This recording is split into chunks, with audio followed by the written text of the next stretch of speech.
Hello, Candy Matson. I understand you've been hired to find out who knocked off Donna Dunham. Abrupt and right to the point. That's my business, old man who talks like a ghost. Take care of your health, little lady. Donna Dunham is dead. Let her stay like that. You take care of your Q's and I'll shell my P's, understood? Not quite. Listen to this. Oh, goody. Bullets now delivered by phone.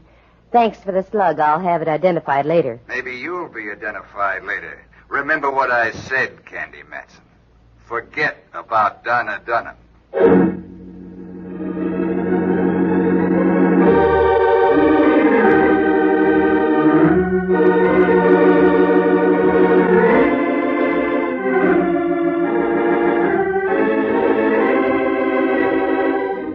My name is Candy Matson. I like money, lots of it. That's why I became a private eye. And, too, you meet such interesting people. Mostly dead. But getting back to the cash angle, that's why I took on the Donna Dunham case. I knew it was full of dynamite. But a girl has to eat now and then, maintain a penthouse on Telegraph Hill, and keep the moths out of a few mink coats. Doesn't she? Sure. And a shot fired into your room from across the street at 3 a.m. is just one of those occupational hazards. So I took the job, and the 500, and went to work. Like to hear how the whole thing started? Well, leave us proceed to Act 1.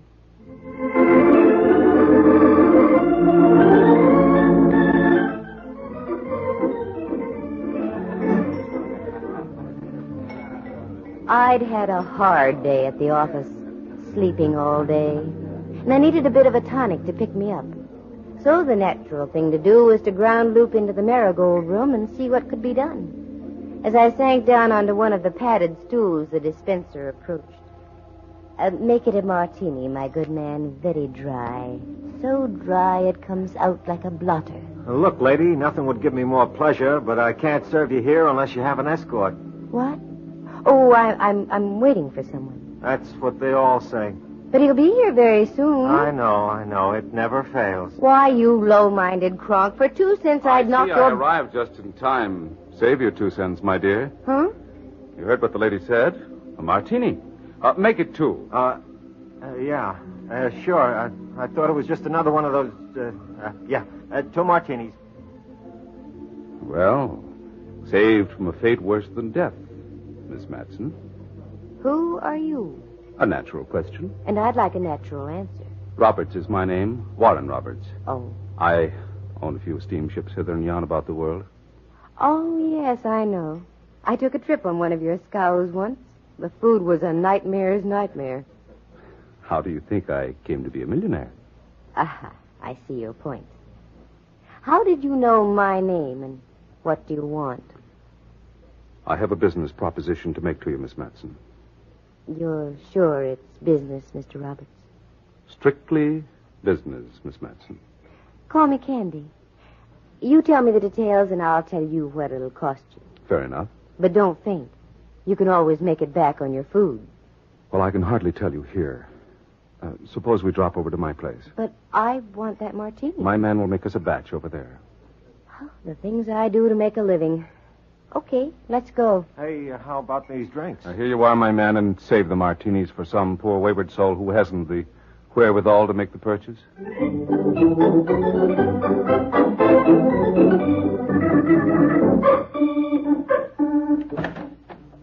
Oh, good evening, Mr. Roberts. I didn't know you were expecting company so soon after... Take Miss Matson's things, Montgomery, and bring us some martinis. They're all made, sir. Good. Let's go into the drawing room, shall we? Mm-hmm. Modest little mousetrap, isn't it? And I'll bet it's had a good path beaten to its door, too. Quite a sense of humor you have, Candy. Well, it helps now and then. Here, sit down here. That's it. I can't quite see you. It's like being behind a retaining wall. Oh, well, I'll just listen. What's the topic of conversation? A young lady named Donna Dunham. Uh-huh, the female element. What is your connection? Much strictly that of a patron. Oh? Miss Dunham was a hat check girl over at the Scarlet Dawn. I heard her sing one night. I decided right then and there that I was going to sponsor her career. Was? Yes. Donna Dunham was murdered early this morning. By you? What? Are you out of your head? Yes, when I think of the fee I'm going to get from you. I beg your pardon, sir. The martinis. What? Oh, yes. Put them down there, Montgomery. Yes, sir. Very good, Montgomery. I won't need anything else tonight. Thank you, sir. Good night, miss. Good night. Don't sleep too tight. May I? You certainly may. I've been waiting far too long for one of these. There you are. Thanks. Well, as a sponsor, you didn't pick a protege with great lasting qualities, did you? No, I didn't.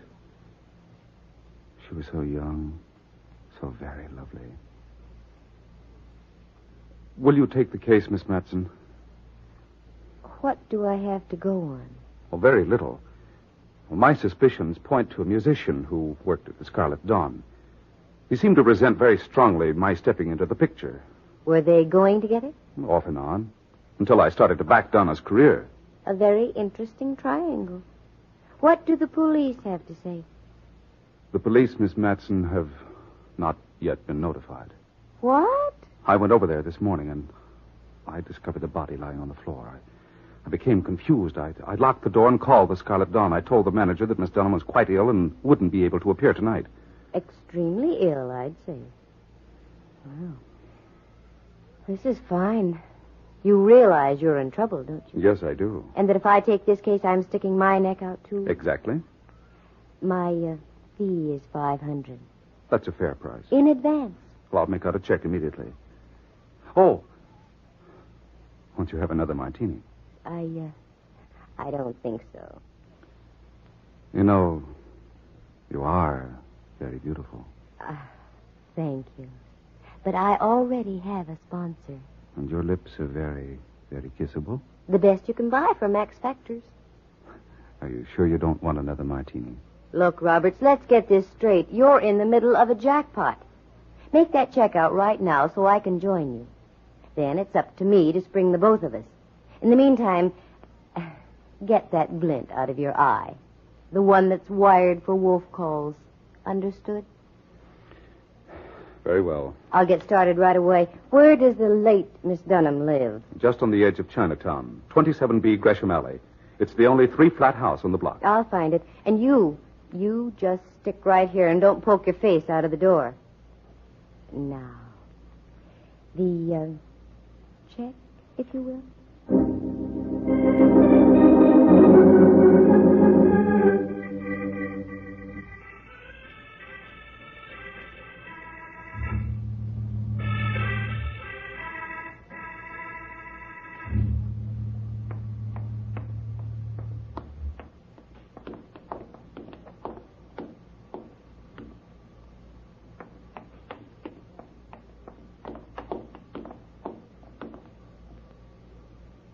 Now listen, you, if you think you're going to get...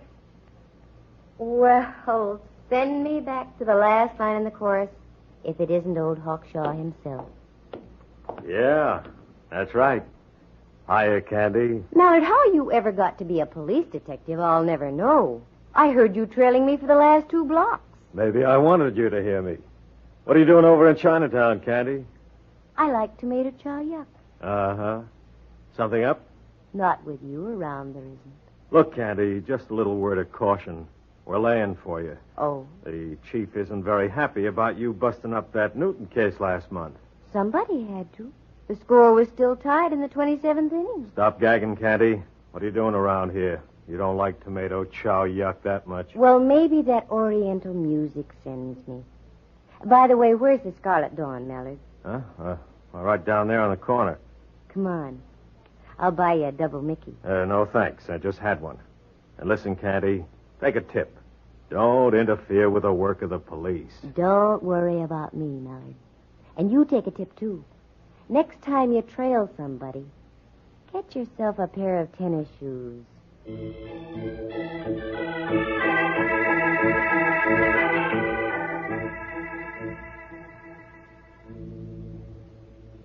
Yes, miss. You like a table? No, thanks. No. Something I can do? Hmm? Oh, yes, I'm a friend of Donna Dunham's. She wanted me to come over and tell you that she's feeling better. She'll be back at work tomorrow night. Well, that's good. Business at the hot chick stand no good without her. Yeah. Yes, she's a great girl. By the way, I don't see her boyfriend tonight. Boyfriend? You know, the fellow who plays in the band. Oh, Donnie Andrini. No, he got night off. Oh, too bad. She wanted me to tell him, too. Yep, too bad. Oh, maybe you'll find him at the Lotus Hotel. He lived there. Oh, sure. The Lotus. Yes, I'll check there, and thank you very much.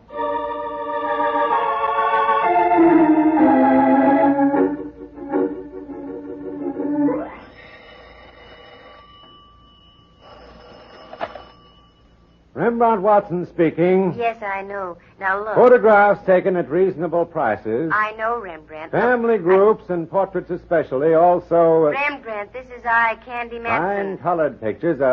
What? Candy Matson? That's right. By all the furies of Zeus. Why did you have to call just now? I was wooing the muse that only Bacchus can create, probing the infinitesimal heights a soul can reach from the tear of the grape. And you have to call and spoil it all. Look, Rembrandt, uncross your eyes and listen to me. I shall listen, my Lily, but undoubtedly I won't like it. What skullduggery are you up to now? I'm knee-deep in something that smells as high as the Oakland mudflats. A towering comparison. What is it? I can't tell you now, but I want you to do me a favor. Get your finest camera and go over to 27B Gresham Alley. Get inside and take all the pictures you can of the place. Won't I be intruding? No. There's a very attractive young lady there. Ah, delightful. She's dead. How dull. I dislike intensely one-sided conversations. All right. What do I do then? Go back to your place and get me some prints as fast as you can. I go, but not willingly. Only for you would I forsake the mood I have achieved through prodigious application. Bully for you, laddie buck. I'll see you at your place in about an hour.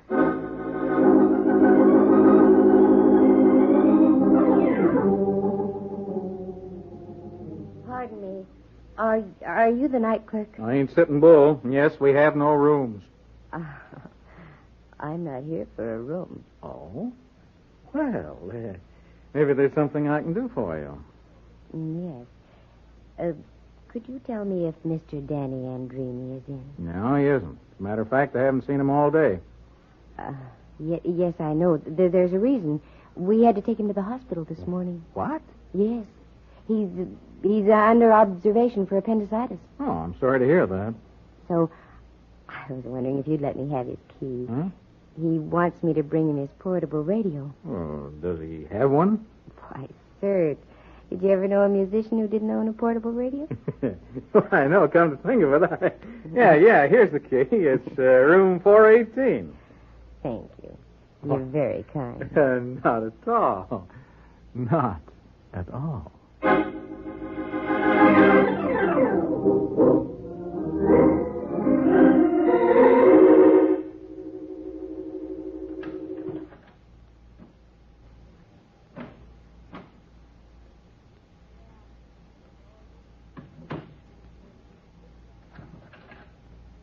All right, Candy Matson, start making like a private eye.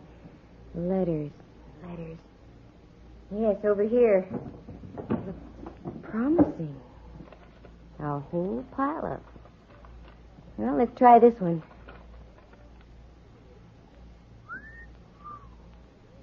Dear Danny, I don't know how to start this, but your accusations last night need some sort of answering. I'm not in love with Warren Roberts and never will be. He's just proving to be a very kind and gracious friend. You must realize that I have placed my singing career above everything else, and I want to...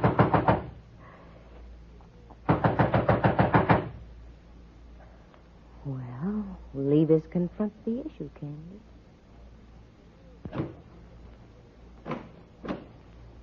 Oh. Hello, you. Hello. I was wondering if I could be of any assistance. Oh, no, it seems Mr. Andrini was out of his head. Oh. I mean, he doesn't seem to have a portable radio. Oh. I'll I'll just be on my way. Oh, now what's the rush? You don't have to leave right away. Wouldn't you like a drink or something? No, not right now. I am pressed for time. Oh. I tell you what, though. Huh? I'll be back later. How's that? Sure. Fine. When? Let's make it next Whitsuntide, huh? Goodbye.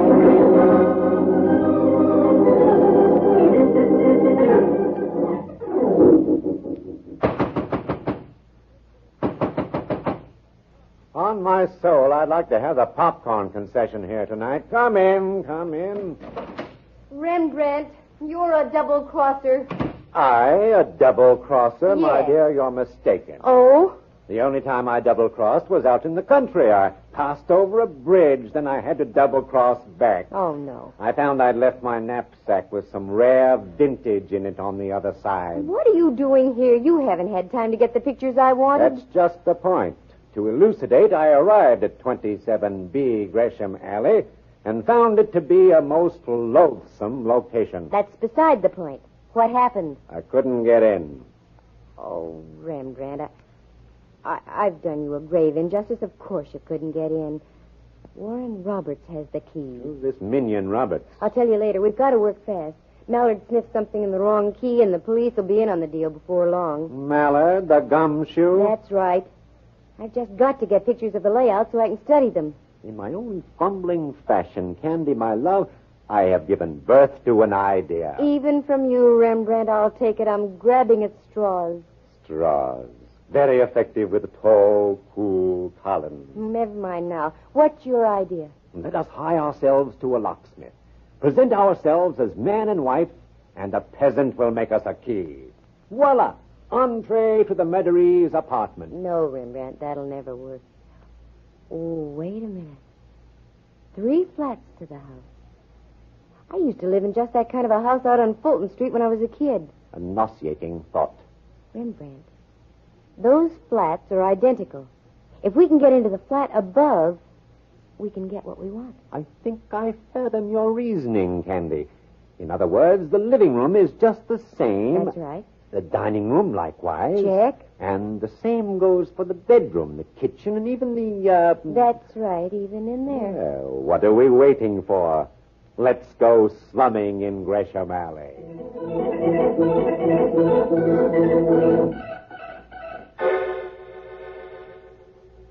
Go ahead, Rembrandt. Ring the bell. Always I must do the labor. Oh, pooh. Well, I hope we don't disturb the dead in the middle flat. You won't. From what I hear, she was done in sort of permanently. Oh, appears there's no one at home. Come on, Candy. Let's return and see what Bacchus has to offer. No, wait. I thought I heard something. There, you see? Got all your flash bulbs? As they say in the old country, have I lost my marbles? Open the door.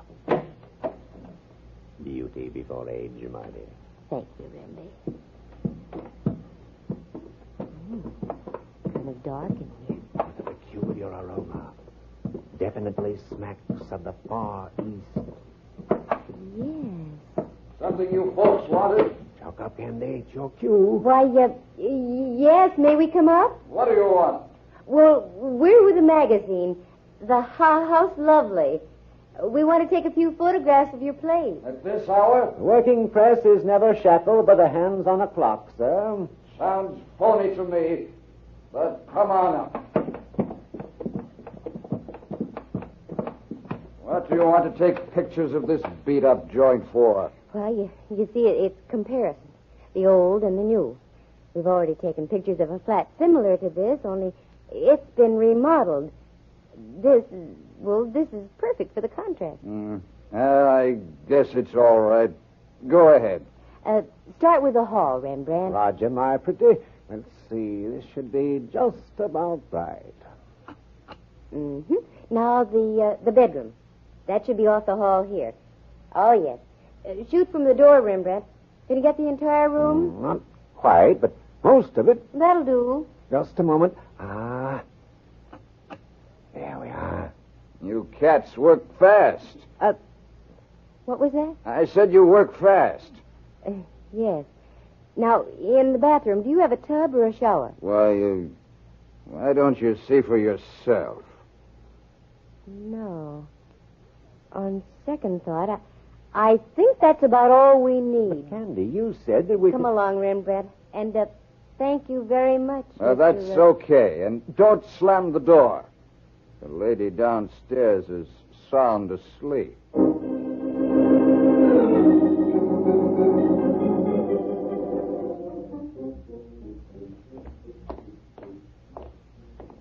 Rembrandt, I think I've got this thing licked. Are you referring to this case or my desire to return to the arms of Bacchus?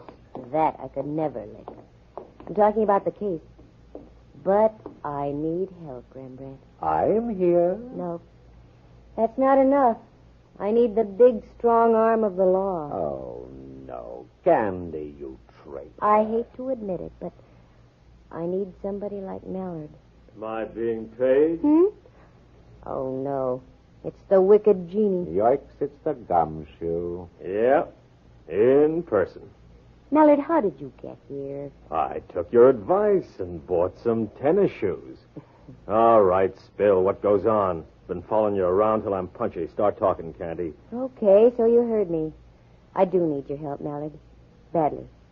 There was a young girl murdered yesterday at 27B Gresham Alley. Is that the place you just came from? That's right. Why don't we ever hear of these things? Oh, I get exclusive rights. Anyway, I think I have the whole deal figured out.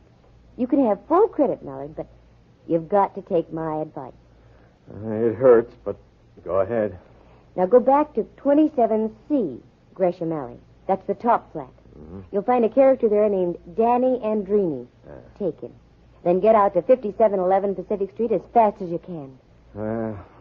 All right, I'll do it.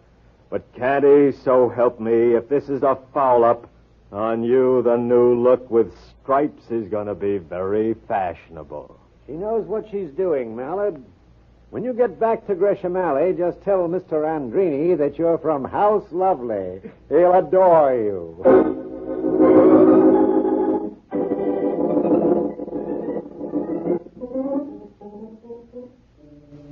This is it, Rembrandt. I just hope my man Montgomery hasn't retired as yet. What are we doing out here on Pacific, Candy? This is out of our league. All of a sudden, I've become socially conscious. Come on, Montgomery, answer the door. Ah, right on cue. I beg your pardon. Did you ring? No, Montgomery. We crossed the moat and used a battering ram. I'm sorry, young lady. Mr. Roberts doesn't wish to be disturbed. Look, Montgomery, remember me? I was here earlier this evening. Mr. Roberts and I had a martini together. Martinis? Well, it was worth a safari out here after all. Oh, I'm sorry, miss. I didn't recognize you at first. Yes, do come in, won't you? The light dawned.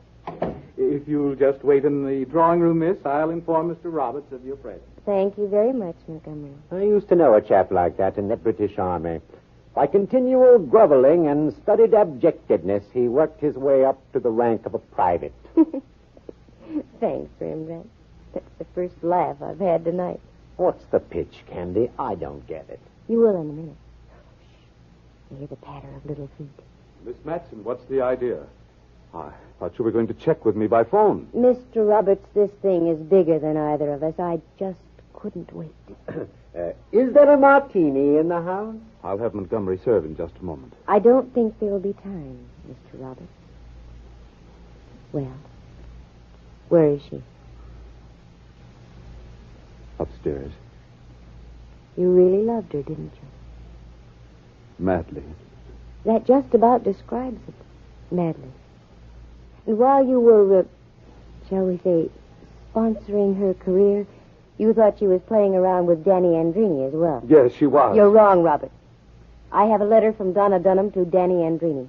In effect, she told him to blow, skedaddle, vamoose. What? That's right.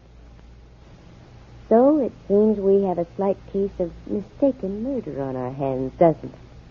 Yes. On one hand. On the other, I have two in mind that will be deliberate. You asked for it, Miss Matson. Too bad you had to bring your friend along. I wouldn't if I were you, Robert. A blighter has a pistol. I thought you said he served martinis. This isn't exactly a social moment. I know how you private eyes work, your lone wolves. You confide in no one. So with a pull of the finger, I erase all evidence. Just like this.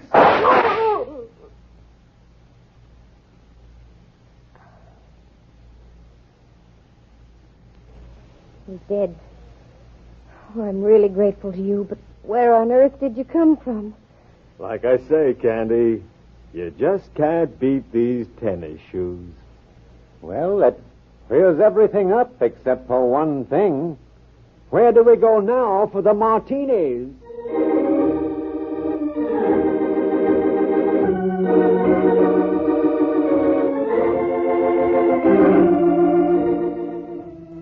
And that's how it happened. My phone rings, and I'm into the darndest messes you ever heard of. Sure, Roberts killed her. He was jealous. And I knew I was on the right track when Rembrandt said the apartment above Donna Dunham's smelled like the Far East. It was tobacco odor, the same Turkish aroma I had smelled in Robert's home out on Pacific Street. Danny Andrini? Well, he was waiting for Roberts to return. He was going to kill him. He knew that Roberts had rented the flat above Dunham for sponsoring purposes. Donna was a nice kid. She was just caught in the middle. Black.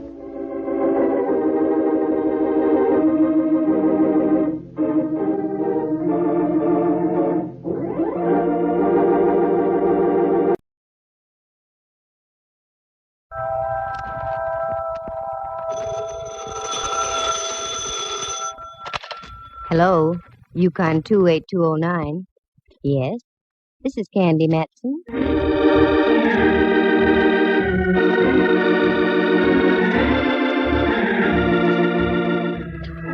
Do you have a little unsolved murder in your home? Got some blackmail you want to unload? Are you the victim of some vulgar extortionist? I know a girl you should meet. She may not be the greatest private eye in the world, so what if it does cost you $300 or $400? She sure is sweet.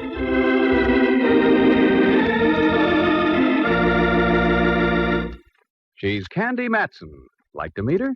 Hello. Candy Matson? Well, I wasn't sure when I looked in the mirror this morning. Had a rough night, eh? Oh, there have been rougher ones. Look, boys, before you get caught with my receiver down, who are you and what do you want? As to who I am, you'll find out very shortly. What I want is you. How romantic, and over the phone yet. Let me finish.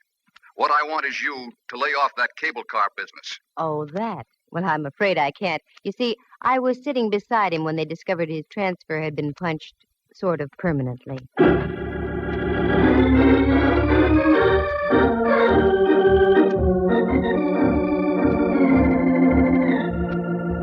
That's how things happen with me.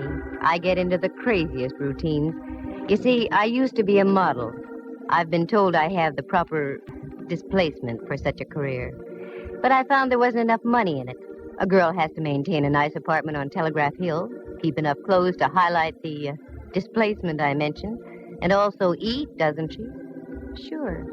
So I turned private eye.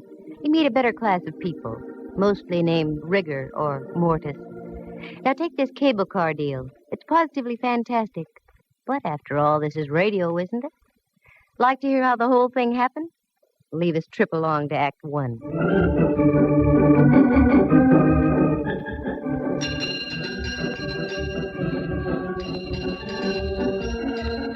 I wanted to get downtown that morning, but I couldn't take the F car on Stockton. They were ripping up about 87th Street, which is par for the course. So I walked down Telegraph Hill and up to Mason. That's where the Bay and Powell cable car stops. All aboard! Come on, Lana, show that shapely ankle. We gotta make the Fairmont by Whitsuntide. The car was loaded, and so was the character next to me. I tried to budge into the seat between him and a fisherman's wharf dowager, but I couldn't quite make it. I'd forgotten my shoehorn. Say, pardon me, but would you mind reading your Wall Street Journal over that-a-way a bit? I'd like to sit in here. Oh, if you insist. A knight of old. He budged his hips a quarter of an inch, and I slipped in, ready for my rocket ride over the hill and down into town. The trip, as usual, was uneventful. 3 smashed fenders and several choice words I'd never heard before, but I wrote them down. By the time our prairie schooner reached the turntable at Market Street, the crowd on the car had thinned out. But Buster was still beside me, his head buried in common and preferred. Market Street. I started to get down. Hey, lady, take your boyfriend with you. We're heading back up the hill. Boyfriend? I'll sue. He looks like the advance man for Lewis and Clark. How do you like that? He fell asleep over his stocks and bonds. I looked again. Hipsy wasn't asleep. Hipsy was stone cold dead on Market.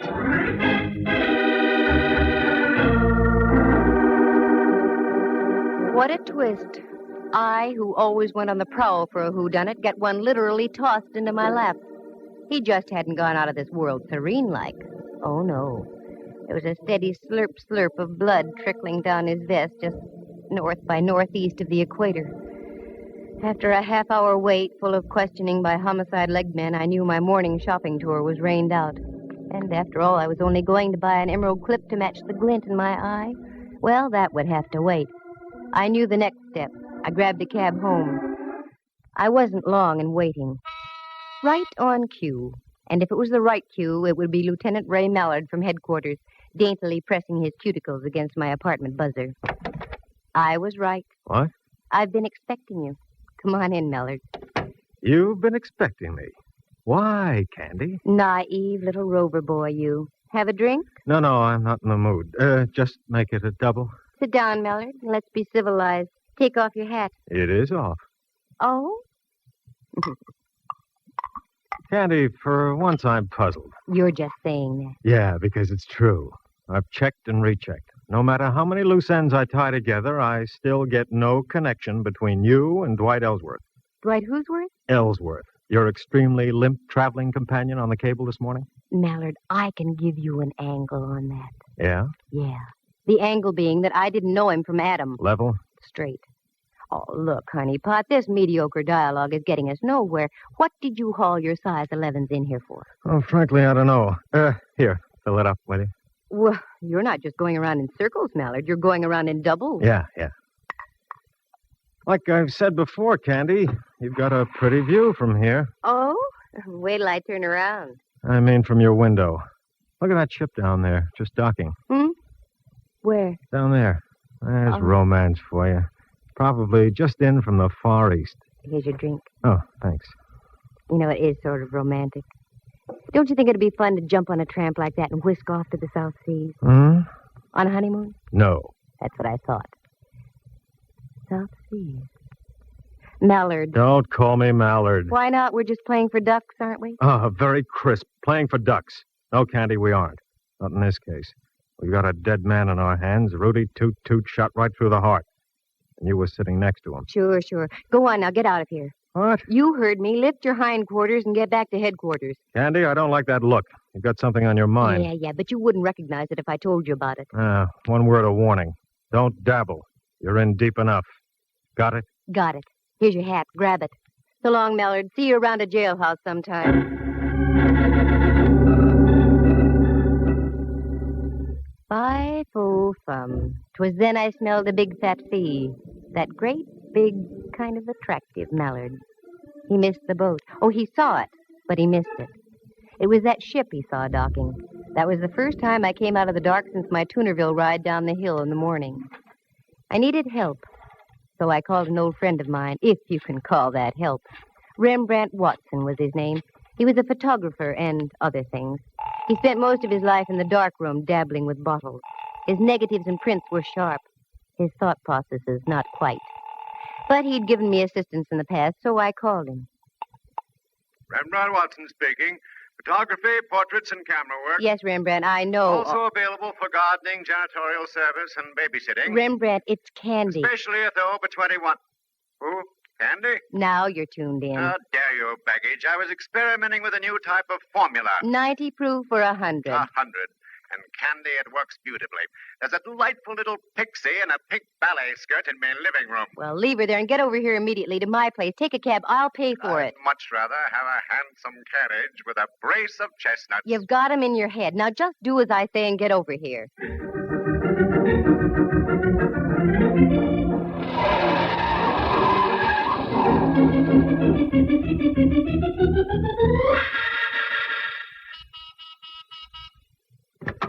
Float in, Rembrandt. Gadfrey. Where's the man to take me cloak, gloves, and topper? You're wearing a sport coat and slacks, and you know I have no man. And therein lies your basic trouble, my dear. You have no man. Now, Rembrandt. Every man should have a woman. Every woman should have a man. It's the incontrovertible law of the universe. Candy, you should have a man. You. Sure. I'm no longer a man. I'm a sprite transcending the world. Well, stop transcending a moment and come down to earth. We've got a job to do. How poetic. How idyllic. We've got a job to do. For money? Eventually. Oh, one of those. Very well, my dear. Bring me up to date. Well, I don't really know if I can or not. Good. And I shall leave and return to me formula. Oh, no. What I mean is, the whole story's so fantastic you'd never believe it. I might. Try me, Candy. Well, I get on a cable car and sit next to a character reading the Wall Street Journal. A strange coupling. A cable car and the Wall Street Journal. Yeah. And when we get to the end of the line, my friend next to me is dead. Probably the ride down the hill frightened him to death. Uh-uh. He looked like a used punch board. He had a neat little bullet hole through his heart. Candy, my little ballerina friend in the pink skirt is more believable than what you just told me. I told you it was fantastic, but none of how it happened. Now, sooner or later, Mallard is going to come out of his fog.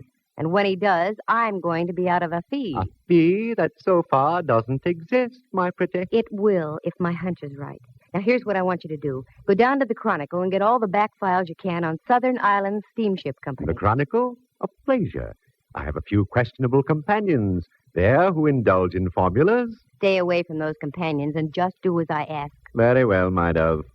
I go, but entirely against my will. And where will you be? Around town, Rembrandt. I've got to do some legwork. Let me assure you, Candy, you have just the right equipment for it, too.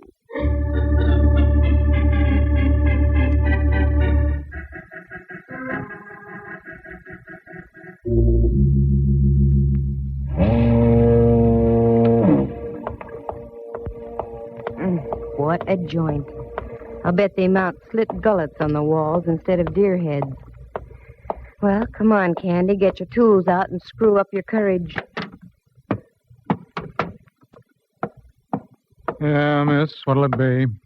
Nothing right at the moment except information. Information, water, both free. What do you want to know? Well, I'm looking for the purser off the Dwightsonia. I hear he does his shore duty in here. That's right. Name Campbell. That head on the table over there belongs to him. Thanks.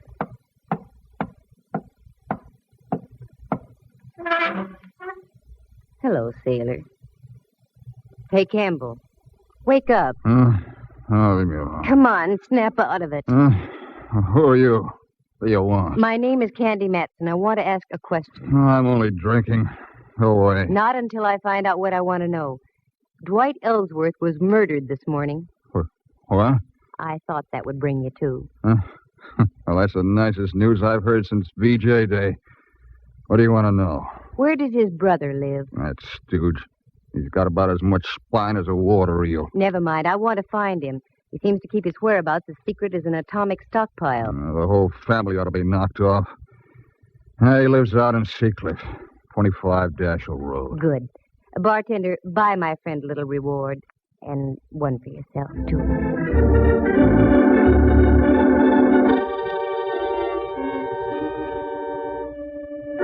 Well, so far, so good. Oh, how did I know about Campbell, the purser? Well, you see, I have quite a few friends, most of whom my pal Mallard doesn't approve. So I grabbed a cab and navigated the driver out toward Seacliff. It was so foggy I couldn't see the meter. But I paid him anyway, gave him a neutral tip, and dismissed him. There it was, 25 Dashel Road. An austere-looking cabana, one that dared you to ring the front doorbell. I dared. I had the awful feeling I should have been around at the side door delivering hand laundry. Good evening. Except for the fog, yes. Is Mr. Ellsworth in? Yes, he is. But I'm afraid I must ask you to leave. There's been a death in the family. I know. That's why I'm here. Come in, please. Thank you. Walk this way, please.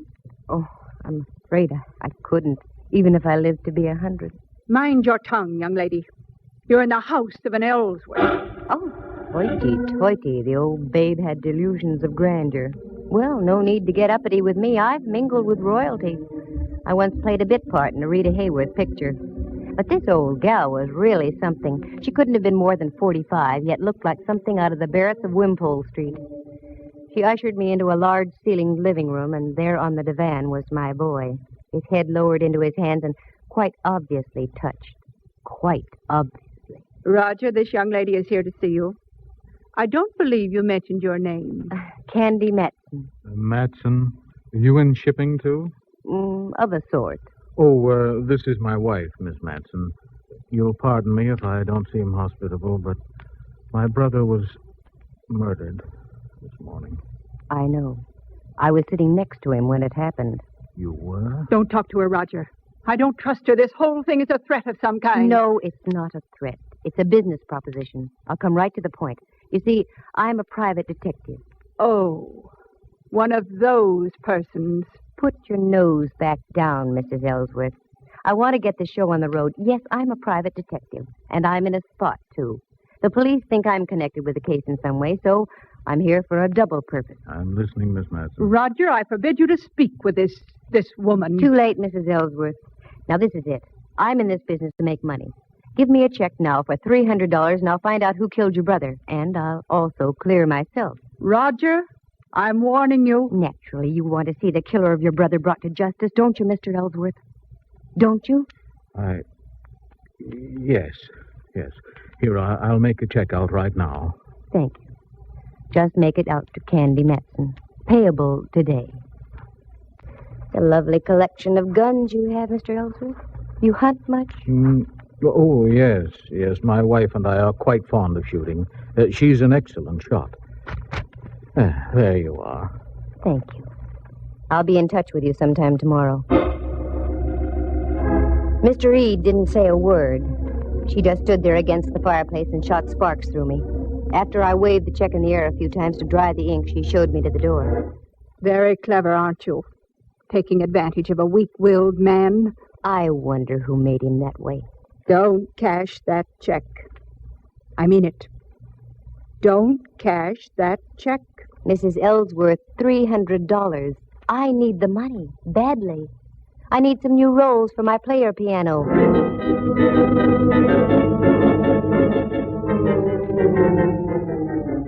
I buzzed back downtown. I wanted to cash that check in a hurry.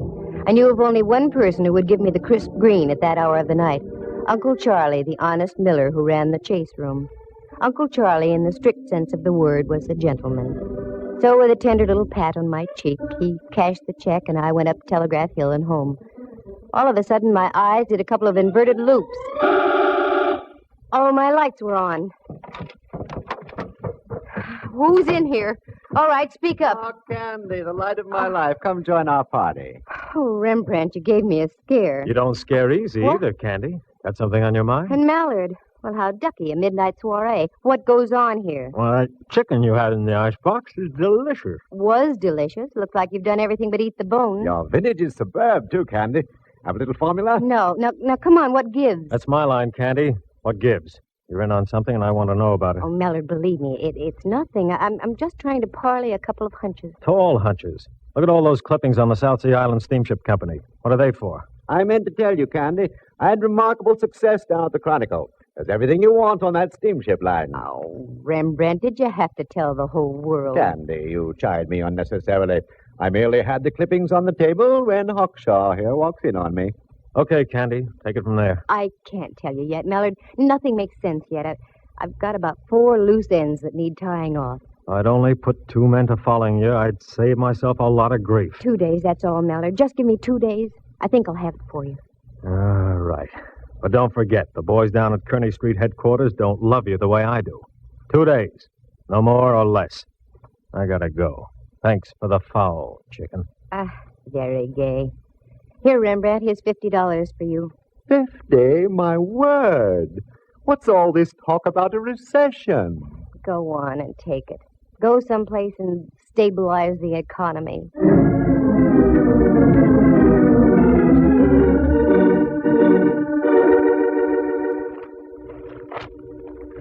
I whipped through the old newspaper clipping. It was all there. Fire at sea on Ellsworth ship. 2 seamen lost off Ellsworth ship near Honolulu. South Sea Island line ship loses rudder in storm. On and on it went over a period of 3 years. I threw the papers back on the table. Helped myself to some of Rembrandt's formula. Turned down the lights and went out on the porch. The day was dark except for an occasional path of light from a passing freighter. I sat down to think and think. Then, click, click, just like that, 2 little tumblers in my mind fell into place. Only one thing to do, and that was to do it the hard way. The next morning, just as the ferry building siren was announcing 8 o'clock to downtown San Francisco, I got Rembrandt on the phone. Candy, what on earth are you calling me for at this hour? Can't help it. There's work to be done. I did my work last night so extremely well that I'm just going to bed now. Sorry, you'll just have to delay your sack time. Meet me at the corner of Mason and Union in 10 minutes, right where the cable car stops. Now, what are we going to do? We're going to take a cable car ride. What? One of those bouncing, jerky little contraptions? Not the way I feel this morning. Oh, yes, you are. Union and Mason in 10 minutes.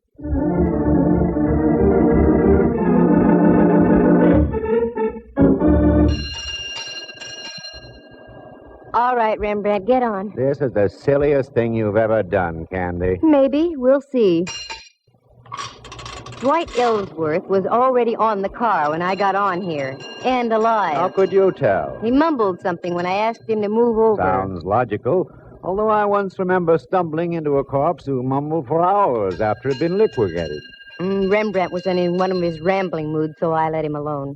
The car pulled over Mason Street, down Washington, and then swung on to Powell and up the hill. Now I watched the buildings and apartments carefully. There was a little red brick building, now a big apartment house, a woman's residence club, and so on. Then over the hill, more apartments, and the possibilities petered out at Bush. Well, only one thing to do. Canvass all those blocks between Washington and Bush. Okay, Rembrandt. Off the car. The strangest corpse I ever did see. What'd you say, Candy? Off the car. Come on. Now what? I just want to get to bed. Well, not for a long time, Boy Blue. Now, here's the pitch. You take this building, and I'll take the next. We'll alternate as we go along. Ask if a tall woman with a horsey face and dressed something like Queen Victoria ever lived around here. Oh, Candy. I know it sounds wild, but it's got to be done. A horse with a tall face and dressed something like... Oh, Rembrandt, look at me. Get that smoke out of your brain. A tall woman with a horsey face and dressed something like Queen Victoria. You got it? Got it. Okay, get going.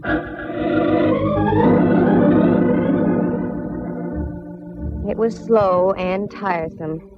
And the answers I got. A tall gal dressed like Queen Victoria? Oh, sister! That was about par. Nope, nobody like that ever lived here. Are you positive? A dame who fits that description? Yeah, I'm positive. The morning wore on, and so did we. We were over on the other side of California Street now, so we stopped and had a bite to eat.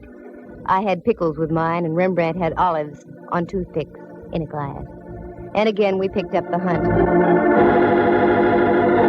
My heart was suddenly making with a Roomba. There, just on the other side of Clay, in front of a 3-story red brick house, was a police squad car. There was a little knot of people gathered around. Daintily lifting my crinoline, I did a Mel Patton down the block and up the front steps. I didn't have any trouble finding the room. The door was wide open, and there was a body on the floor. 4 representatives of the law were buzzing back and forth. One of the buzzees was Mallard. Well, my little ambassador of violence. Why is it you're always around the extremely dead, Candy? I've got no time to brandy the ad-libs, Mallard. Who is it? I don't know yet. No identification. Let me see. A pen pal, maybe. I was right. I knew it. Knew it? Knew what? You're right, he was a pen pal. He wrote me a check last night for $300. His name is Roger Ellsworth.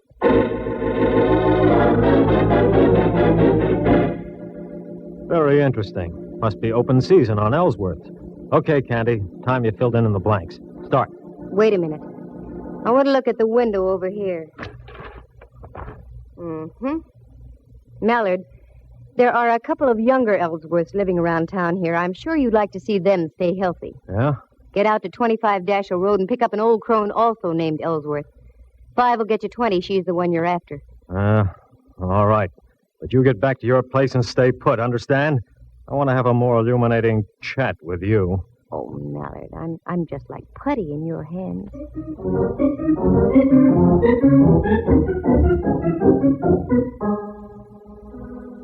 The moon was coming up over Diablo and spraying a path of silver on the bay. Still no Mallard. I wondered what could be wrong. Well, this was it. This was the showdown. Have you seen a tall face with a horsey woman? Oh, Rembrandt. Candy, I'm so mad at you I could... Oh, what's the use? Now what's the matter? What's the matter, she says. I've been roving all over Powell Street ringing doorbells. Where did you go, you traitor? Oh, Rembrandt, I'm sorry. And in the excitement, I forgot all about you. What excitement? There's been another murder. In a moment, there's going to be another. I'm looking right at you, Candy. Oh, cool off. Have some formula and stop snorting steam. What was that? Your window, Candy. It just shattered. What? Oh, wait a minute. That window didn't shatter by itself. Quick, get the lights, Rembrandt. Now duck down here. What sort of a silly game are we playing now? This isn't a game, believe me. Candy! Candy, are you all right? Yikes, it's the gumshoe. Yes, I'm all right. Where are you, Mallard? Over here, 2 houses over. We've got your girlfriend trapped on the roof next to you. Don't move and stay covered. Okay. All right, Mrs. Ellsworth. Are you coming down peacefully, or do we have to play cops and robbers? I'm not coming down until I get that Candy Matson. She did it. She forced me to kill my own brother-in-law. Have it your own way. Okay, loosen her up a bit, boys. Better than the 4th of July. Keep your head down, Rembrandt. Oh, is that what was up? Ready to come down, Mrs. Ellsworth? No, I'm not. That hateful woman. She's ruined my whole life. All my plans. Just because of her snooping and prying. She's going to die, I tell you.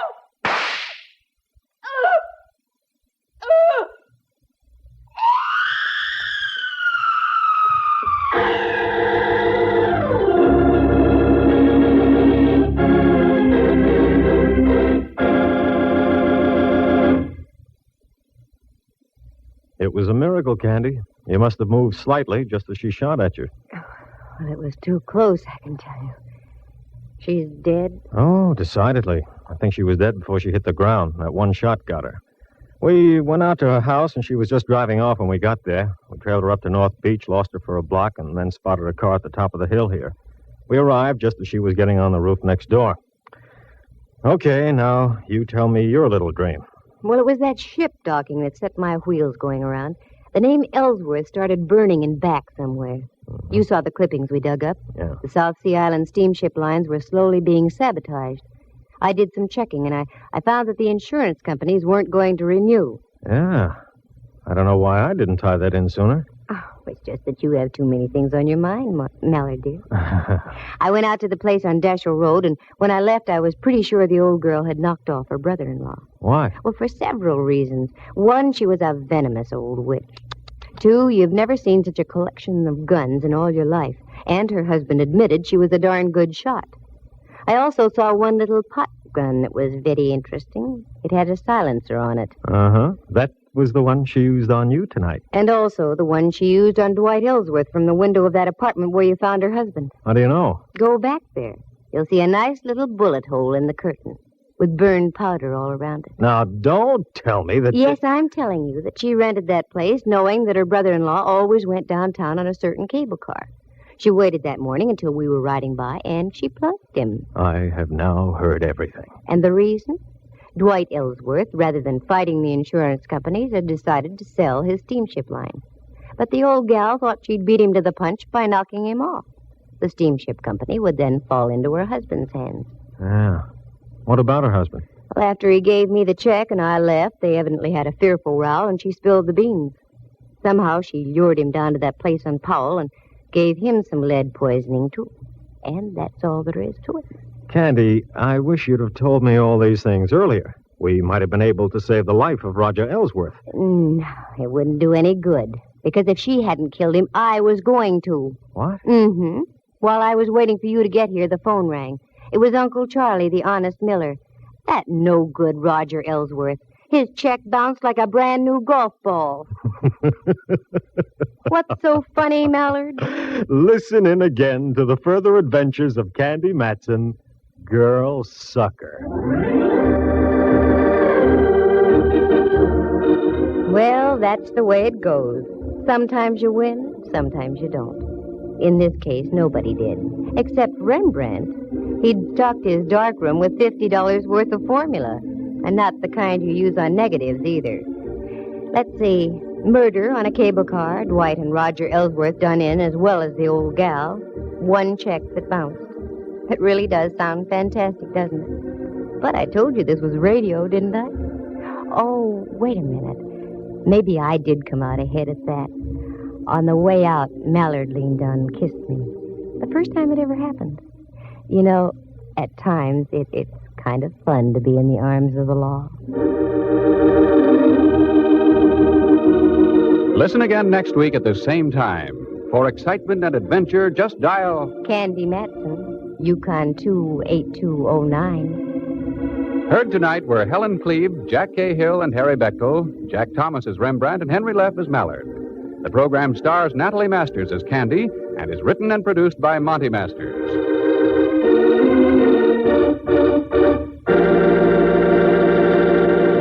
This has been a presentation of NBC, the national broadcasting company.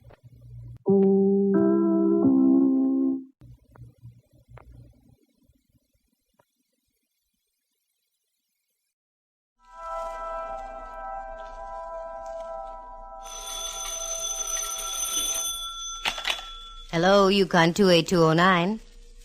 Yes, this is Candy Matson.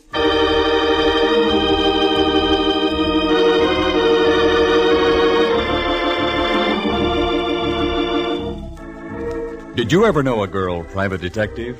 Perhaps not. They're pretty rare. Well, we've got one. Candy Matson is the name. And she's both pretty and rare. Figure, she picks up where Miss America leaves off. Clothes, she makes a peasant dress look like opening night at the opera. Hair, blonde, of course. And eyes, just the right shade of blue to match the hair. You're expecting more? All right, let's meet her. She's on the phone now, in her penthouse on Telegraph Hill in San Francisco. Hello, Candy Matson. Well, bless my ever-loving little old serial number, Candy Matson. Watch out how you go tossing your serial number around, Pally. Who is this? Candy, I hope you remember me. This is Sergeant Kenley down at Fort Ord. Kenley the Galan, the GI who filled my slipper with beer and drank it. That's me, the poor man's Diamond Jim Brady. Sure, I remember you. I met you when I was down at Fort Ord with the USO. What's on your mind, Kenley? Wait a minute, I'll put it this way. What's new? Oh, like this is new.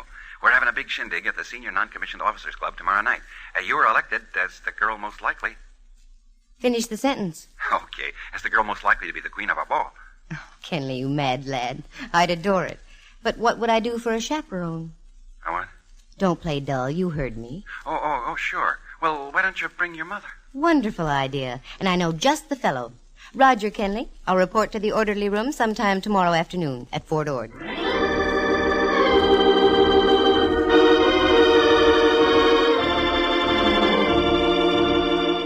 That's the way things happen with me, so casually. I'm at home on Telegraph Hill overlooking San Francisco Bay, polishing a few old sapphires, when the phone rings. Sounds innocent, doesn't it? But I ran into 2 rather grisly murders in Monterey. Want some details? Listen. When I told the sergeant I knew just the fellow to be my mother, I meant my old pal Rembrandt Watson.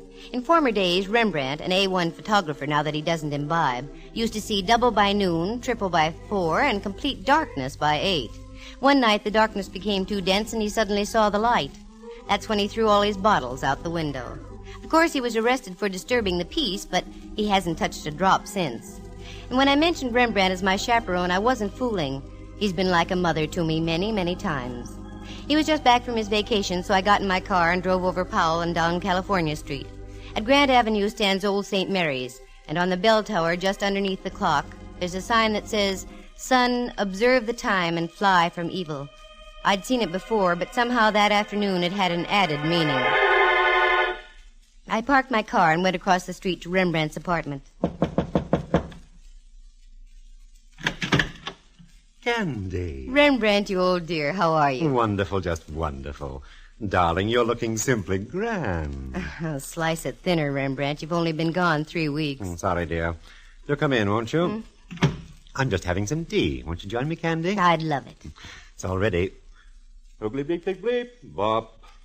Wait a minute. What was that again? In case you don't know, Dove, that's Bob. Where did you ever pick up Bob? I was visiting a friend of mine last night, a professor of psychology, over at that institution across the bay. California? No, San Quentin. He's a penologist. He played some Bop records for me. Well, what do you think of Bop, Rembrandt? They say it's the latest thing. Why, girl, I can remember when they were playing Bop back in 1926. You can? Certainly. Only in those days they called it Vo-do-do-de-o, Vo-do-do-de-o-do. Here's your tea, Dove. It's warm. Thanks. What brings you by this afternoon, Candy, dear? You. I've got an invite to a ball for both of us. How delightful. I'll get my Grand Marshal's uniform out of me trunk. It's not that kind of a ball, Ducky. It's just a dance for soldiers at Fort Ord. Fort Ord? That's down in Monterey. That's right. And I want you to go along as my chaperone. Candy, I'd really love it. Good. I'll pick you up at noon tomorrow. Oh, I'm sorry. I have an appointment at 2. You run along, and I'll get the Del Monte special. Okay, and I'll pick you up at the station in Monterey. Splendid, splendid. Oh, by the way, dear, I'm just a little... Oh, sure. Here, take 20. Oh, no, not that much, Candy. No, yourself, I insist. Oh, I'm so glad you're firm about these things. Thanks ever so much. Not at all. Thanks for the tea, Rembrandt. I'll see you in Monterey.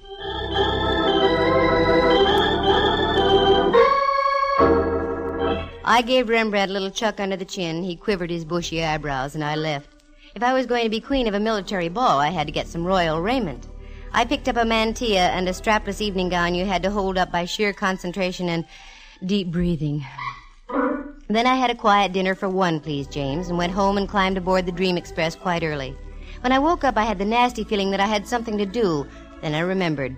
I had a date that evening with Mallard. That's Inspector Ray Mallard of San Francisco Homicide. The nomenclature reads 6'2", weight 190, nice features, smart guy when it comes to solving a crime, but when it comes to talking about us and the future, he freezes up completely. I got dressed and whipped down to the Hall of Justice on Kearny Street. Well, Candy, how's Telegraph Hill's greatest lady detective? At the moment, Mallard, dear, I'm just between detectives. Kind of slow, huh? No, not slow. I just wrapped up a case. Now I want to take it easy for a few days. I've got news for you, Candy. Such as like what? Such as like I can't keep our date for tonight. Oh, Mallard, I'd been counting on it. I know, Candy. I'm sure sorry. But how did I know this guy was going to do what he did out in the Taraval district? Playing straight, I say. What did the guy do out in the Taraval district? He parlayed a sudden impulse into a seat in the gas chamber. How so? He done in his old lady. Mallard, don't talk like that. Okay. He ostracized his wife from the world of the living. With a pipe. That's better. Over the head. I get the picture. Anyway, I've got news for you, too. And yours would be? I'd have to break our date tonight anyway. Uh-huh. I just knew I was going to get stood up. And tonight's the night that Tex Acuff is playing in Loves of Laredo. Candy, it's Acuff's best movie. Acuff will just have to keep his chin up. You're busy in the Taraval, and I've got to be at a dance at the NCO club at Fort Ord. Oh, that's right. I am busy tonight. So you're going to Fort Ord, huh? Mm-hmm. Weren't you there a couple of times during the war? That's right. With the USO. That same sergeant still there? The same sergeant. He's the one who asked me tonight. Now, this calls for drastic action. Come here, Candy. Mallard.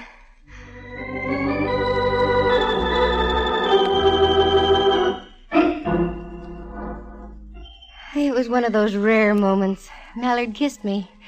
Part of me floated out of his office. Then part of me floated back in and picked up the rest of me. Then all of me floated out again. Then I realized I'd forgotten my hat. I went back and got it. Then I saw I didn't have my purse. I went back and got that. Keep this up and you won't even get past Market Street, let alone to Fort Ord.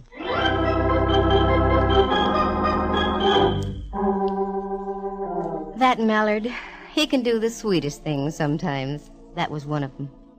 I got in the car, shifted into low, and that's the last I remember until I came to in front of the Rancho in Carmel.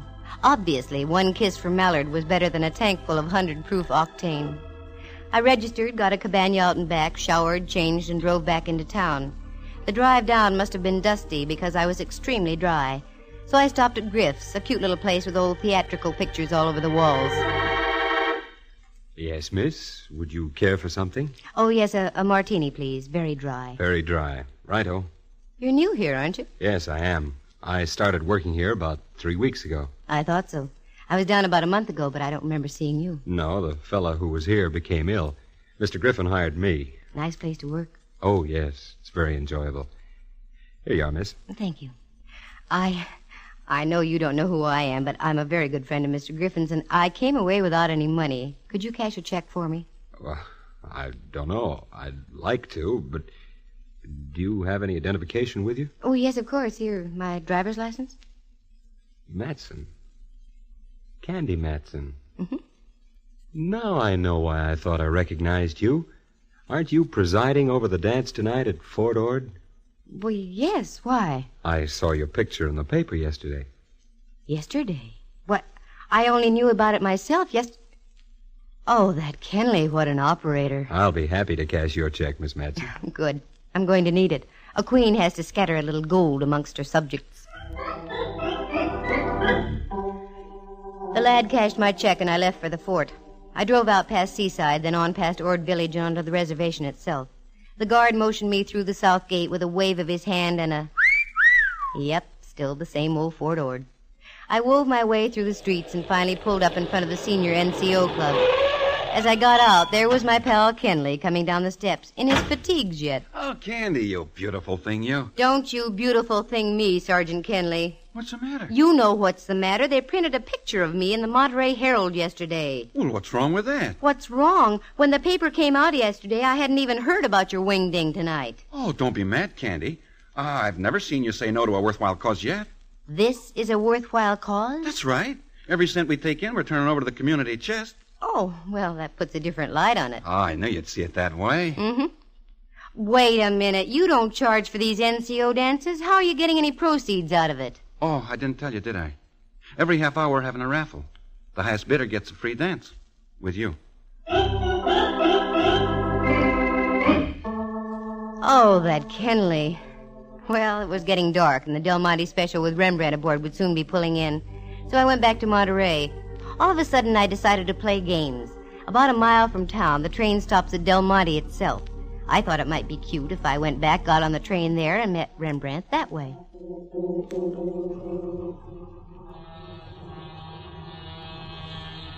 There she was, coming right in on schedule. I parked the car and went over to the little country-like station. The train wasn't in sight yet. It has to make the bend around Seaside. There it was. Now the headlight was sending its beam down the shining rails. It stood out like a beacon in the Monterey twilight. Then I saw it. The glare of the locomotive's light picked up the crumpled body of a man. It was stretched across the tracks in a grotesque manner. Suddenly, my mind flash signaled my feet, and I moved. It was a man, all right. The train was getting closer. I grabbed him by his lead-like shoulders and tugged. He wouldn't budge. I tried again, but still no luck. I looked down in desperation. That's when I saw that one of his feet was jammed between the rail and a tie. I gave a yank, and the foot came free. Then I grabbed him by the shoulders again. He must have weighed over 200, but little by little I was getting his body over the rails and off under the shoulder. Finally, I made it, just as the Del Monte rolled by.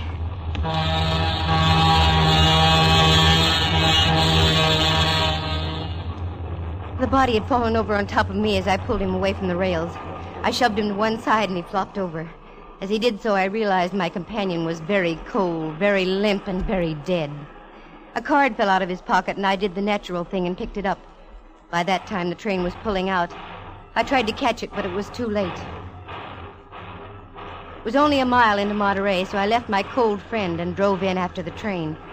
I got snarled in a traffic jam just before I made the right turn into the station, so Rembrandt was waiting for me as I drove up.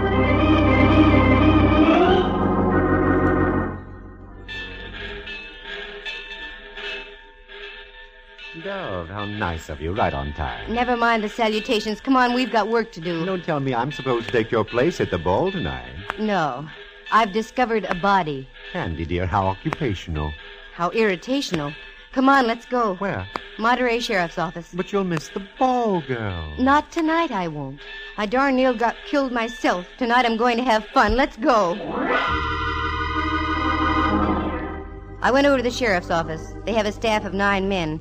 I placed everything in their capable hands and drove Rembrandt over to one of the local hotels. I went back to the rancho, climbed into my strapless queen outfit, and went back to pick him up. He came out with a bewildered look on his face. I didn't say anything. We drove along through the Ord reservation, and finally I popped the question. Okay, Rembrandt, what's wrong? Nothing except this. What's this? A card. While I was dressing, a man knocked on me door, shoved this into me hand, and told me to tell you about it, and left. Let me see it. Here. Oh, careful, Dub. Don't go off the road. The military wouldn't like that. They dislike messy forts. Wait a minute. Look through my purse, Rembrandt. Precisely for what? For a card that matches this one. Lipstick, lighter, handkerchief. Oh, here we are. You're right, Candy. It matches exactly. Does it make sense? Not yet. This is a warning, Rembrandt. A warning to keep my nose out of somebody's business. Yes, but what's this on the card? I don't understand. I thought you were studying the cello, Rembrandt, dear. Oh, I am. Then you should know what that is. That's the musical signature for F sharp. The gent who gave Rembrandt the card had obviously been following us since we left the sheriff's office. Now I knew I was in on something. But what? That body didn't crawl on the tracks all by itself. It was placed there deliberately in hopes the train would mangle all evidence. I'd have to worry about that later. I had a date to keep, and I was going to keep it. Once again, I pulled up in front of the Senior Non-Commissioned Officers Club. Rembrandt helped me out, and we went in. The joint was really jumping. As we went in, dear old Sergeant Kenley was there to greet us. Oh, Candy. Oh, glad you're here. I was getting worried. Ha, ha, ha. He's worried. Yes. Ha, ha, ha. Ha, ha, ha? I don't get it. That's all right, Sergeant. Kenley, I want you to know Rembrandt Watson, my chaperone this evening. You're... glad to know you, sir. You needn't talk down to me, Sergeant. I have campaign ribbons for just such battles as this. Okay, Kenley. When do we start the raffle? Right now. Come on, Candy.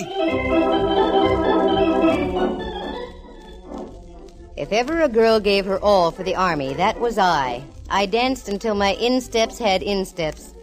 Going on toward midnight, they started another raffle. A dark-looking sergeant bid $6, and I was to dance with him. Rembrandt was fighting the Boxer Rebellion all over again with some top kick, so I was stuck, but good. Miss Matson, that was my last $6. You shouldn't have done it, Sergeant. Ah, it was worth it. But if you don't mind, I'd rather not dance. Sergeant, for those kind words, I make you a lieutenant. No, thanks. I'd rather be a sergeant. But would you mind walking outside on the terrace? It's awfully stuffy in here. Sergeant, it would be a pleasure, believe me.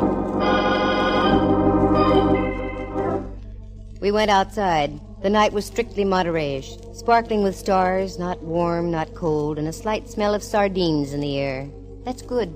That meant the canneries were working. But speaking of the smell of fish...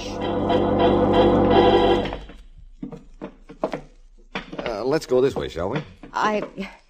Why? There's a beautiful view of the entire bay from over here.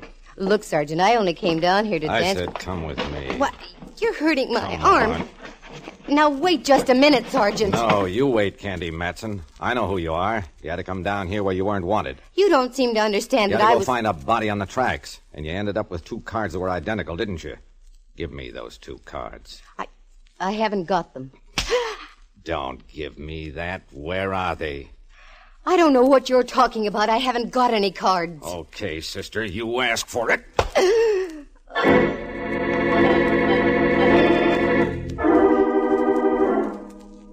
The sky was whirling. Time was nothing. I was in China. I was in Cuba. I was nowhere. Suddenly, things came into focus. I was out in back of the club, and Rembrandt and half a dozen GIs were standing over me. There, Ducky. You're going to be all right. What happened? I got slugged, that's what happened. And the rat only bid $6 for the privilege. How do you feel, Dove? Terrible. Oh, Kenny, I feel terrible, too. I don't know how this could have happened. Hi, Kenley. Oh, my head. Oh, gee, I just can't apologize enough. That's all right. I came down here to be queen of the ball. I got crowned, didn't I? I thanked Sergeant Kenley for the party. It was a nice affair. After all, it was no fault of the NCO Club or Fort Ord that I got rapped over the head. So I got Rembrandt in the car, and we drove back into Carmel. Rembrandt was quite concerned. He suggested that we stop and I have a touch of brandy. I didn't argue. We went into Griff's. Good evening. You wish something? Yes, please. Brandy for the lady, lemon coke for me. Brandy and... what was that again? A glass of water. A glass of water again. Hold it. You weren't here this afternoon. No, I work the evening shift. Frankie's here during the afternoon. Frankie? That's right. Frankie Sharp. That's when Roman candles went off and bells started to ring. Thinking back to the afternoon, the guy who cashed my check had one slight characteristic. I remembered as he handed me the money, his cufflinks were stamped musically, F sharp. I must have had a funny look on my face because Rembrandt spoke. What's the matter, dear? Doesn't the brandy agree with you? No, it's not that. I'm trying to put one and one together to make two, but it doesn't add. Uh-oh. Looks like we're going to have company. Pardon me, Miss Matson. I hope I'm not intruding. Not at all, Corporal. Everybody's getting into the act tonight. Sit down and make yourself comfortable. Oh, thank you. I just heard the regrettable news. You getting slugged at the club. I left just before, I guess. How did it happen? He was a sergeant. He outranked me. Oh, incidentally, my name is Case. Dave Case. 4th MP Company at the fort. Glad to know you, Case. This is Mr. Rembrandt Watson. Oh, how do you do? How do you do, sir? Where's your accoutrement? What? Your billy club and pistol, your armband, and so on. I don't wear them when I'm not on duty, Mr. Watson. Well, you're in good hands, Candy. I've got to leave. Can't stand a place where they only serve you water. That's what you asked for, Rembrandt. I know. Yield not to temptation, I always say. I do bet you, Corporal Case. Yeah. Good night, Candy, dear. See you in the morning. You two just stay and talk over the Battle of the Bulge, that knob on Candy's head. Good night, Rembrandt. Does he always duck out on you like that, Miss Matson? He's a man of whims. That's why I like him. This brandy isn't doing anything for me. What I need is some air. Corporal, do me a favor and walk me down to the beach and back, will you? Why, I'd be delighted. We left Griff's and walked down Ocean Avenue to the beach. There was a half moon shining down from the east and hitting the waves. It made the ocean look almost luminous.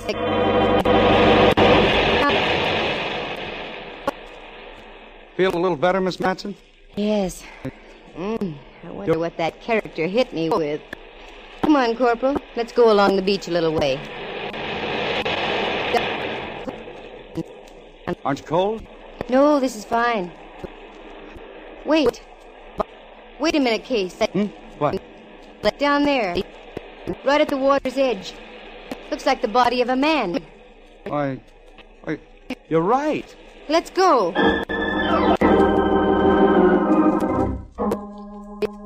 We ducked around a clump of brush and hightailed it down to the water. Sure enough, it was the sprawled figure of a man. Every time a wave came in, the body would change position, setting new patterns of crumpled legs and oddly shaped arms. Give me a hand, Case. Help me roll him over. Okay. There. Hey, look at this. What, Miss Matson? Do you know who this joker is? This is the lad who flattened my skull at the dance tonight. Yeah, I'll bet he's awfully sorry he did it now. He's quite dead. The corporal and I pulled and tugged and finally got the boy high and dry up on the beach. Then we ran up to my cabin. Operator. They must have closed the switchboard for tonight. Well, you wait here, Miss Matson. I'll run up into town. There's usually a prowl car there at this hour. Okay, but hurry, Corporal. Kay slammed out the door and I was left alone. I walked over to the cabinet, got a cigarette and lit it. Thoughts were going through my head like a roulette wheel, but none of the thoughts were dropping in the right slot. Then suddenly... Did you ever get the feeling you weren't alone? That a pair of eyes was watching your every move? I wheeled around. There he was, standing over by the closet door. Good evening. My bartender friend of the afternoon. Enjoying your cigarette, Miss Matson? Yes. Yes, I am, Mr. Sharp. Fine. Drag on it. Drag deeply. The last drag always tastes the best. What's on your mind? You've been on my mind ever since you pulled that body off the tracks this evening. Was that one of your jobs? Oh, yes. Hadn't you surmised by my musical signature? Wasn't that being rather dramatic? I don't think so. All great artists sign their work. Why shouldn't I?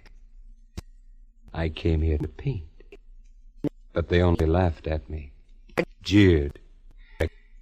So I decided to paint in a different manner.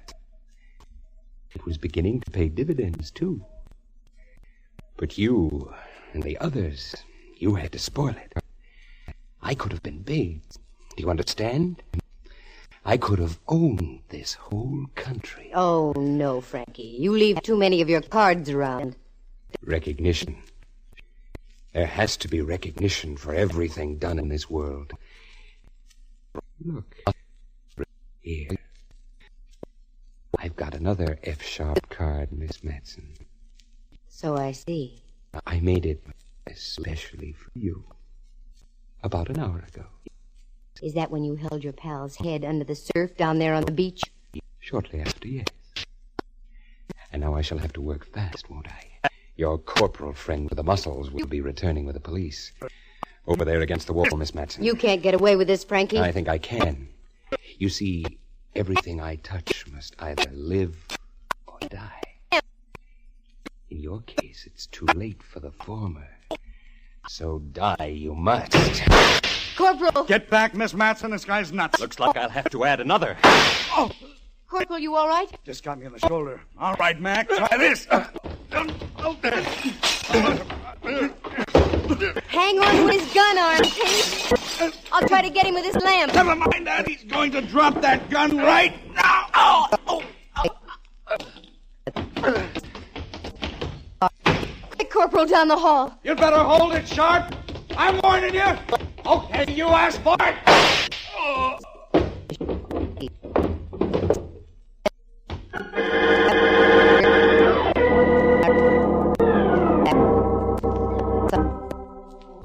F-sharp was quite flat, there at the bottom of the stairs.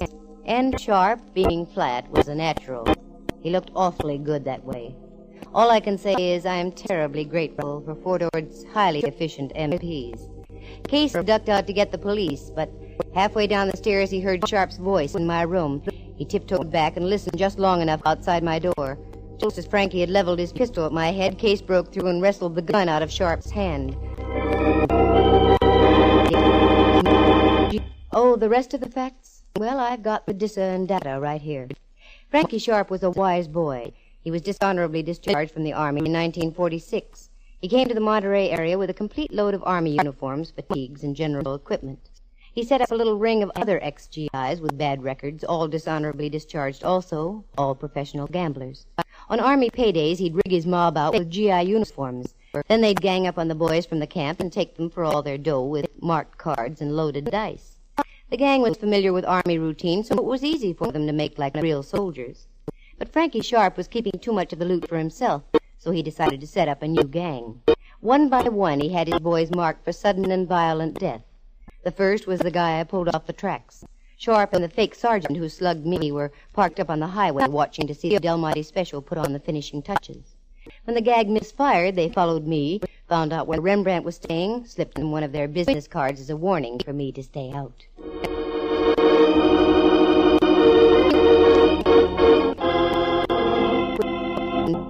But the fake sergeant turned chicken. He didn't want those F-sharp notes all over the area. So he came out to the NCO club, bopped me over the head, and got them back. When he returned, Frankie knew the fat was in the fire and that the time to strike was then. So he took his pal down to the beach, gave him a finger wave and a permanent, the kind you don't wake up from. Then he went back to my cottage to wait for me. Sharp was his own undoing. The poor guy was a megalomaniac and insisted on signing his works of art. His greatest masterpiece, though, was one he autographed. It was called Picture of a Corpse at the Bottom of a Stairway. Because when we went down to look at his body, he still had his own F-sharp card clutched in his rigid fingers. Corporal Case? Good boy. He's been studying criminology with the United States Armed Forces Institute. He was discharged about a month later, and because of his considerable amount of gray matter, was promised the first opening with the Monterey Sheriff's Office. Oh, me, it's beautiful around Monterey and Carmel. The soft ocean, the gently rising knolls, especially the one on my head. That's the last time I'm going to be queen of a ball.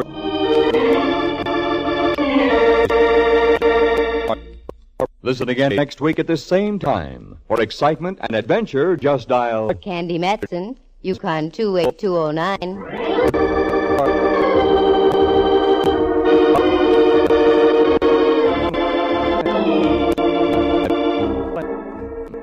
Heard tonight were John Grover as Sergeant Kenley, Lou Tobin as the pseudo-sergeant, Kurt Martell as Corporal David Case, and Jerry Walter as Frankie Sharp. Henry Leff is Inspector Ray Mallard, and Jack Thomas portrays the role of Rembrandt. The program stars Natalie Masters as Candy and is written and produced by Monty Masters. Eloise Rowan was at the organ, and sound effects were created by Bill Brownell and Jay Rendon. Corporal David C. Case is an actual person. Any resemblance to other people in tonight's play is purely coincidental. The program came to you from San Francisco. This is Dudley Manlove speaking.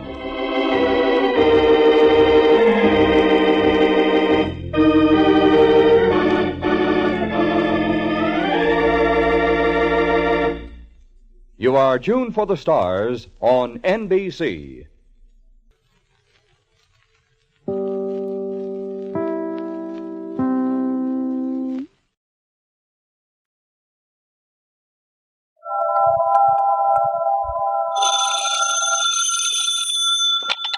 Hello, Yukon 28209.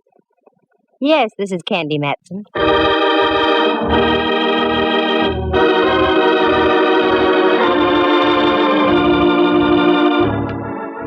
Got an old corpse kicking around you want identified? Know of any good murders you want solved? We've got just the girl for you. Her name is Candy Matson. Mighty cute, too. She fills out a size 12 suit to just the right proportions. Soft blonde hair, 2 sparkling blue eyes, and all in all, she looks as though she might have stepped right off a Varga calendar. And what's more, she's a private eye. You scoff? You ridicule? I'll let you see for yourselves. Listen, she's talking on the phone right now. Hello, Candy Matson. Hello, Miss Matson. I'm afraid you don't know me. That makes it even. You don't know me. Let's go from there. I've read about you in the papers, Miss Matson. You handle confidential cases. That's right. However, there's a little matter of a fee involved. Yes, I know. I can pay. That's item number 1. Now to item number 2. What's the confidential case? I can't possibly tell you on the phone, Miss Matson. I said it was confidential. Okay. Where do you want to talk? I am the proprietor of a restaurant, the Charlemagne in North Beach. Oh, yeah, I ate there once. Oh, that's nice. No, it wasn't. I didn't like the food. Oh. However, I'll overlook it. Do you want to talk in about an hour? That will be fine, Miss Matson. Good. And your name would be? Martinello. Carlo Martinello. Okay, Mr. Martinello. And have some ink in your pen. It costs money just to talk.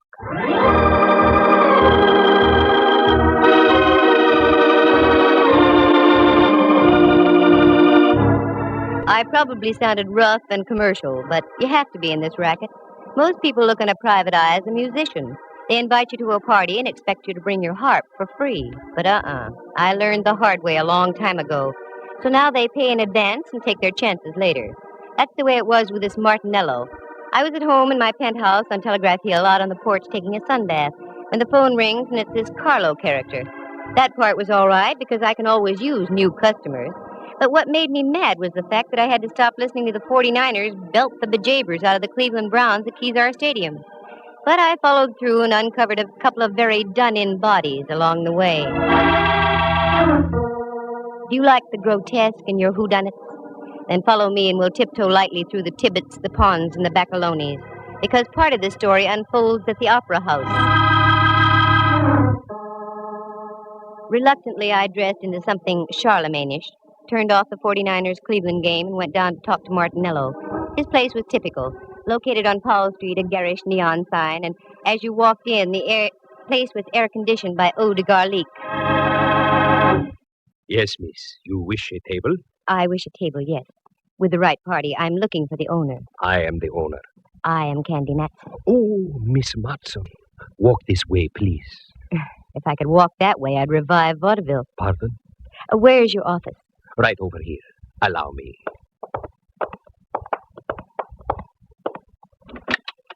After you, Signorina. Thank you, senor. Here, sit down, please. Thanks. Now, Martinello, what's on your mind? Always, all my life, I have run a very nice, respectable place. Mm-hmm. Until this morning. What's with this morning? I go down to the basement. My icebox is down there. That is where I keep all my meat. So, you wanted some ground round? Oh, no. Perhaps I'd better show you. Please, you will come with me. Martinello led the way out of his office and down a flight of stairs. A cold blast hit my face. A musty aroma smothered my nostrils, and if I had had a phobia about darkness, I'd have ducked out then. But I followed the guy, and we ended up in front of a refrigerator about the size of an inquisition chamber. He opened the door, and it was the usual restaurant icebox, choice legs of lamb hanging from hooks, potential fillets, and thick New York cuts. The box was cold, and I started to shiver. Not from the refrigeration, though, because over in the corner was a man. He looked like something out of a long-lost Arctic expedition. He had a long, flowing mustache, every bristle of which was coated with ice. He was quite frozen and quite dead.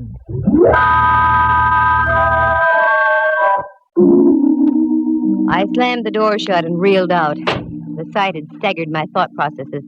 Martinello reached over by a salami slicing table and turned on a Mazda, a weak affair that cast dim shadows about the damp basement.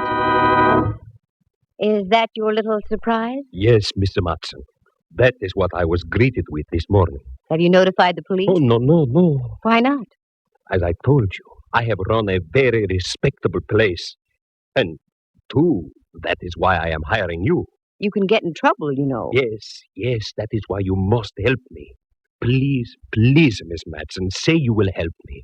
I will pay you anything you say. I stick my neck out in the strangest places. Now it's a refrigerator. Okay, Martinello, $2,000.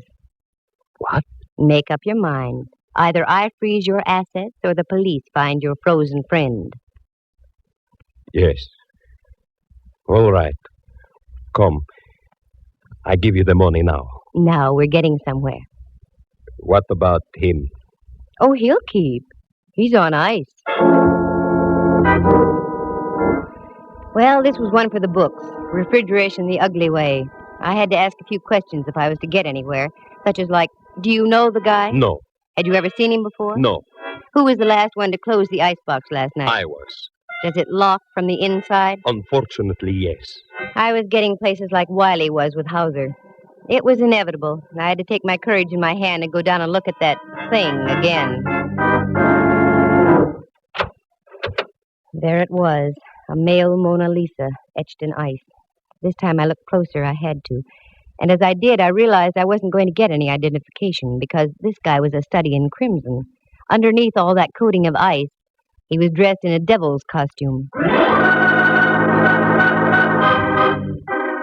I slammed the door once again and went upstairs. There I gave Martinello strict orders not to do a thing. Usually in cases like this, you have to wait for a break. They come along like a forcing hand in poker. So I went home to do some thinking. As I arrived, there was an old friend of mine, Rembrandt Watson.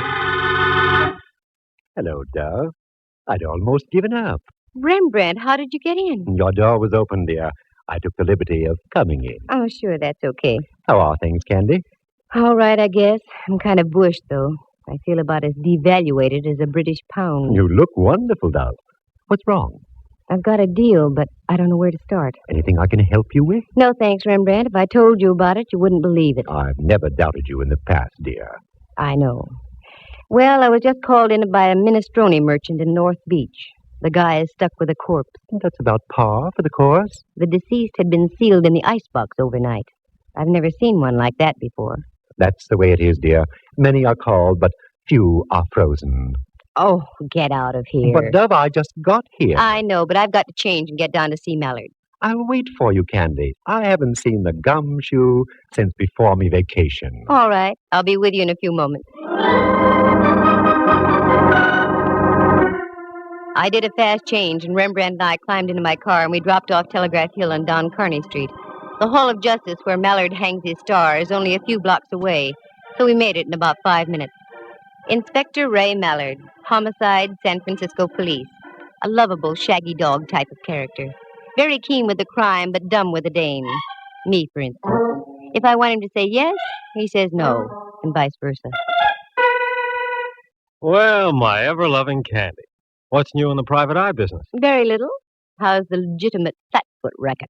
Oh, we're holding our arches up. Well, and Rembrandt, I haven't seen you since Pup was a Hector. Please, Inspector, you're metting your mixer-paws. Who writes this dialogue? I'm pretty weak, I know. What's on your mind, Candy? A character named Carlo Martinello. Have you got anything on him? What's so funny, Mallard? Nothing, except I eat lunch there about every day of the week. Well, answer my question. Well, there's nothing on Martinello. Arrested a couple of times during Prohibition. He was dabbling in grappa a la under the table. Have yous got a case against the guy, Detective Matson? Oh, cut it out. No, seriously. Why do you want to check on the guy, Candy? No reason, just thought I'd ask. Uh-huh. Well, Martinello's okay. Just trying to make a living. Only thing I don't like, he loves to sing to his customers. That'd be enough to bankrupt him right there. Anything else I can do? No, that takes care of everything. I tell you what, I'm through in about an hour. I'll take you up to Martinello's for dinner. You can see for yourself. No, that's all right. Okay, Candy. Give. Why, Mallard, dear, what on earth do you mean? You know something about something. I want in. Mallard, and I want you to believe this. I mean it sincerely. If I knew something, you'd be the last to know about it. He's got something there. Come now, believe us a while.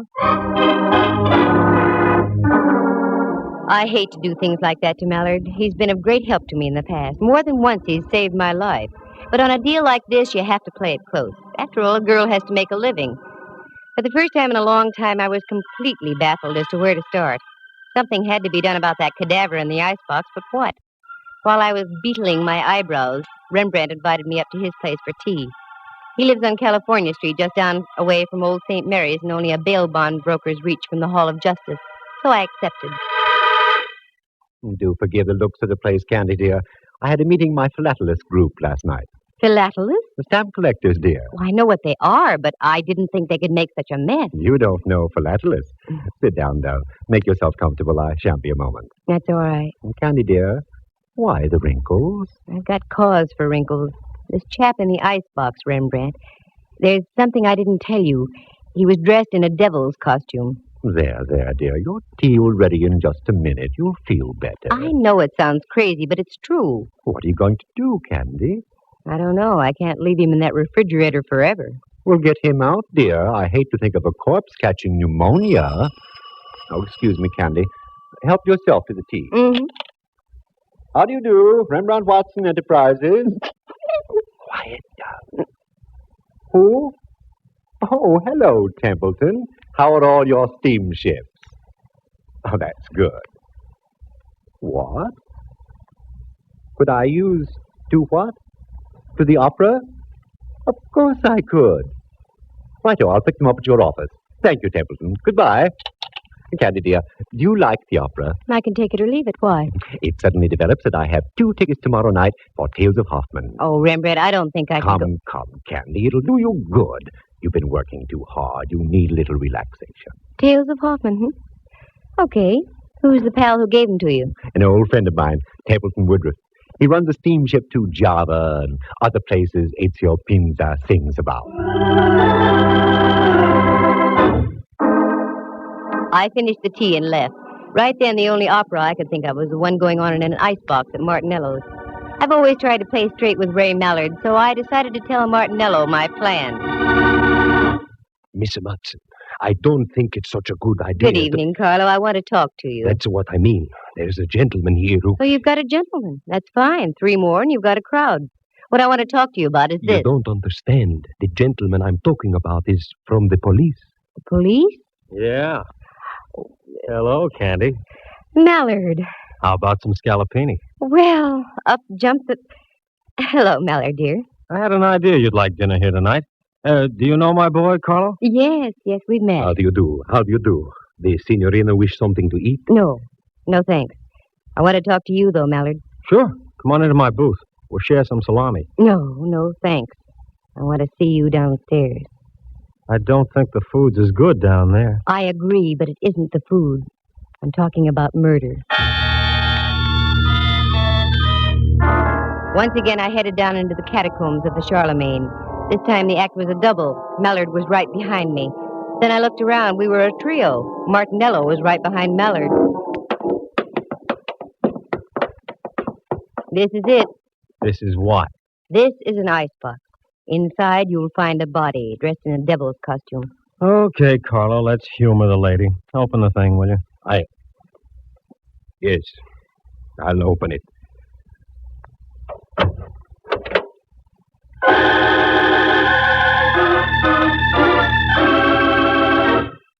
Lovely view of the beef. It's gone. The body's gone. Okay, Martinello, start talking and make some sense while you're doing it. Please, Miss Matson, I don't know anything. I haven't been down here all day. Get rid of those arched eyebrows, Martinello. You know something. What is it? Wait a minute, Candy. I'll do the questioning. In the first place, Carlo, was there or was there not a body in here? Well... Sure there was. He can't deny it. Here's a check for $2,000 signed by Martinello himself. Well, Carlo? Yes. There was a body, all right. Who was it? Friend of yours? No, Inspector. I never saw him before. Why did you call Miss Matson? Why didn't you come to see me about it? Well, you know, Inspector, the police... Just because you were once arrested for bootlegging, Carlo, is no reason to be afraid of the police. Well, I'll put a couple of my men on the job and see what we can turn up. What? Is that all you're going to do, Mallard? No. Right now, I'm going back upstairs and have some of Carlo's scallopini. Mallard, are you out of your head? Look, Candy, in order to have a murder case, you've got to have a body. Obviously, we're fresh out. And until your pal with the devil's costume turns up, I intend to live my typical everyday life. Don't forget the mushrooms, Carlo. There are times when I get so mad at Mallard I want to scream. I didn't, though. I only scrammed. I hung on to the $2,000, however. I felt I deserved it just for getting my curiosity aroused, and it was aroused plenty. Corpses don't get up and walk out of iceboxes by themselves. But after all, Mallard had a point.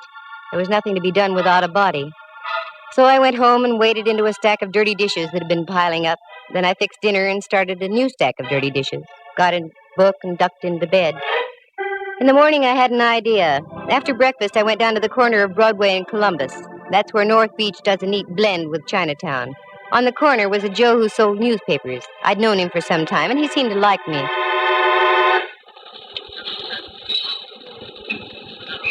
Hiya, Butch. Well, hello there, lady. How are you? Good, can't complain. Who won the football game yesterday? Yeah, funny thing. I got all the news right inside here for 7 cents. I get your point. Give me a chronicle, will you? Sure, here. Thanks. Who do you like in the feature at Bay Meadows? A goat named Candy. What did you say? There's a pig named Candy running in the 7th. Take it or leave it. What a tip. I don't get it. Well, what's really on your mind, lady? Here's a 20. You can play it on Candy all for yourself. Well. Do you know a gent named Martinello, Butch? He owns the Charlemagne down the block. Sure. What about him? That's what I'm asking you. What about him? Oh, he's all right. A little screwy, but he keeps his nose clean. Is that all? Yeah. Should there be more? I don't know.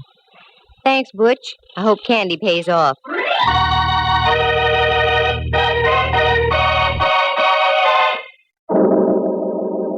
I was getting nowhere, that was for sure, and the rest of the day went the same way. Dead ends, blind alleys. I checked as many loose ends as I possibly could, but I was still stuck in a quandary. But the Crusher claimed late in the afternoon when I got a copy of the late paper and read where Candy came in at Bay Meadows and paid $32.20. And I hadn't had sense enough to get aboard. When I got home, the phone was ringing. Hello, Candy Matson. Oh, you're Candy Matson. I should play a fanfare. Oh, hello, Rembrandt, dear. How are you? Like an October morning. Every single one of me pores is breathing great, huge gulps of air. What? I just had a facial dove. Most invigorating. What on earth for? I loved your old pores just the way they were. Candy, you've forgotten. I have? Forgotten what, Rembrandt? We're going to the opera tonight. Oh, Ducky, I'm sorry. I had forgotten. I'm afraid I'll have to renege. Now, Candy, you promised, and I don't care what you're involved in. It'll do you good. But Rembrandt, I'm working on it.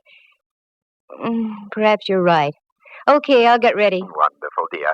Pick me up about 7:45, will you? Pick you up 7:45. Yeah. Oh, and another thing, Lamb. We may have to do some entertaining afterward. Do bring some cash, will you? Mm-hmm. That's the girl.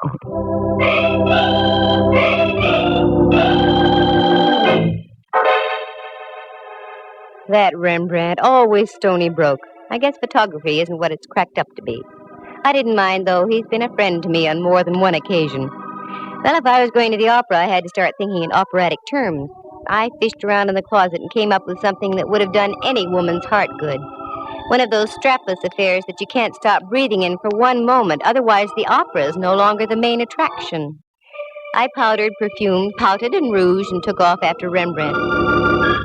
But just as I started to leave... Just a moment.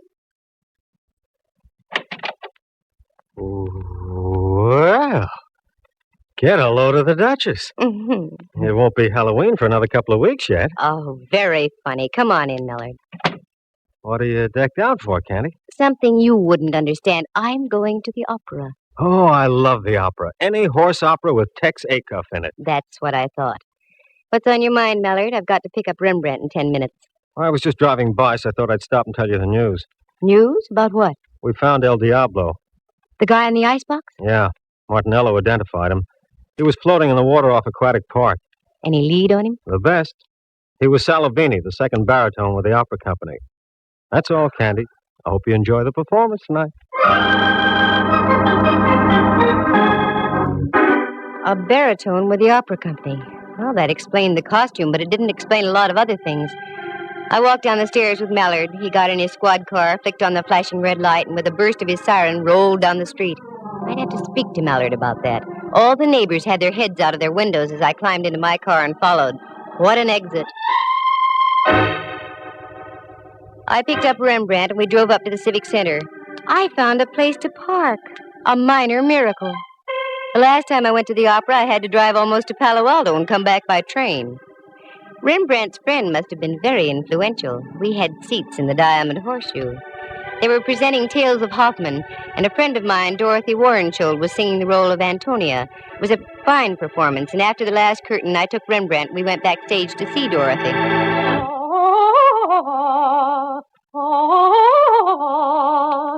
This is her dressing room, Rembrandt. Yes? Hello, Dorothy. This is Candy Matson. I have a friend with me. Oh, do come in, please, Candy.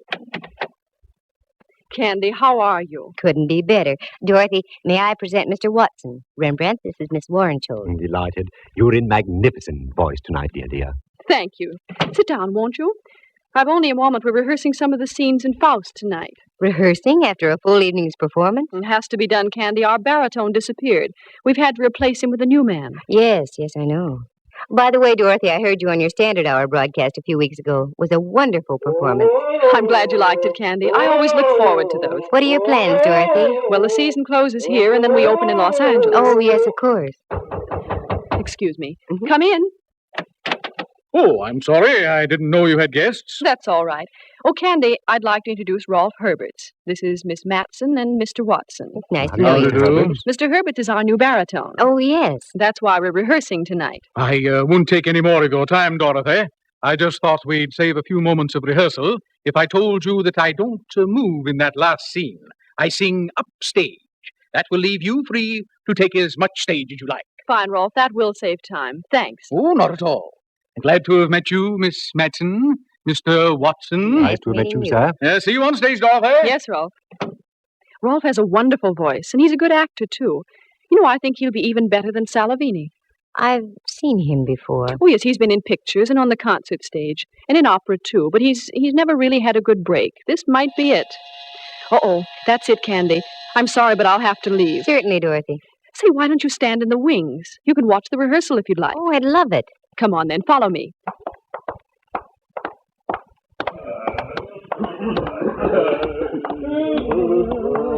All right, to places, everyone. Places. This is all right, Candy. You can stay right here. Thanks, Dorothy.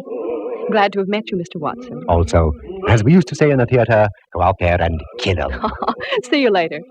Where is Miss Warrenshaw? Ah, there you are. Herbert! Where's Herbert? I saw him just a moment ago in the dressing room. Well, it's late. We've got to keep moving. Please, somebody find Herbert.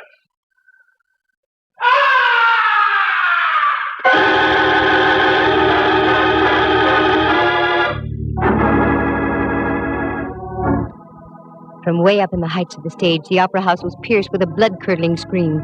That was no ordinary scream. It was the scream of death. You wait here, Rembrandt. Keep your eyes open. I'm going up to have a look. That scream wasn't in the score of Faust.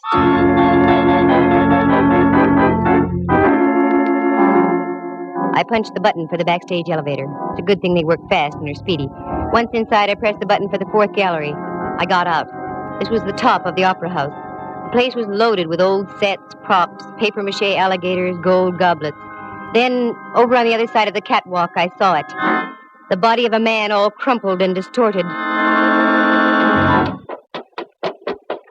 I hit the catwalk and ran over. It was 100 feet above the stage, and as I looked down, I could see a score of strained faces looking up through the darkness. I got on the other side and bent over the body. It was that of Rolf Herbert. Candy, down here. I think your man just ducked down underneath the stage. Again, I did a Mel Patton. The elevator shot me down to the stage level, and there was Rembrandt, wild-eyed. He came down the elevator on the other side, Candy. Then he cut across the stage and down those steps. Come on, Rembrandt, follow me. I may need help.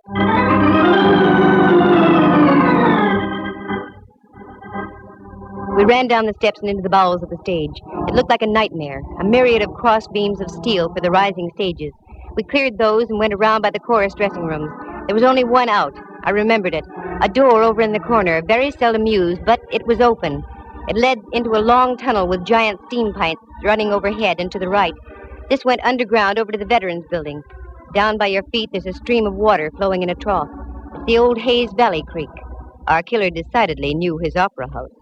As we entered the tunnel, I could see him up ahead running like crazy, so we took off after him. We made the other side, and it breaks into a big engine room. As we came into the opening, I looked around. The engineer was lying on the floor out like a light, blood spurting from his scalp. Then I glanced up. There was another door. This led into the Veterans Building itself and an avenue of escape onto Van Ness. I ran up. Then as we got into the long corridor, I saw Martinello breaking for the door. Stop! Stop, Martinello! Stop! You think I am a fool? I do if you don't stop. Try and get me. Okay, pal. You asked for it.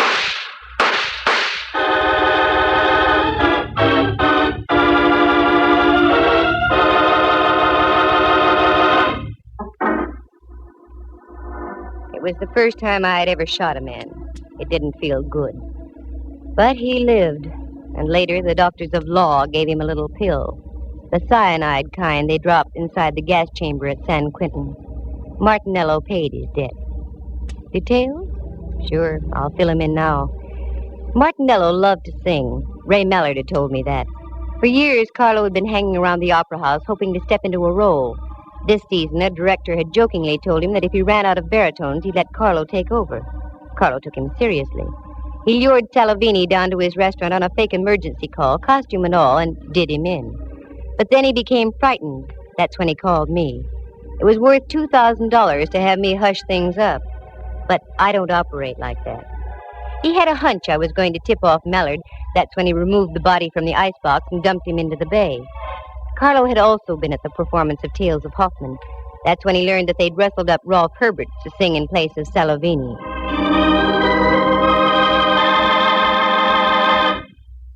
By this time, Martinello was obsessed with the idea of singing in the opera house and wouldn't stop at anything. Right after Herberts left Warrenshold's dressing room, he managed to get Herberts into the elevator and up to the fourth gallery behind the stage. That scream was produced by a 6-inch stiletto through Herbert's heart from the hands of Martinello. And that's when our chase began.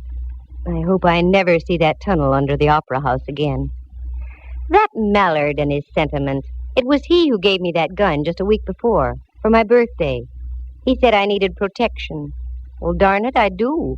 But I can't get Mallard to believe me. Instead, he just gives me guns.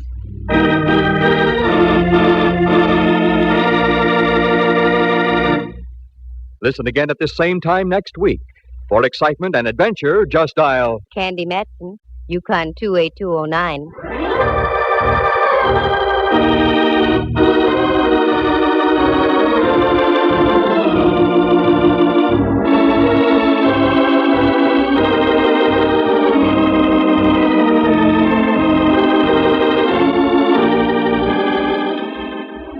Heard tonight were Harry Bechtel as Ralph Herbert, Jerry Walter as Carlo Martinello. Henry Leff plays the role of Inspector Mallard, and Jack Thomas is Rembrandt. Dorothy Warren Schold, star of the Standard Hour and the San Francisco Opera Company, was heard as herself. The program stars Natalie Masters as Candy and is written and produced by Monty Masters. With the exception of Miss Warren Schold, any resemblance to actual people in tonight's play is purely coincidental. Candy Matson comes to you from San Francisco. This is Dudley Manlove speaking.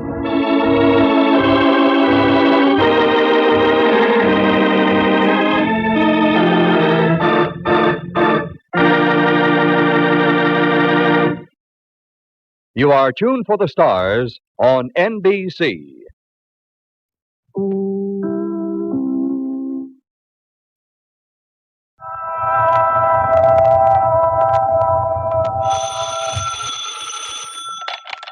Hello, Yukon 28209. Yes, this is Candy Matson.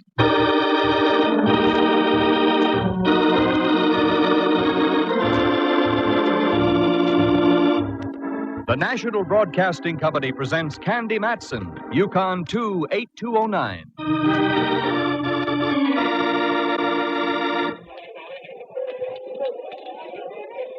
Candy, over here. What? Why, Myra Fisher. What are you doing here in a department store with your work clothes on? I work here, dear. I'm a wage slave. Well, I must say on you it looks good. What do you slave at? I'm head of advertising and promotion. Well, quite a spot, hey, girl? Well, it was until this morning. Oh? Now my neck is in the fire. What'd you do? Forget to proofread one of your ads? Nothing so trivial, dear, believe me. But am I glad to have bumped into you? Maybe you'll change your mind when I tell you I've been shoplifting. No, I'm serious, Candy. Could you spare a moment and come on up to my office? Why, sure. And wipe that frown from off your brow. It's wrinkling your makeup. Well, yours would wrinkle, too, if you had a missing Santa Claus helper on your hands. Well, now, there's a situation. And it almost broke Candy Matson's heart when someone told her there was no Santa Claus's helper, one Jack Frost. Listen, here she is now to tell you about it. That's right, what the man said. I ran into a deal where we had a missing Santa Claus helper, Jack Frost. The gent with the icicles was supposed to talk to the tiny tots at the Brownstone, one of San Francisco's larger and classier department stores. I'd gone down there that afternoon shopping. I wanted a bow tie for my old pal Inspector Ray Mallard of the San Francisco Police Department. A bow tie that lit up and spelled Cossack when you pressed the button on the battery. That was when I bumped into this gal, Myra Fisher. We went up to her office on the 6th floor, and she sat me down. Cigaretted me, too. You think I'm fooling about this Jack Frost thing, don't you, Candy? Well, now, look, dear, we all have our little peccadillos. Yours just merely happens to be a missing Jack Frost. You'll get over it. I refrain from hurling this ashtray at you, Candy, only because of our long acquaintance. Good. Now listen to me. We've had a Santa Claus helper here for almost a month, and a darn good one. The kids were crazy about him. This morning, he didn't show. You don't suppose Jackie boy got in the mood and caught the Christmas spirit, do you? The kind that comes in pints? No, he wasn't that sort of Joe. Well, your answer's simple. Hire a new one. They're hired through an agency. I called the one we do business with, and they're fresh out of Jack Frost. And I've got to get one, Candy. Otherwise, I come down 10 notches in the opinion of the brass. I don't want you to think I'm unsympathetic, Myra, but what can I do? Would you get around? You know people. Find me somebody. Anybody who'll take over the job of being Jack Frost. Well, okay. I'll do the best I can, Myra. Candy, you're a dear. Yeah, one of Santa's dears. Okay, I'll try and find you a Jack Frost, Myra, but don't hold it against me if he turns out to look more like Humpty Dumpty.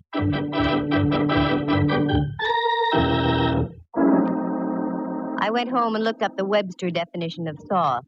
It said soft, easily yielding to pressure. That was me, Candy Matson, girl dope. Here I had all my Christmas shopping to do, and I agreed to find a substitute for Jack Frost. I had no idea where to start.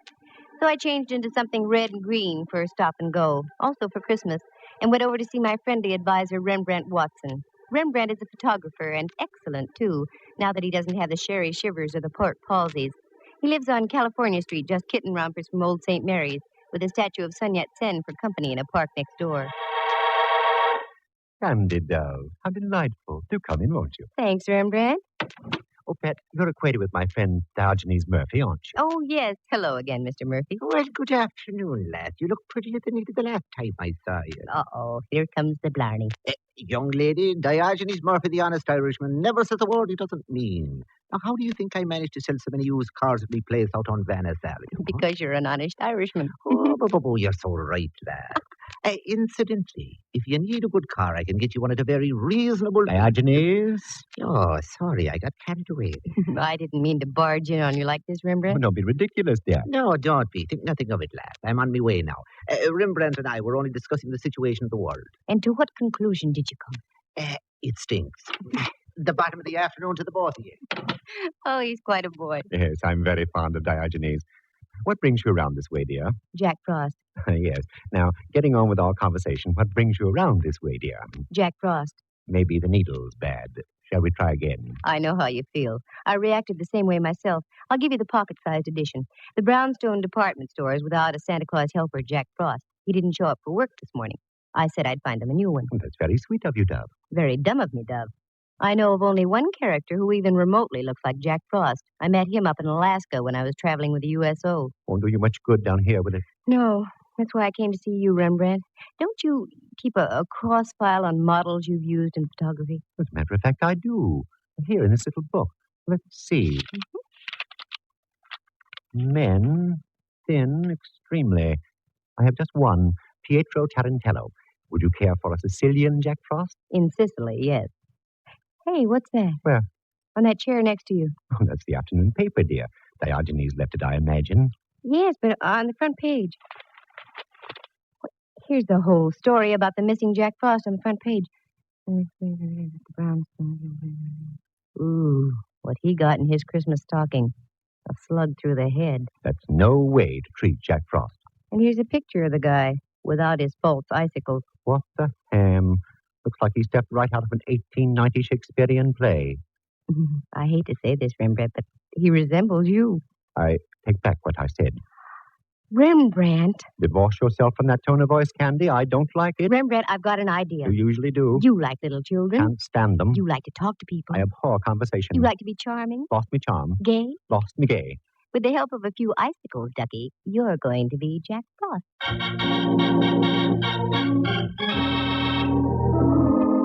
Rembrandt fought, he argued, he paced the floor, he had the vapors, he fainted.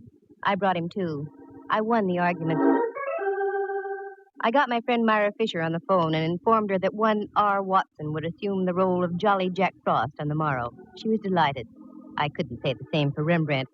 Then I went home. I was greeted by a sound very much like that of a phone ringing. Using my keen instincts, I figured it was the phone. It was. Hello, Candy Matson. How do you do, Miss Matson? Allow me to introduce myself. Allowed. My name is Burke, Prentice Burke. I'm the first assistant vice president of the Brownstone. Brownstone. Oh, yes, that's a store of some kind, isn't it? Yes. Now, the reason for my call. There has been, shall I say, a rather unfortunate occurrence in our store today. So I read. I need the help of a professional sleuth. You were highly recommended by the head of our advertising department, Miss Myra Fisher. Aha, the thick plotting. I beg your pardon. Oh, no need to. You didn't do anything. Okay, care to talk to me now, Mr. Burke? I'd much rather have you come down to my office, Miss Matson. This matter is of an extremely confidential nature. I'm your girl, then, figuratively speaking. How long will you be there? As long as necessary. That's up to you. Very well, I'll be there in half an hour if I can find a place to park. I only had time for a fast change, so I made it from Andescray to Taboo. I sniffed at it and felt I was on the right scent. Then I climbed in my car, drove down Kearney Street, waved a crisp single under the nose of a hotel doorman, and had my car taken care of. Then into the brownstone and up to Mr. Prentice Burke's office. I flipped a hip past the girl's secretary and walked on in. Burke was waiting for me. That was obvious. I could tell by the expression on his face. It was worried look number 12B. How do you do, Mr. Burke? I'm Candy Matson. Sit down, won't you? Thank you. Now, our subject is what? A man named Jordan. That's on another network. I beg your pardon? Oh, that's all right. Now about this Jordan. Yes, Ralph Jordan, to be exact. Well, that's a relief. For a moment, I thought you wanted to talk about Jack Frost. That's just it. He was Jack Frost. Oh, me and my big mouth. He was working here up until yesterday afternoon. Maybe you read about it. He was found shot today. Yes, I read about it. That's the reason I've called you. Why didn't you have your own store detectives take over, Mr. Burke? No. That would never do. I want no one in the store to know what's going on. Ah, intrigue. Quite possibly. I have reason to suspect that Jordan was killed by someone in our employ.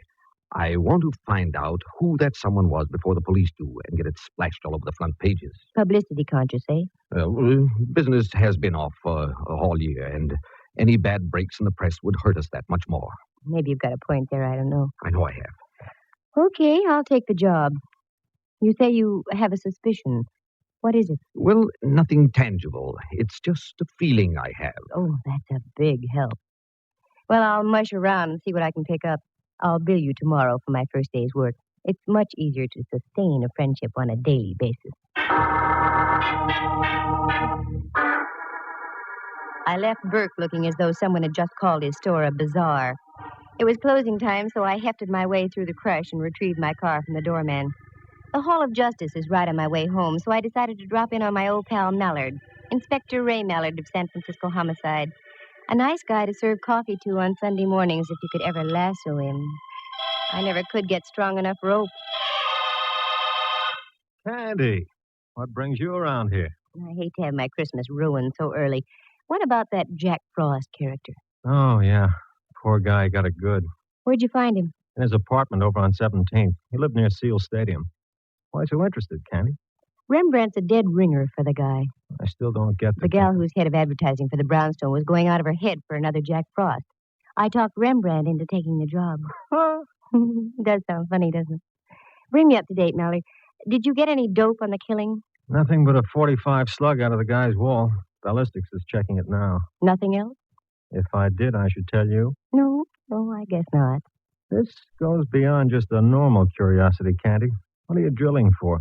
Oh, it's only that I'm worried about Rembrandt. I got him the job. I'm responsible. I wouldn't want anything to happen to him. Ask a silly question, Mallard, and you get a silly answer. Okay, let's forget it. How's about dinner tonight? I've fought this thing long enough. Okay. Candy. Yes, Mallard? We've known each other a good long time, haven't we? That's right. Ever since the fair on Treasure Island. We've had our little quarrels, little misunderstandings. Oh, but they never seem to last long, though, do they? No. That's why I feel I have every right to ask you a question. Wait, yes, I'd say you do, Mallard. Maybe I'll ask you tonight. No, go ahead. Now's as good a time as any. Perhaps it is, Candy. You get around a lot. You meet people.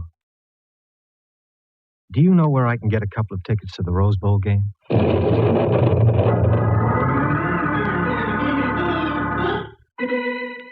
My brain lit up like a Roman candle. I stormed for the door, turned back, stood there, my jaw waggling helplessly. Then I stuck my tongue out at Mallard and left. It was the only thing I could think of doing. Oh, he can make me so mad. But inside half an hour after I got home, I started to laugh. Felt much better. Just as I was puttering around getting ready, the apartment buzzer buzzed. That Mallard, much too early. But I was wrong. It wasn't Mallard. Well, Myra, what a surprise. Do come in, won't you? No, thanks, Candy. A friend of mine's waiting in his car outside. He's driving me home. Oh, I'm sorry. You can't stay for a moment? So, my dear, I just dropped by to leave this. Merely a little token of thanks for getting me off the hook. Oh, Myra, there wasn't any need to do that. Just a few pair of old stockings, dear. Getting me my new Jack Frost means more than you know. Here, please take them, along with my very deepest thanks. Thanks so much. A girl can always use them. Are you all set with my friend, Mr. Watson? Oh, yes. He came in this afternoon and filled out his withholding tax and so on. Very nice. I think you'll find him very efficient, Myra. Oh, what's the matter? Pardon me. I didn't mean to frighten you. Oh, Mallard. silly of me. I must have jumped a foot. Oh, that's all right. He frightens me, too. Myra, I'd like to have you meet Inspector Mallard. Inspector, Miss Fisher. How do you do? Oh, fine, thank you, now that I've caught my breath. Do forgive me, Candy, but I must rush. See you soon, I hope. Tomorrow, Myra, I'll be down to see how my lad's doing as Jack Frost. Thanks for the stockings. Well, aren't you going to invite me in? No, I'm not. Here's my coat right here. What's our hurry? Come on, let's go. I'm starved. I thought we could have a cocktail here before we left. You thought wrong. 2 tickets to the Rose Bowl. From now on, you earn your cocktails, Mallard.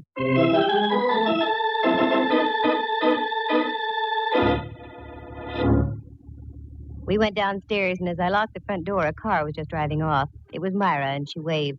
And driving, if these tired old eyes hadn't deceived me, was Mr. Prentice Burke, vice president of the Brownstone.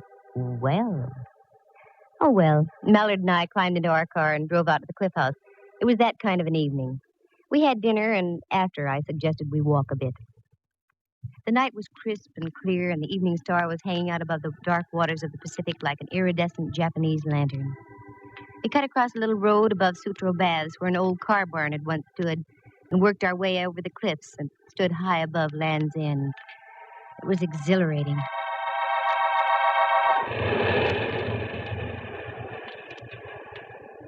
Penny for your thoughts, Candy. Inflation is still here. All right, make it 2 pennies. Well, I was just thinking, Mallard, dear, when you see a star in the sky, soft water below, feel Christmas in the air, how can there be violence in the world? An age-old question, pal. One I can't answer. I'm too small. Hey, you're cold. I'd better put my arm around you. Mallard, no. What's the matter? The headlights from that automobile are shining right down on us, and we... Mallard. Candy, what's wrong? Got your flashlight with you? Sure. Also my gun and my handcuffs. Anything else we need? A mortar, maybe? The lights from that car. They shone on something. Down there, under that tree. Oh, Candy, just for once, can't you stop digging up a mystery? Be human? I am being human. Come on, Mallard. I want to see what's under that tree.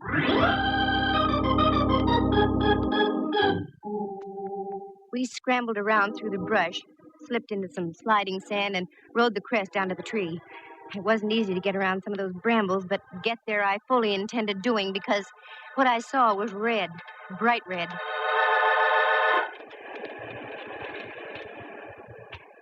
You okay, Candy? Nothing that a new pair of nylons won't fix. Shoot the flashlight over this way a bit, Mallard. There.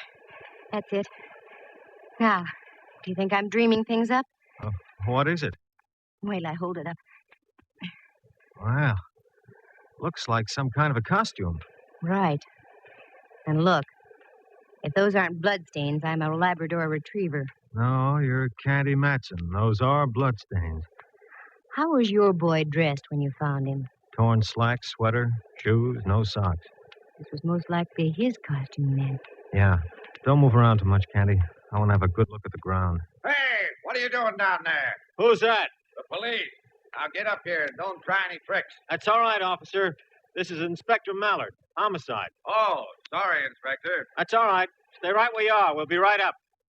Now, this is a break, Candy. I want you to drive me to a phone. I'll leave the officer here to guard the place. You can go home. I've got work to do here, okay? Yeah, sure. For once, we had dinner before you had a chance to break the date.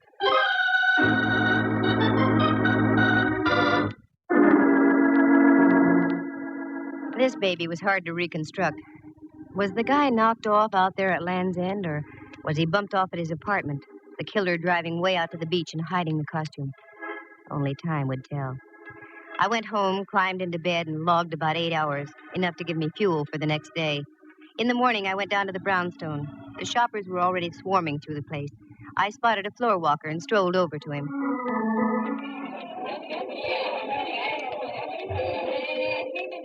Pardon me, sir. I said, pardon me, sir. I'm very busy, young lady. Make it as brief as possible. You do work here, don't you? Of course. You are the floor walker assigned to this section? That is correct. Come to the point, please. Well, I've a good mind to report you. As you wish. As I said, I'm very busy. Now, what is it you wanted to know?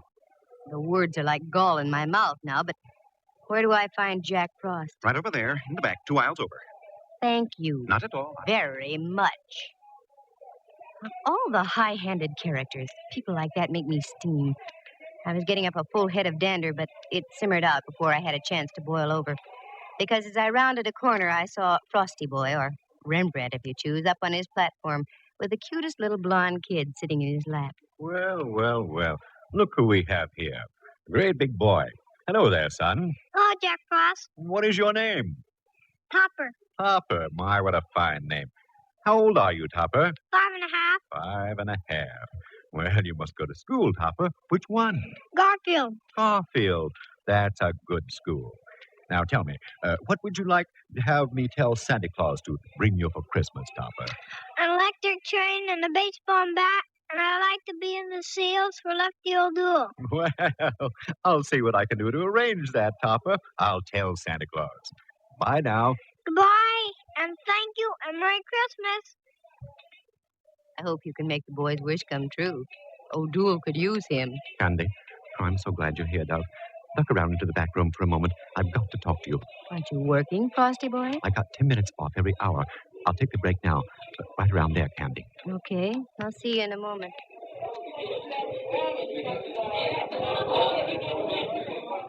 What's the matter, Rembrandt? Even under those icicles, you look warm under the collar. Here, look at this. Every now and then, one of these moppets toddles up to me with a Christmas letter in its hand. A little red-headed girl handed me this about half an hour ago. I've been shaking ever since. Let me see. Dear Jack Frost, a word to the wise is sufficient. When you take your lunch hour, keep on going. Don't come back. Otherwise, you'll meet the same fate as your predecessor. Just about what I expected. Candy, you mean to say that you're deliberately using me as a sacrificial lamb? By no means, Ducky. Go ahead, take your lunch. Then do as the note says. Keep on going. As a matter of fact, why don't you take off now? I'll meet you at your place in about an hour. That's the best news I've heard since Nelson's victory at Trafalgar.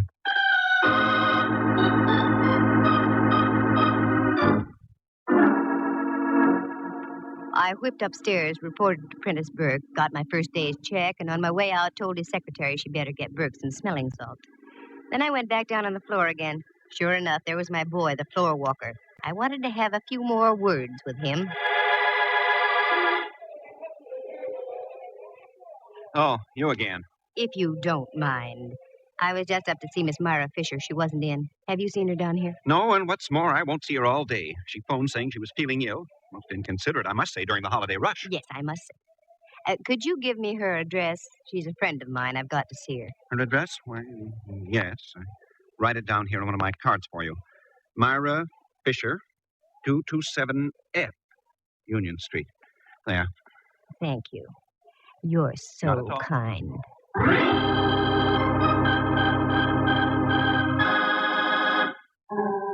I had all the ammunition I wanted. A check signed by Burke and a card written by the floor walker. His name was Simon Liggett. With that, I ducked into a phone booth and called Mallard. Homicide, Mallard speaking. Good boy. This is Candy. What did you find out at Land's End last night? A couple of very juicy footprints. They give us nothing. Did you make any casts of them? Why, sure. Mind if I borrow a couple of them for a few hours, Mallard? Well, I don't see how it'll hurt. Sure, okay. Thanks, Mallard, dear. I'll be by in a moment. And I want to borrow you, too.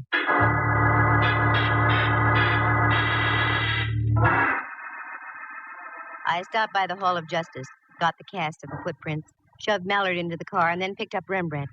The thing was only a hunch, but my hunches have paid off, so I never ignore them. First, we went out to an address on 5th Avenue near Clement. We got in the back door and went to work. Nothing made sense there. So we drove over to Reseda Way in the marina. Again, we got in and did some sleuthing. This time, we hit the jackpot. A pair of shoes in the closet matched the casts we had brought with us. Rembrandt, go out in the kitchen and see if this place has any ketchup. I'm not hungry, Dub, but oh, look. What are you up to, Candy? We've got enough to swing a case here. I'm working for a voluntary confession, Mallard. Tell me, what was the position that the Jack Frost was in when you found him dead? In a chair, like that one. His head slumped down on his chest. Good. Here's the concept, Dove. When are you putting it on? You. What? Without the bun or relish, Ducky. Sit down there, will you, Rembrandt? Now, just go limp and let your head hang down. That's it. Now for a little seasoning. Oh, Candy, you're smearing me with this sticky stuff. Oh, for the sake of art. Hold still. There. How does he look, Mallard? Why, Candy, it looks like the same guy, the real thing. Good. Now, Rembrandt, you just sit like that. Don't move. Mallard, you duck into that closet over there, and I'll hide in here. We've got a good view of the front door from both places, okay? Okay. There are times, Candy, when I admit I admire your genius. Genius, schmenius. Come on, let's hide.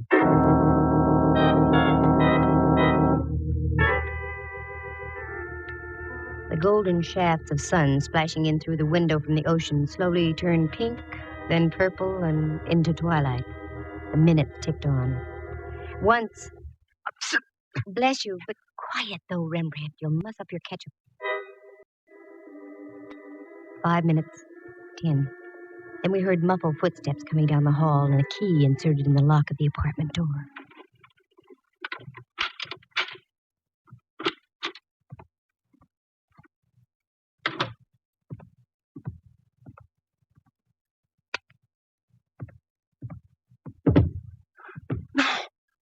Oh, no. It can't be. The old fool I killed. No. Okay, buddy, that'll be about enough. Oh, no. You... Get him, Mallard. He's ducking. I'll get him. Nice tackle, Mallard. All right, Mac. You going to remain peaceful, or do I have to give you a little tap? No. I'll be quiet. You got me. I did it. I did it to both of them. I killed them. I killed them. I killed both of them. Both of them? Yeah. Look behind the sofa. The sofa. The girl. Jack Frost. The sofa. The sofa? Right behind the sofa. Wait a minute, Mallard. I had to do it. I couldn't. Oh. But then they were going to do it. Oh, Mallard. More trouble, Candy? I killed both of them. I'm glad I did. Yes. An old friend of mine. That job was The late Myra Fisher.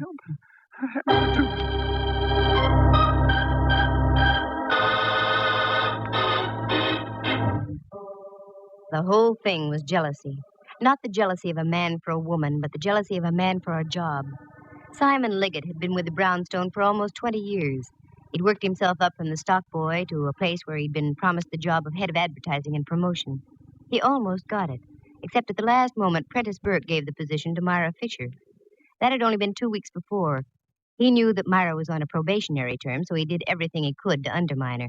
Little things like changing ad copy, sending out false stories to newspapers. He figured that if he could keep the store without a Santa Claus helper, he'd break Myra's back and get the job by the first of the year. He paid a visit to the first Jack Frost and tried to bribe him into quitting, but the guy would have none of it. There was a struggle. Liggett lost his head and whipped out a gun and shot him. He was still in his costume, so Liggett stripped him, put some old clothes on him, drove out to Land's End, and ditched his costume. Then he felt sure there would be no Jack Frost the next day. But that's when Myra met me, and I talked Rembrandt into taking over. By this time, Liggett was in a frenzy and would stop at nothing. He trailed Myra and Burke to Myra's home, killed her, took her body over to his place, and ditched it behind the sofa.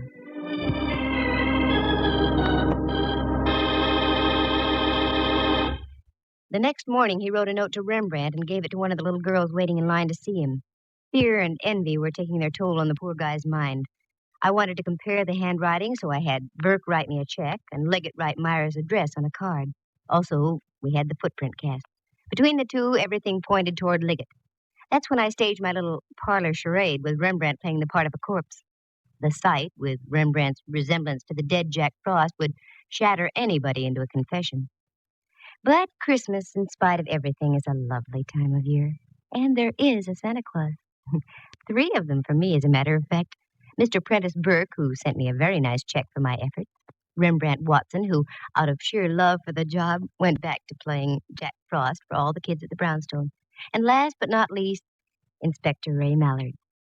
He gave me a Christmas sock, right on my mouth, just where any well-placed Christmas sock should go.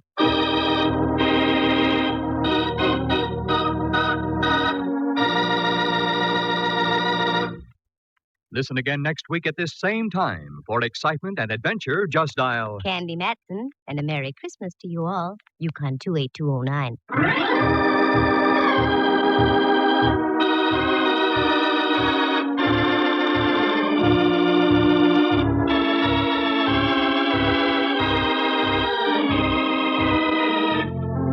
Heard tonight. tonight were Helen Klebe as Myra Fisher, Lou Tobin as Prentice Burke, and John Grover as Simon Liggett.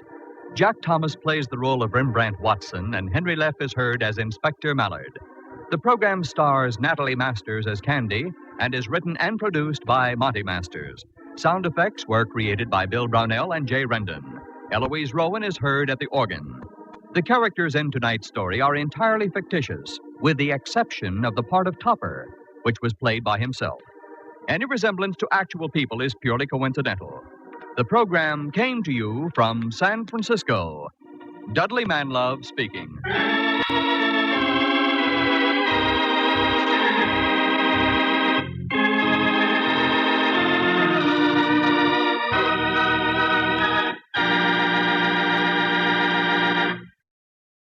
You are tuned for the stars on NBC.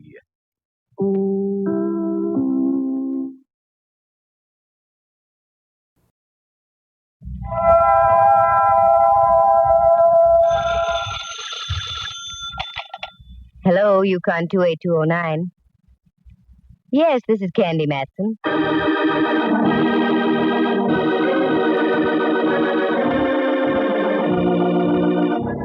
The National Broadcasting Company presents Candy Matson, Yukon 28209.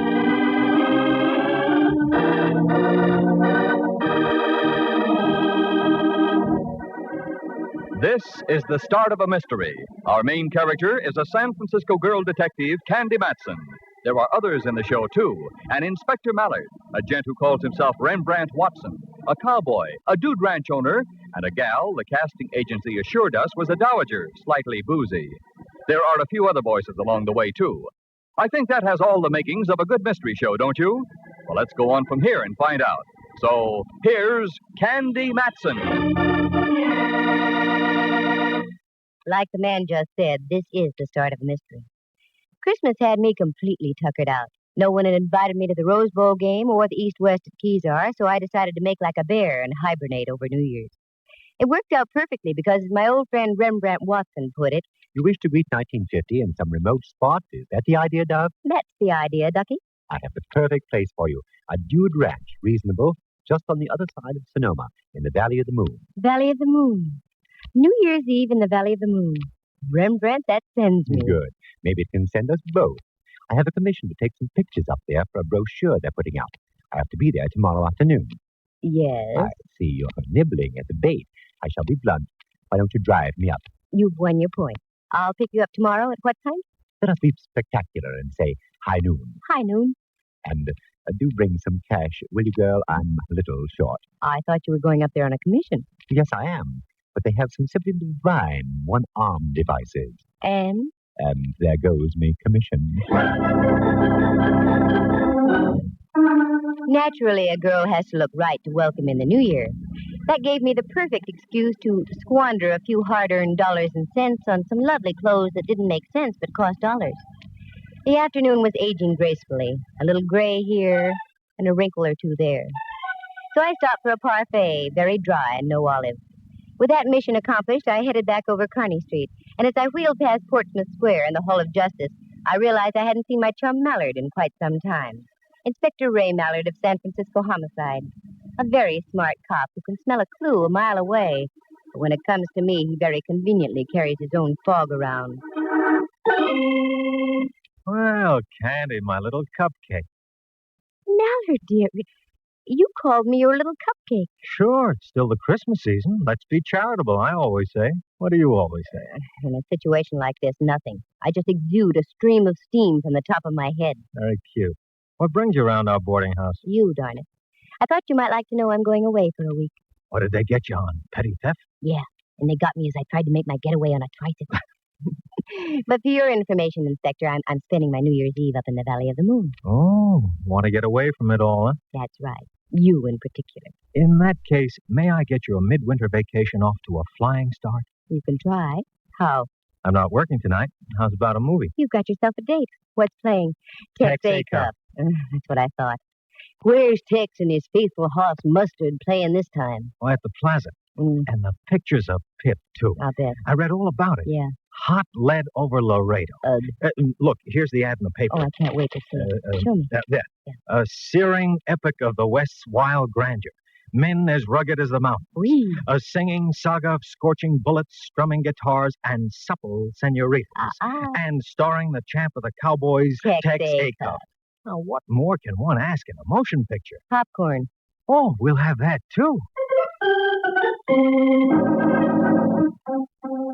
I went home, did some packing for the trip the next day, fixed something to eat, and then changed into my spurs that jingle jangle for Tex Acuff. Mallard arrived, we took off. We got to the early show, so we managed to get some good seats. Of course, he wasn't kidding about the popcorn. He got a great big bag of that. We fumbled our way down the darkened aisle and found a place to sit. The movie was almost over. Tex, the whole thing looks like a gosh dang frame up to me. They must have snuck off with them head of cattle and old Rindy. Yup, I reckon. Here, Candy. These seats are okay. They must have gone that way, all right. Sure. Only one thing. Sorry, lady. So am I feet. What's happened to Tex? Last time I seen her, she was leaving. Seats are okay. Oh, have some popcorn? No. I wonder where the sheriff is. He said he was going to be riding by directly. What? I said sure is good popcorn. Oh. Sure you don't want some? What? I said, are you sure you don't want some popcorn? I keep saying no. No, thank you. I don't want any popcorn, Mallard, dear. If you'll pardon me, I'm going home and catch this on television. Like saying, not with Tex missing this way. I understand your feeling all about it.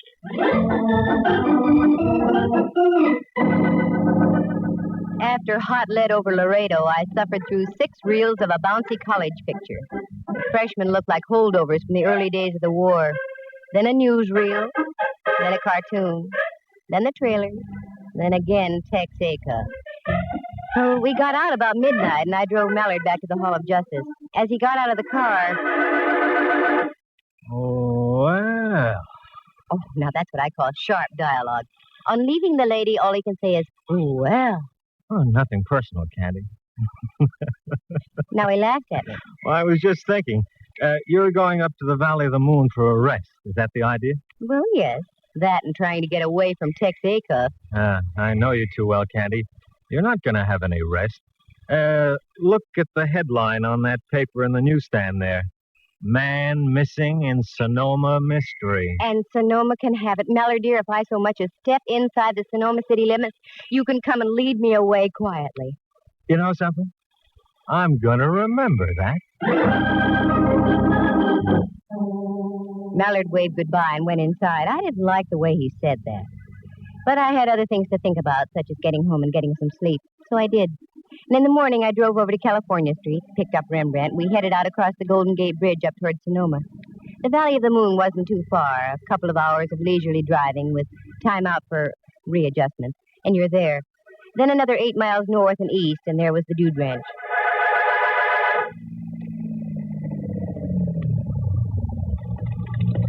This is it, dear. What do you think of it? Perfect, just perfect. Why, Rembrandt, dear, it's a real ranch. Of course, Dove, a going concern. They only take in guests as a sideline. Oh, here comes a man. I imagine that's Mr. Lawrence, the owner. Oh, well, I'll shut off the motor. Good morning. How do you do, sir? Would you be Mr. Lawrence, perchance? Yes, and you? Watson, Rembrandt Watson. I'm here to take some pictures for you as we discussed via the Dell system. Oh, yes, Watson. Right on time. That's good. Oh, Candy, may I present Mr. Lawrence, owner of the Double L, Miss Matson. How do you do? Miss Matson was wondering if she could get accommodations for about a week, Mr. Lawrence. What? Now, wait a minute, Watson. I'm paying you a substantial fee for this job, and I won't get stuck with non-paying guests. Oh, I think you're laboring under a misapprehension. Hold it, Rembrandt. Look, Mr. Lawrence, I'm here as a commercial guest. I'm not asking for any favors. And I doubt if I'd stay here now if you got down on your bended knuckles. Oh, now, wait a second. I didn't mean it just that way. I apologize. It's only that, I've had some tough luck with people lately who seem to be only too intent on beating me out of their bills. Please, Miss Matson, excuse me. I just jumped to conclusions, that's all. I think you set a new record for the jump. Oh, forget it, Dove. Do. Okay, I'm sorry. Do you have room for me, Mr. Lawrence? Why, yes, of course. A delightful cabin just in back of the ranch house. Not being prepared, it'll take about an hour to get it in shape. Will that be all right? Yes, sure. We can eat in the meantime. Fine. I'll get one of the boys to fetch your luggage. Oh, you can park over there under the old stables. Oh, no garage? Well, again, I have to apologize, Miss Matson. The garage is overloaded now. We have a sheriff's posse up here. The owner of the ranch next to mine disappeared yesterday afternoon. The sheriff is searching the entire vicinity around here. Dove, are you all right? Well, speak to me, girl. What is it? I'm all right. I just happened to think of something Mallard once said last night. I pushed my assembled horsepower into the stables where they belonged, and Rembrandt took me by the arm and steered me into the ranch house. It was a beautiful place, a tall cathedral-like living room with a crackling fireplace about the size of Dante's Inferno at one end. Off to this one side of the fireplace was a cozy little bar. The sun was just going over the yardarm, so I figured an old-fashioned would be quite in order. Old-fashioned was right. Behind the bar was the personification of an old-fashioned cowboy. Real chaps, a leathery face, and little squint wrinkles around his eyes. Well, howdy, Tex. It seems like as if I done saw you in a movie last night. Howdy yourself, ma'am. Nope. Must have been 2 other cowboys. I've been working here at the Double L for almost 5 years. My mistake, partner. Matson's the handle. What's yourn? Is that the way cowboys talk, ma'am? Yeah, Hollywood and Vine variety. I'm glad to know you. Call me Jeff, Miss Matson. Check. This is Rembrandt Watson. Rembrandt, Jeff. Are those shoulders sewn in, or are they real? I'm afraid they're real. Hiya, Mr. Watson. You riding herd on all those bottles back there, Jeff? Yep, for better or worse. Chang, our regular bartender, took powder on us day before yesterday. Uh-oh. Seems like he picked a bad time to do a run-out. Oh, you mean the missing gent from Glen Valley? Glen Valley? Yeah, that's the ranch next to ours. Yeah, I understand the police are on the lookout for Chang, but he didn't do it. He's a good, honest Chinese boy. Even so, it's a bad time to disappear. Oh, I admit it doesn't sound good. Well, if you folks won't mind the efforts of an amateur dispenser, what can I do for you? An old-fashioned for me, Jeff. Well, that I can try. From now on, it gets easier. Rembrandt only wants the Coke. Well, I can sure fix that all right. Uh-oh. What's wrong? Here comes the Duchess. The Duchess? Yeah, one of our guests. She's been out here about 2 weeks, and she can go through distilled spirits faster than a buzzsaw through mushy pine. And I hope you're prepared to talk. Always, Jeff. Always. Hello, my dear. You just arrived, haven't you? Mentally or physically? Oh, my! A sense of humor, too. I shall enjoy your company. Are you staying long? Well, I'm not sure now. My plans are rather indefinite. Oh, you'll love it here, Miss... Matson. And may I present Mr. Rembrandt Watson? Charmed, I'm sure. As of now, me life has commenced. Oh, you delightful lad. Jeff, dear boy, make me just a little nip of the old favorite, will you? Sure. One painkiller coming up. Here's your old-fashioned, Miss Matson. Thanks. Mr. Watson, your coat. Thanks, sir. Young lady, you must be an actress. You look like one. Well, no, I'm not. I used to be an actress, a famous one. Mm-hmm. I toured all over the continent with the greatest of stars, the finest of plays. Mm. I was the toast of London, Berlin, Vienna. Yes, but I had kings and princesses worshipping at my feet. Oh. I was once the vortex of an international incident. But no matter. Those days are gone forever now. And here's your tonic, Duchess. What? Oh, thank you, Jeff. Well, as we used to say, here's to crime. What was that? It's a perfect toast. We have quite a mystery in this part of the country, young lady. And so I keep hearing. I can't understand. Mr. Ferguson had everything to live for. Mr. Ferguson? The man who owned Glen Valley. Wealthy, good-looking, in the best of health. You seem to know quite a bit about the gentleman, Duchess. Only what I read in the newspapers, and I can't understand it. Well, as I said, here's to crime.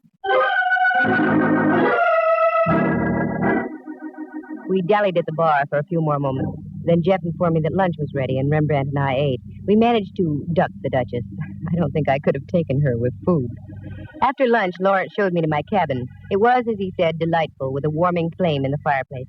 It was cheery and comfy, and I felt completely at home. Lawrence left to talk to Rembrandt. They were going to discuss the pictures he wanted taken. I felt like going riding, so I changed into my jeans and started to leave. But as I did... Oh, Sorry, Miss Matson. I didn't mean to frighten you. Oh, well, you did, Jeff. I was just about to knock when you opened the door. Oh, that's okay. Was there something you wanted? Well, you're in riding clothes, and that answers my question. The question being? Well, were you going riding? You see, the boss wanted to know if you were going riding, and if so, did you want some company? I usually show the guests around the acres. Well, yes, that'd be wonderful. And how long do you want to be out, Miss Matson? About 3 hours or so. Sure. In that case, we'll take the deluxe tour over across the back 60 and up through Manzanita Canyon. You know, when we get up to the top of Iron Mountain, you can see the whole valley of the moon. That's for me, Jeff. Let's hit the leather. Jeff was obviously born to the saddle and came into this world teething on a tether rein. You couldn't tell where the horse left off, and Jeff began, a real rider. We nosed out through the clump of ranch buildings and on into open space. I had a fine horse under me, and I really felt like I was living. We'd been riding about an hour when we came across a little stream. Jeff indicated we should stop and water the horses.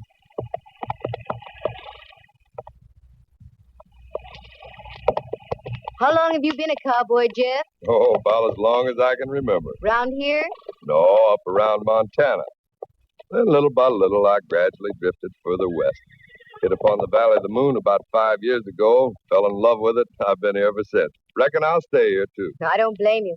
Excuse me if I seem to be full of questions, Jeff. Well, that's what I'm here for, ma'am. Good. Because I've got a couple more.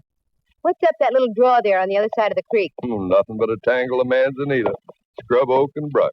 Pretty hard to get through there, Hard. It's impossible. Well, I've seen chipmunks get fouled up in that draw. Uh-huh. Then how come those boot prints are going right up there? Boot prints? I don't see any. Well, hey, you're right. Either boot prints or the result of shoes with Cuban heels. Well, now, there's a strange one. Exactly what I thought, too. Say, you know, something just dawned on me. Matson. Didn't I see your pictures in the Frisco papers a couple of weeks back? San Francisco. Beg pardon? San Francisco. Oh, yeah, San Francisco. Excuse me. Oh, sure. You know, the way you was asking those questions just now, it hit me. You're a detective. I'm afraid you got me, partner. Uh-oh, wait a minute, Miss Matson. Listen. Let's duck, Jeff. Too late now. What's that? Well, whoa there. What are you doing over this way, Jeff? Hi, boss. Well, say, you give us quite a little start. You haven't answered my question. Oh, we just stopped to water the horses, Mr. Lawrence. Miss Matson here's a mighty fine rider. She wanted to make the big circle of the ranch. Well, you certainly picked a fine time to do it. Whoa. The sheriff's posse is out around this way. You're liable to get shot. Now get back to the ranch, pronto. Just a moment, Mr. Lawrence. You've been uncivil ever since I got here, and I don't like to be dictated to. It's like being on board ship, Miss Matson. The captain is the law. I'm the owner of this property, and you'll do as I say. Now get moving, both of you. And if you don't like my attitude, you can leave any time you want. Leave? Now? Yes. Oh, no, Mr. Lawrence. I'm beginning to find your ranch extremely interesting.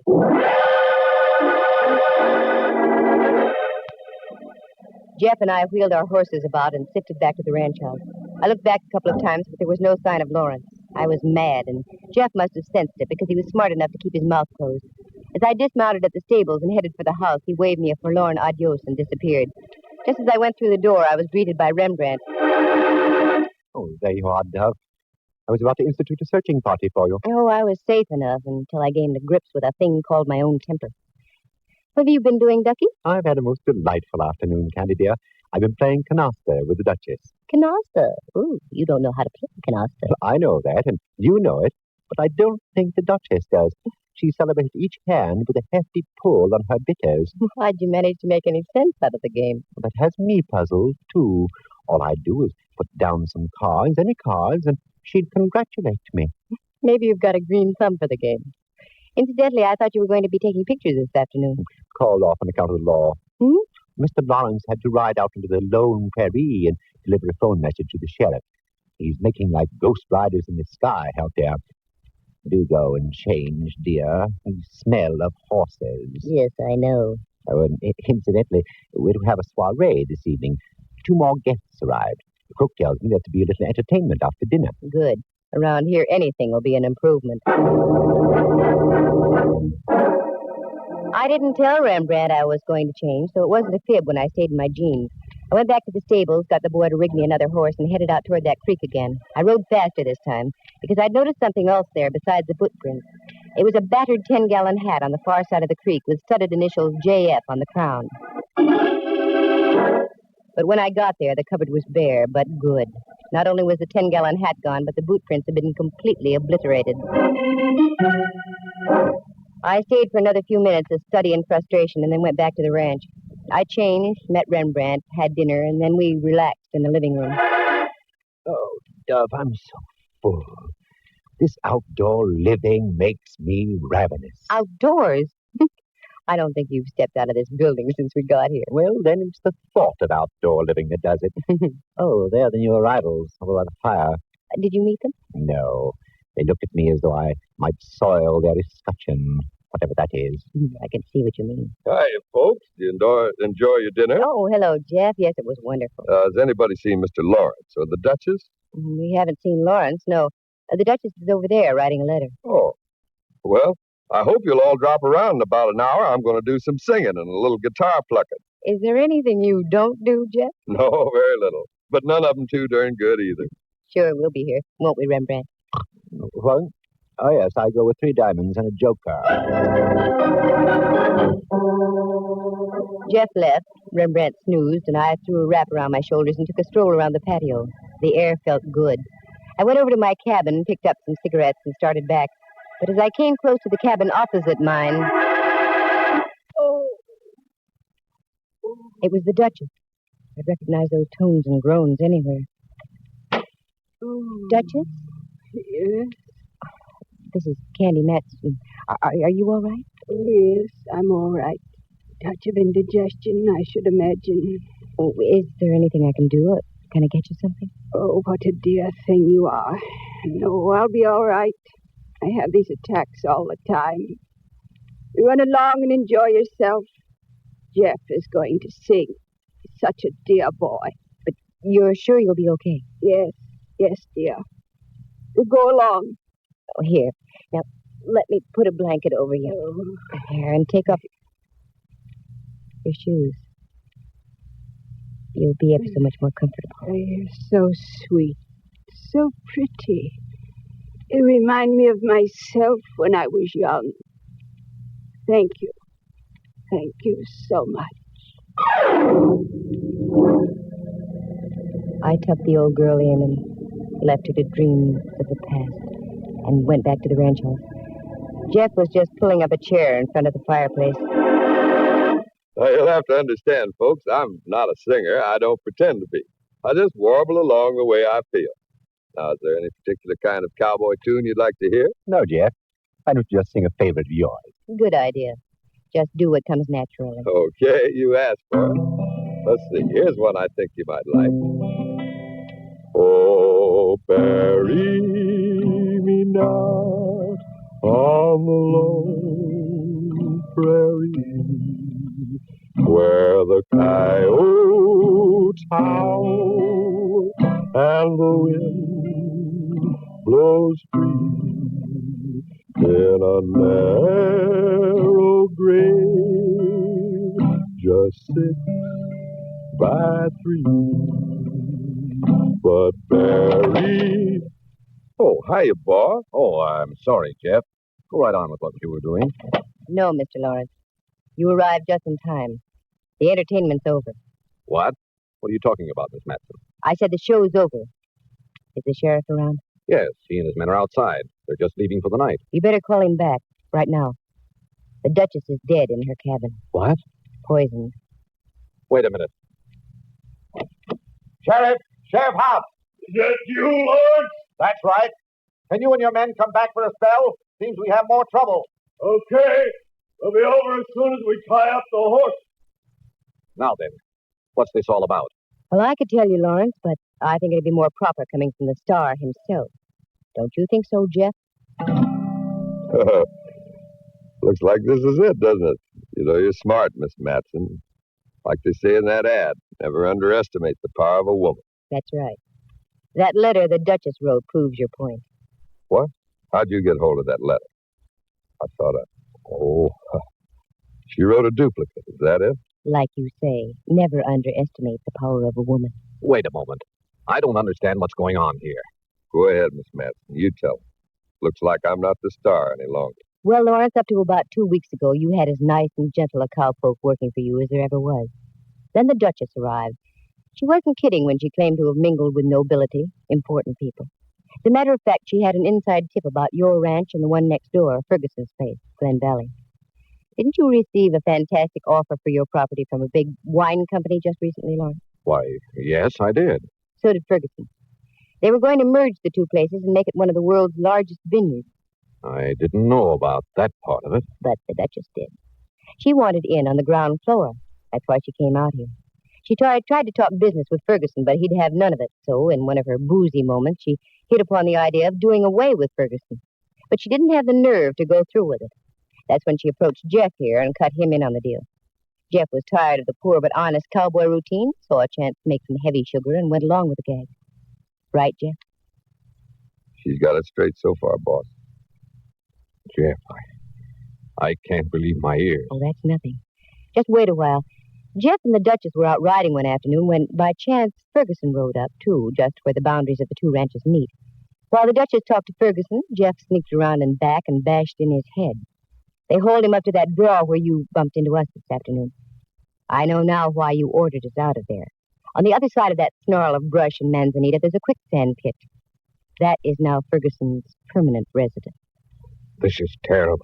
Terrible. In a hurry to dispose of your late neighbor, they left shoe prints along the bank of the creek. And they also overlooked Ferguson's hat with his initials on it. I'm mighty glad you came by when you did, Laura. After I had noticed the boot prints, I think Jeff was going to dump me into the quicksand, too. You're right again. After the boss sent us back in, I sort of figured to get you tonight instead. And then, Lawrence, you were going to be next. Because in your will, you would name Jeff as your sole heir. Is that right? That's right. I loved him like a son. Then the Duchess and Jeff could have swung a hard bargain with that wine outfit. All very smooth except for one thing. One thing? I'm kind of curious about that one thing, Miss Matson. Alcohol, Jeff. It's not only lifting to begin with, but also acts as a depressing agent. The Duchess had been imbibing all day, and after dinner she arrived at that point of depression, realized what a horrible thing she had done, and she wrote the full story about the wine company and Jeff's duplicity and made a copy. You were afraid of that yourself, Jeff. That's when you went out and slipped the old girl a lethal Mickey. I heard her groaning and went in to investigate. She said it was indigestion, but I knew differently. Her breath. And I knew, too, that she'd be dead within 5 minutes. Then I saw her shoes, Cuban heels with mud caked on the inner side of the arch. That's when I had a hunch the letter she was writing had a definite meaning. You overlooked it, Jeff. I found it. Where only a woman would think of looking. Tucked inside her bosom. I'm sorry, Lawrence. I had you figured wrong from the start. I was the one who was wrong. You aren't hard at all. You're soft as putty. Well, Jeff, here comes the sheriff. Yeah, so I see. Well, I'm ready for him. You can't beat a royal flush with a pair of deuces. Or should I say dunces? Go. There won't be any fuss. And all of a sudden it dawns on me. People should accept their lot. If you're born to be a cowboy, just stay a cowboy. And if you're born a millionaire, don't fight that either. Well, goodbye, Miss Matson. And I'm glad the boss happened along when he did, because I don't think quicksand would look good on me.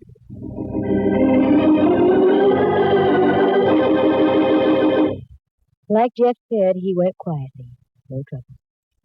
Too bad he wasn't content to be just a ranch hand, simple and unspoiled, because as Rembrandt had noticed, he did have wonderful shoulders. He played the guitar, he sang, and he made fine old-fashioned. All in all, a very nice guy, except for 2 vices, hitting from the behind and poisoning. The Valley of the Moon? Oh, I'll go back. It's lovely. After all, one man with a snarled brain can't undo the work of the original master painter.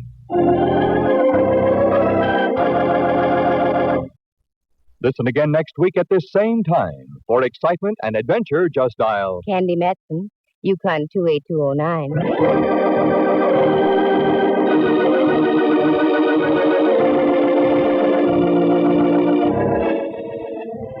Heard tonight were Helen Cleve as the Duchess, Lou Tobin as Lawrence, and Clancy Hayes as Jeff. Henry Leff is Inspector Mallard and Jack Thomas as Rembrandt. The program stars Natalie Masters as Candy and is written and produced by Monty Masters. Sound effects were created by Bill Brownell and Jay Rendon. Eloise Rowan is heard at the organ. The characters in tonight's story are entirely fictitious, and any resemblance to actual people is purely coincidental. The program came to you from San Francisco. Dudley Manlove speaking.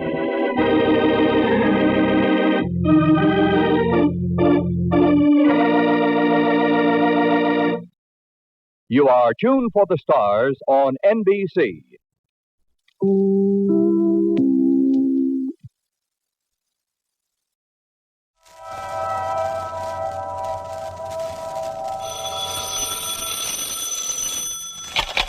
Hello, Yukon 28209. Yes, this is Candy Matson.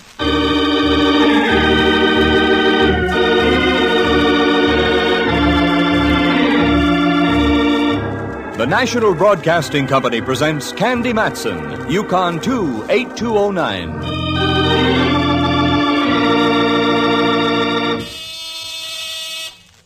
Just a moment. Oh, people can barge in on you at the... Now, where's that... Oh, it's better than nothing. Wait a second. Hi, Candy. Well, Mallard, my favorite footflat. You caught me at the wrong time. Depends on your viewpoint. Shall I leave? No, come on in. What brings you up to Telegraph Hill, Mallard, dear? You? An interesting subject. Care for a drink? No, I'm on duty. You mean I'm being honored with an official call? Sort of. In that case, you can leave. No, seriously, Candy. You can help me if you will. Well, the mountain coming to the mountain. Oh, you're not so large. Now you can leave. Only kidding. Here's a pitch. An acquaintance of mine, Gordon Ayers, has a little problem on his hands. He needs your help. What is this? Oh, don't get excited, Candy. He's an insurance adjuster for an aviation outfit here in San Francisco. A couple of months ago, a guy and his wife took off in a private plane from one of those little airports down the peninsula and crashed. She burned to death. Ayers investigated and okayed the claim, a rather fancy amount.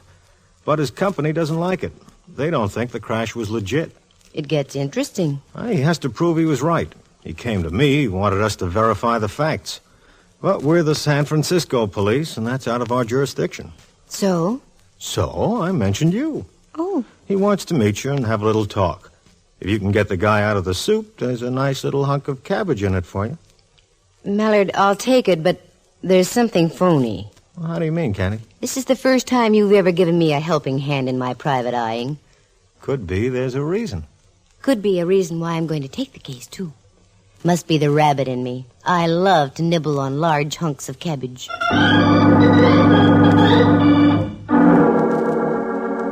Do you recall the lyrics from that old song, the one that goes, "He floats through the air with the greatest of ease"? Well, that's what happened to Candy Matson, one of San Francisco's better-known private investigators. She found herself floating through the air all right, but not with the greatest of ease. As a matter of fact, it was one of the most hair-raising experiences this pert little gal detective ever ran into. Well, why go on about it? Here she is to tell you about it herself. Well, that's the way it started. Inspector Ray Mallard, an old friend of mine, and that's all I can call him, darn it, an old friend of mine, dropped by and insisted I meet this Gordon Ayers, an aviation insurance adjuster. Two things induced me to take the deal: Mallard's big spaniel-like eyes and the money angle. It was right after Christmas, and I was a bit short. Mallard left, and I took the slip of paper he had given me with Ayers' phone number on it, sat down by Amici's pet aversion, and doodled with the dial. Good afternoon, Pacific Seaboard Fidelity. How do you do? Is there a Mr. Gordon Ayers there? Speaking. Inspector Mallard suggested I call you Mr. Ayers. This is Candy Matson. Oh, Miss Matson, yes. Happy to know you. I imagine Mallard explained my dilemma. Not in detail, no. Well, the situation is quite complicated. I was wondering if we could meet and discuss it at length. Can we get together this afternoon? If you say so, yes. Time is of the utmost importance, Miss Matson. All right, you call it, Mr. Ayers. Splendid. I'm just leaving the office now. I have an appointment down the peninsula in an hour. Do you have a car? Yes, I do. Could you meet me at the San Mateo Airport? Cranston Flying Service. That's okay. About an hour and a half? Hour and a half. Fine. Goodbye, Miss Matson. This I didn't like. Already I was money in the hole. San Mateo Airport.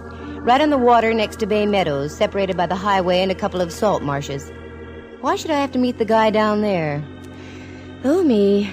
Well, I drove down to the San Mateo Airport, found the Cranston Flying Service building, and got out of the car and waited. It was a nice afternoon, so I stood watching some of the planes take off and land.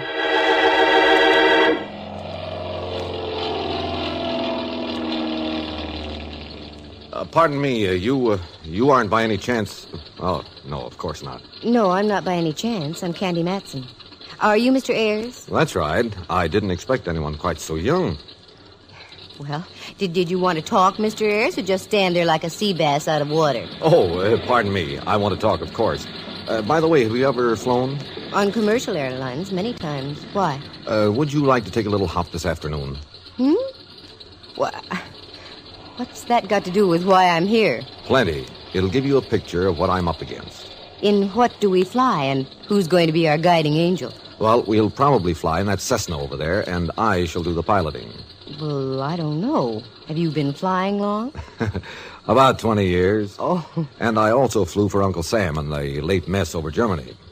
Okay, I'll take your word for it. Good. Let's go into the office. Mother told me there would be days like this. Candy, she used to say, never leave the house without your parachute.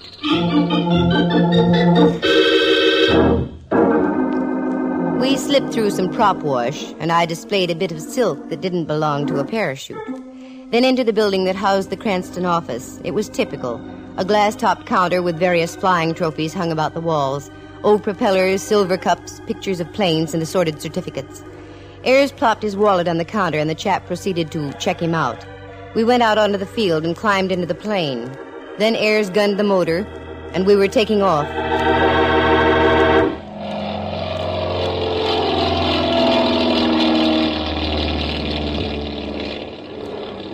This is all very cozy, Mr. Ayers, but what's the idea? There's a very definite reason for it, Miss Matson. See that tower down there? Mm-hmm. No, down there toward Redwood City. Oh, yes, I see it. Oh, that's where we're going. About a mile east of that, there's a private airport run by a man named Folger. We're going to simulate a landing at that field.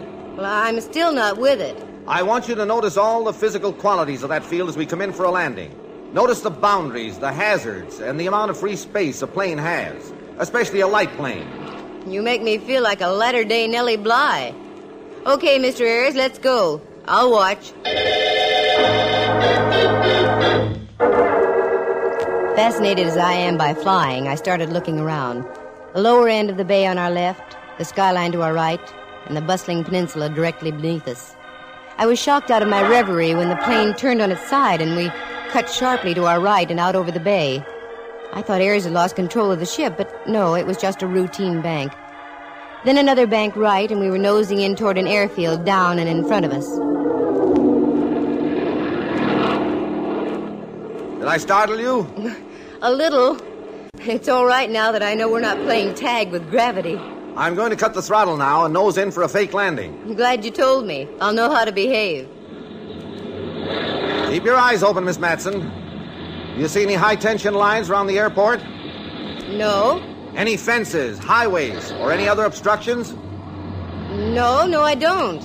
Now, look, this is a normal landing. Mm-hmm. Now, if I were to sit the plane down here, I'd be about a mile from the waterfront. Then if I let the plane taxi the usual amount, I'd be up by those hangars. Any problems about that? None that I can see at the moment. Now, look carefully. You see anything at all? Anything? Nope. If I didn't know better, I'd say we were in the Sahara. Okay, then I'm going to give it the gun.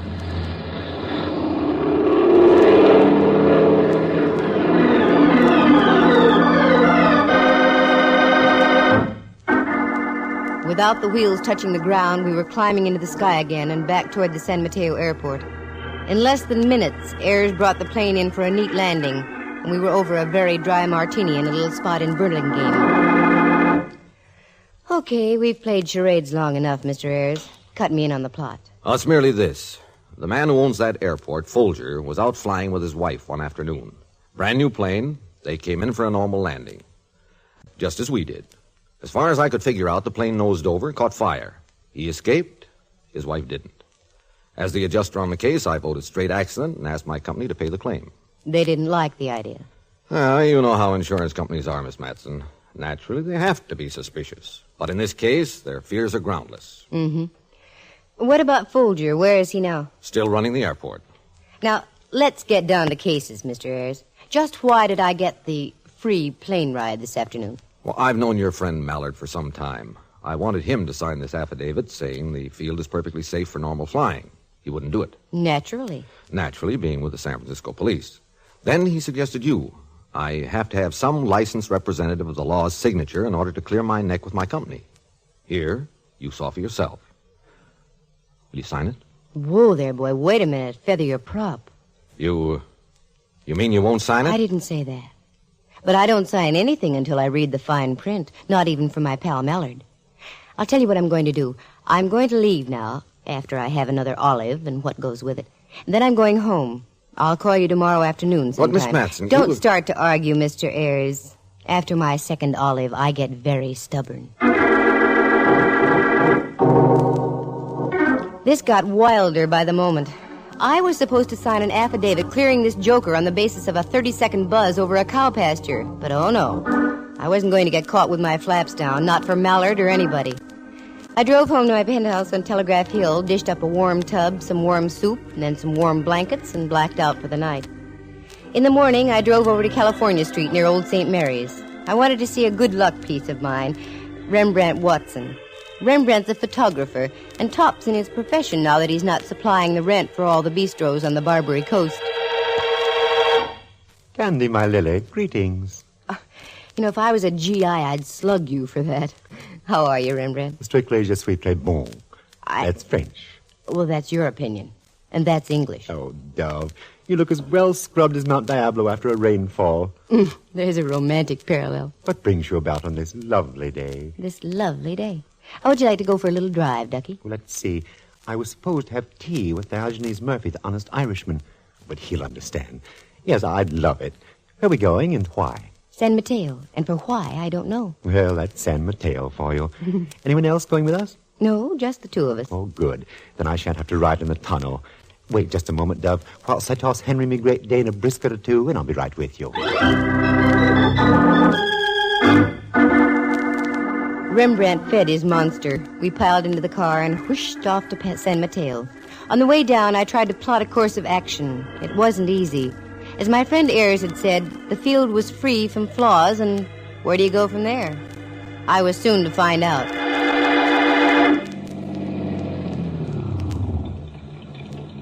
Is this our destination, Dove? That's right.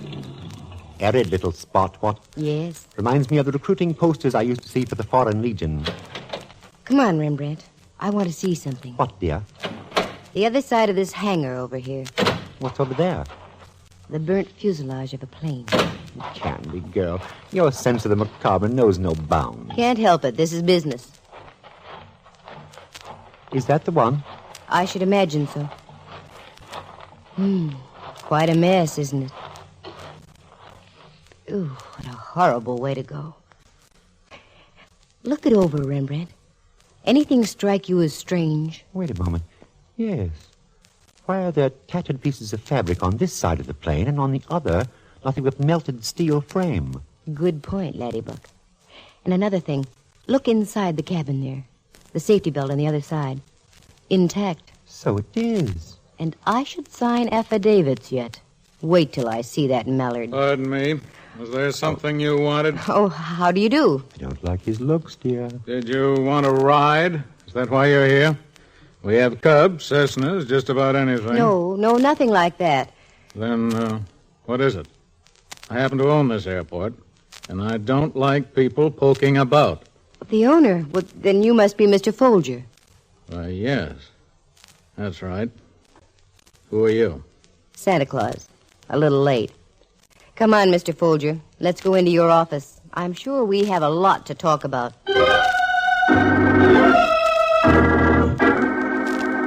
Folger led the way, and we went into a little Quonset hut type of building that served as the airport office. There were no trophies here, nothing but bareness. On one side was a pot-bellied stove, and on the other a mangy-looking parrot inside a cage. Folger motioned us to a couple of firehouse chairs and sat down himself in one that swiveled. Now then, what's this all about? I'm Candy Matson. This is my friend, Mr. Watson. I see. I'll be frank with you, Mr. Folger. I'm working with a Mr. Gordon Ayers of the Pacific Seaboard Fidelity Company. What? That's right. And they're holding up payment of your claim until Ayers can get a signed affidavit verifying his judgment. Fidelity. What in the world? Fidelity. Pay no attention, Miss Matson. That fool parrot picks up anything you say. I must admit this is somewhat of a shock. I thought it would be. Now, is there anything you can do to help me? Pictures, diagrams, anything like that? Yes, I have a complete file, including a newspaper photograph of the crash itself. May I see them? Newspaper. Quiet. Quiet, you idiot. Quiet, you idiot. Quiet, you idiot. Yes, you may see them. I keep them in my apartment in the city. If you'd care to drop by this evening, I'll show them to you. Good.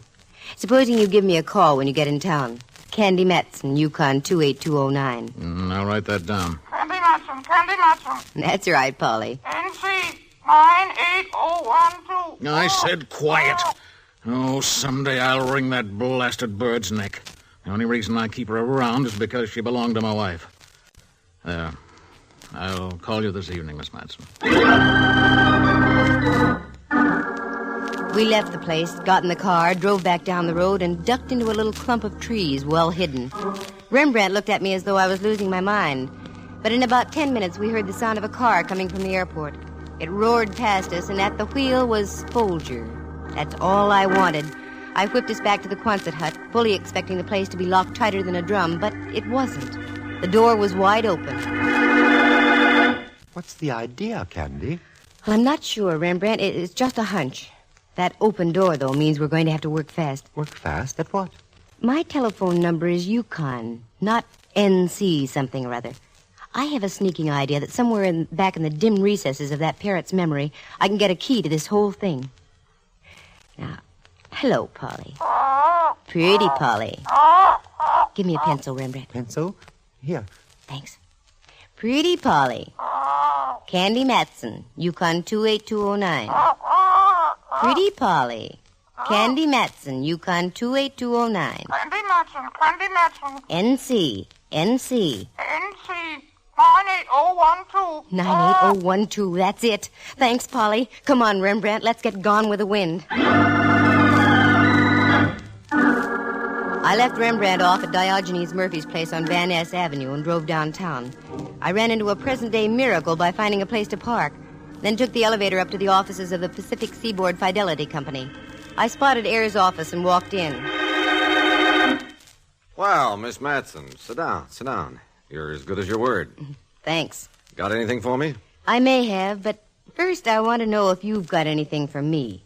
Some little piece of information you've been holding out. From your own company, for instance? I don't quite understand you, Miss Matson. I'll come to the point, then. How in the name of Kitty Hawk could you honestly pay a claim on that wreck at Folger's Airport? The plane was obviously burned only on one side, the passengers. And also, the passenger's safety belt was still intact, tightly fastened. You're a suspicious little thing, aren't you? Well, I'm like the insurance companies. I made the same mistake myself. That fuselage you saw was a training plane. It cracked up on a routine flight. No one hurt. The plane in which Mrs. Folger was killed was sold for scrap a week after my formal investigation. Oh, well, looks like I pulled the trigger on the wrong target. Oh, well, that's all right. As I said, I made the same mistake myself. However, I don't think it was advisable for you to go down there without consulting me first. Oh? Folger called me on the phone right after you left. You've given him a fine case of the jitters. Look, Mr. Ayers, I operate in my own manner. If I saw reason to give Folger's cow pasture the once-over, that's as it should be. And if that isn't agreeable to you, you can get another boy or girl. Oh, now, wait a moment. I'm sorry. No, you continue doing as you are. Good. Naturally, you want to be thorough about this thing, and I can't blame you. Right. Now then, what's the next step, Miss Matson? Well, offhand, I really don't know. I'll call you first thing in the morning. First thing in the morning, fine.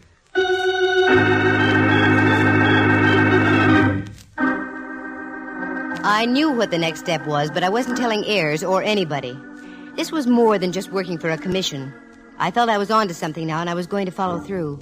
I called a friend of mine at an aviation insurance brokerage and got enough night work to keep me going until next St. Swithin's Day. I took my material home and started in. It was a history of every fatal plane crash in the United States for the past 10 years. About 11, I fixed some coffee. About 2, I started to nod. Pinched my cheeks and snapped out of it. About 4, I had some more coffee.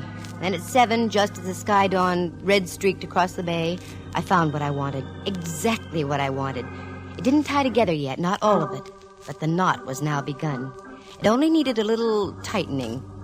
I stretched out on the couch, set the alarm for 9, and woke up right on schedule. Once again, I got Ayers on the phone.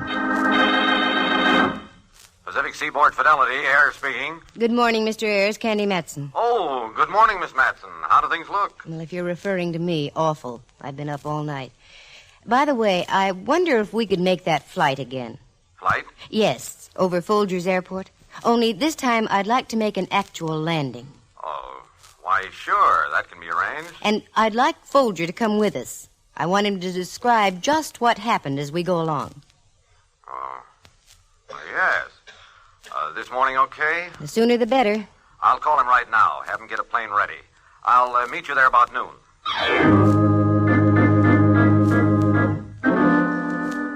Now I had to work fast. I called Mallard, explained the situation, and he agreed to get one of his radio technicians and come along with me.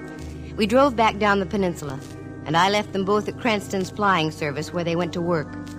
Then I continued to Folger's Airport. It was a little before noon, and Folger had the ship out on the runway warming it up.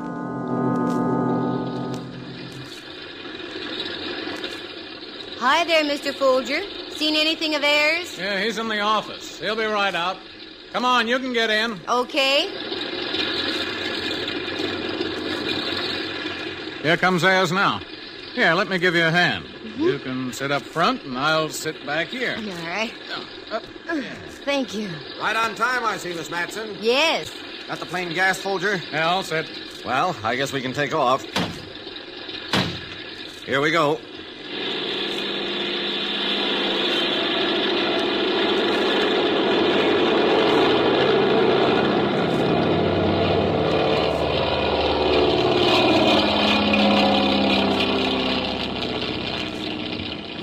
Now then, Miss Matson, what's your plan? Just do what we did before. Circle out over the bay and come in for a normal landing. Okay. I'll bank her here. Fine.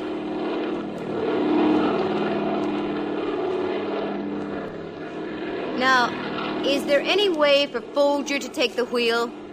I beg your pardon? I said, is there any way for Folger to take the wheel? Oh, why, no, I don't think so. He's back there. That's because he can't fly, isn't that right? Isn't that right, Folger? What's she talking about, Ayers? I don't know. She must be out of her head. But I'm not taking any chances with her. I'm going to set the ship down right now. The way you set it down with Folger's wife in it? So she burned beyond recognition? Why, you... I can get the whole story, Ayers. Look at Folger, white as a sheet. He's ready to talk right now, aren't you, Folger? Yes. I'll talk.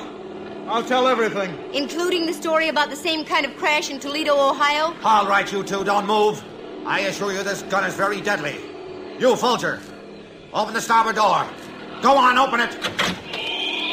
God, you don't know what you're doing. Oh, yes, I do. And neither one of you are going to live to tell about it. Go on, Folger, get up by the door. Go on. God, please don't do it.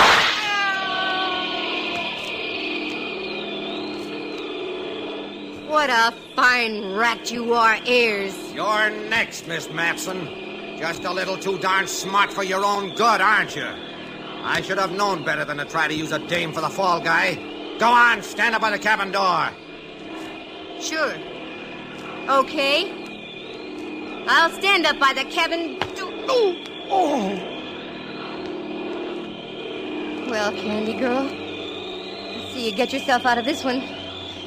I hope Mallard's still listening to this mic. Mallard, you big dumb cop, can you hear me? I can hear you, Candy. What's wrong? I had to tap Ayers over the head. What do I do now? I don't know how to fly this thing. Wait a minute. I'll put Cranston on. Miss Matson, listen carefully. Take the wheel and hold it in the middle. Get your nose up a little. That's it. How am I doing? Fine. Now look down at the horizontal bar at your feet. Press the left one ever so slightly and turn the wheel left at the same time. Like this? Keep your nose up. Up, so it's just above the horizon. That's it. Keep it there. Better. Now straighten both the bar and the wheel. Slowly. Slowly. I've got it. Now you're headed towards San Mateo Airport. Now try to drift off to your right a little, using the opposite technique. Better? You're doing fine. Hang on, Candy. You're going great. Now look for the protruding gadget on the right side of the dashboard. Mark throttle. Push it in about a third of the way. I'm falling. Mallard, I'm falling. No, you're not. Just do as I say. You're coming in for a landing. Now don't move the wheel or the bars until I tell you to. Oh, the ground's coming up awfully fast. You're coming in just right. Now ready? Pull back the wheel just a little. No, not too much. That's it. Okay, gal. Ride her on in.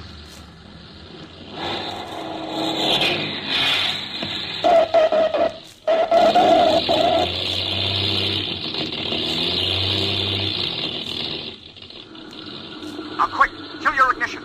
Kill it. Turn off the key. Candy, you made it. Candy, I said...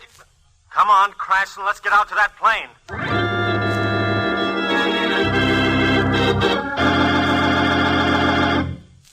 All right, kid? Yeah. My knees feel like I did the conga from here to L.A., but otherwise I'm all right. The boys will take care of Ayers. Come on, we got a report to make. Report? Sure. I sicked you onto this Ayers guy purposely. What? San Mateo didn't want to scare the guy off until they solved the case. So we cut you in on the deal without you knowing it. Candy, you did it. We've got a recording of the whole thing made over the plane's radio. Congratulations, Candy. You'll get a nice hunk of dough for this. Nice hunk of dough of all the dirty tricks. Mallard, Oh, what's the use? I can't bawl you out now. I'm airsick.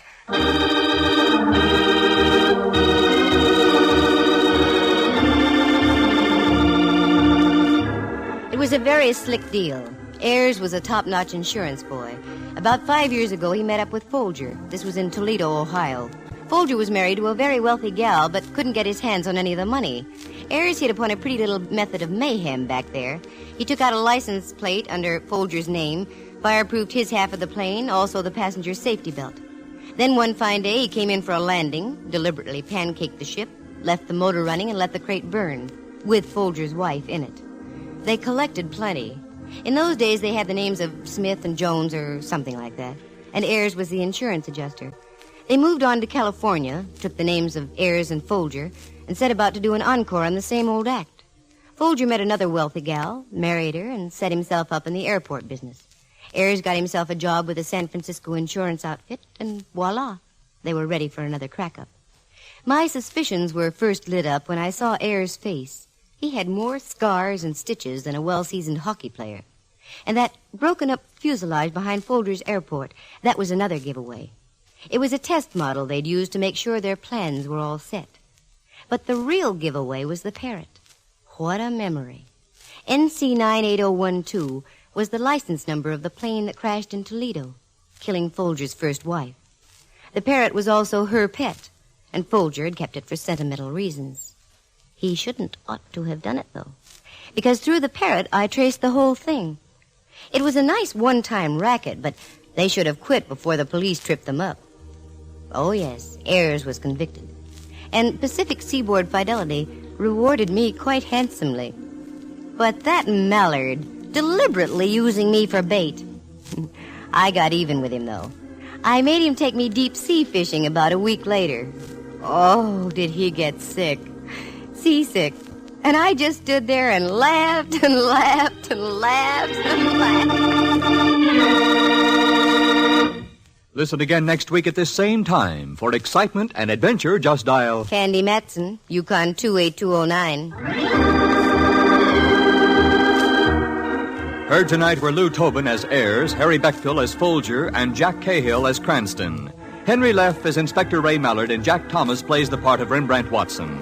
The program stars Natalie Masters as Candy and is written and produced by Monty Masters. Sound effects were created by Bill Brownell and Jay Rendon. Eloise Rowan is heard at the organ. The characters in tonight's story are entirely fictitious. Any resemblance to actual people is purely coincidental. The program came to you from San Francisco. Dudley Manlove speaking.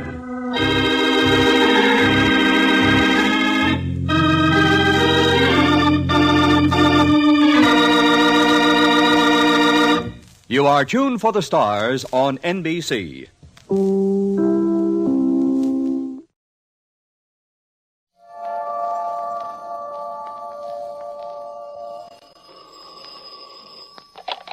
Hello, Yukon 28209. Yes, this is Candy Matson.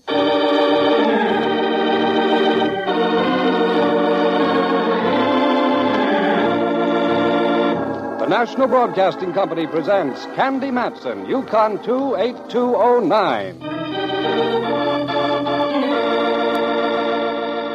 Hello? Oh, girl, this is Rembrandt. I've been trying to get in touch with you for the last 3 days. I've been smog-bound. What? I've been visiting an aunt of mine in Los Angeles, Ducky. A fate worse than death. However, I am glad to know you're back. How's your feeling for long-hair music, Dove? I can take it or leave it. Why? In this case, I hope you can take it. Ever hear of a gentleman named Eric Spaulding? The noted English symphony conductor? Oh, of course. I used to know him in London. He's here to conduct a series of concerts. Bully for him.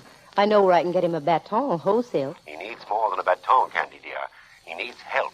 That's why I'm calling you. What's he want me to do, look for the lost chord? You don't know how close to being right you are, girl. Anyway, he's going to drop by my place this evening. I wonder if you could come over, too. Well, I was going to hit the prone position early tonight, but if you really want me to be there, I'll do it. Splendid, Candy. Come for dinner, won't you? I just bought a new chafing dish, and I'm whipping up a tasty scraping of pasta rasson. Well, how interesting. It is. It's spaghetti a la Watson.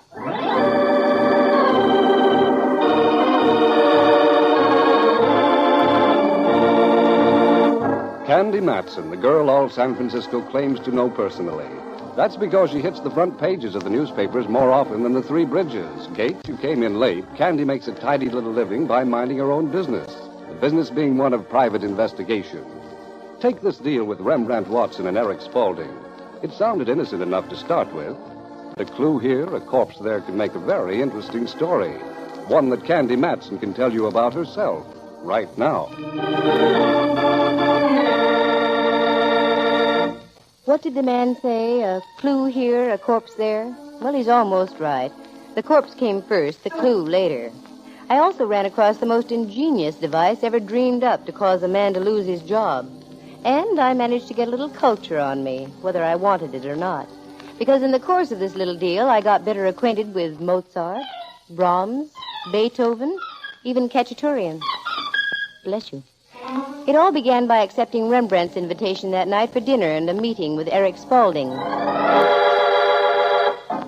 For the sake of the musician, I climbed into a gown that made music as I walked. It was cut trimly on the grace notes and called for a reprise every other bar. Then I put on my coda and went over to Rembrandt's place on California Street opposite Old St. Mary's. Candy girl, welcome to Menard Hill, Ramasere. Thank you, dear. Come in, come in.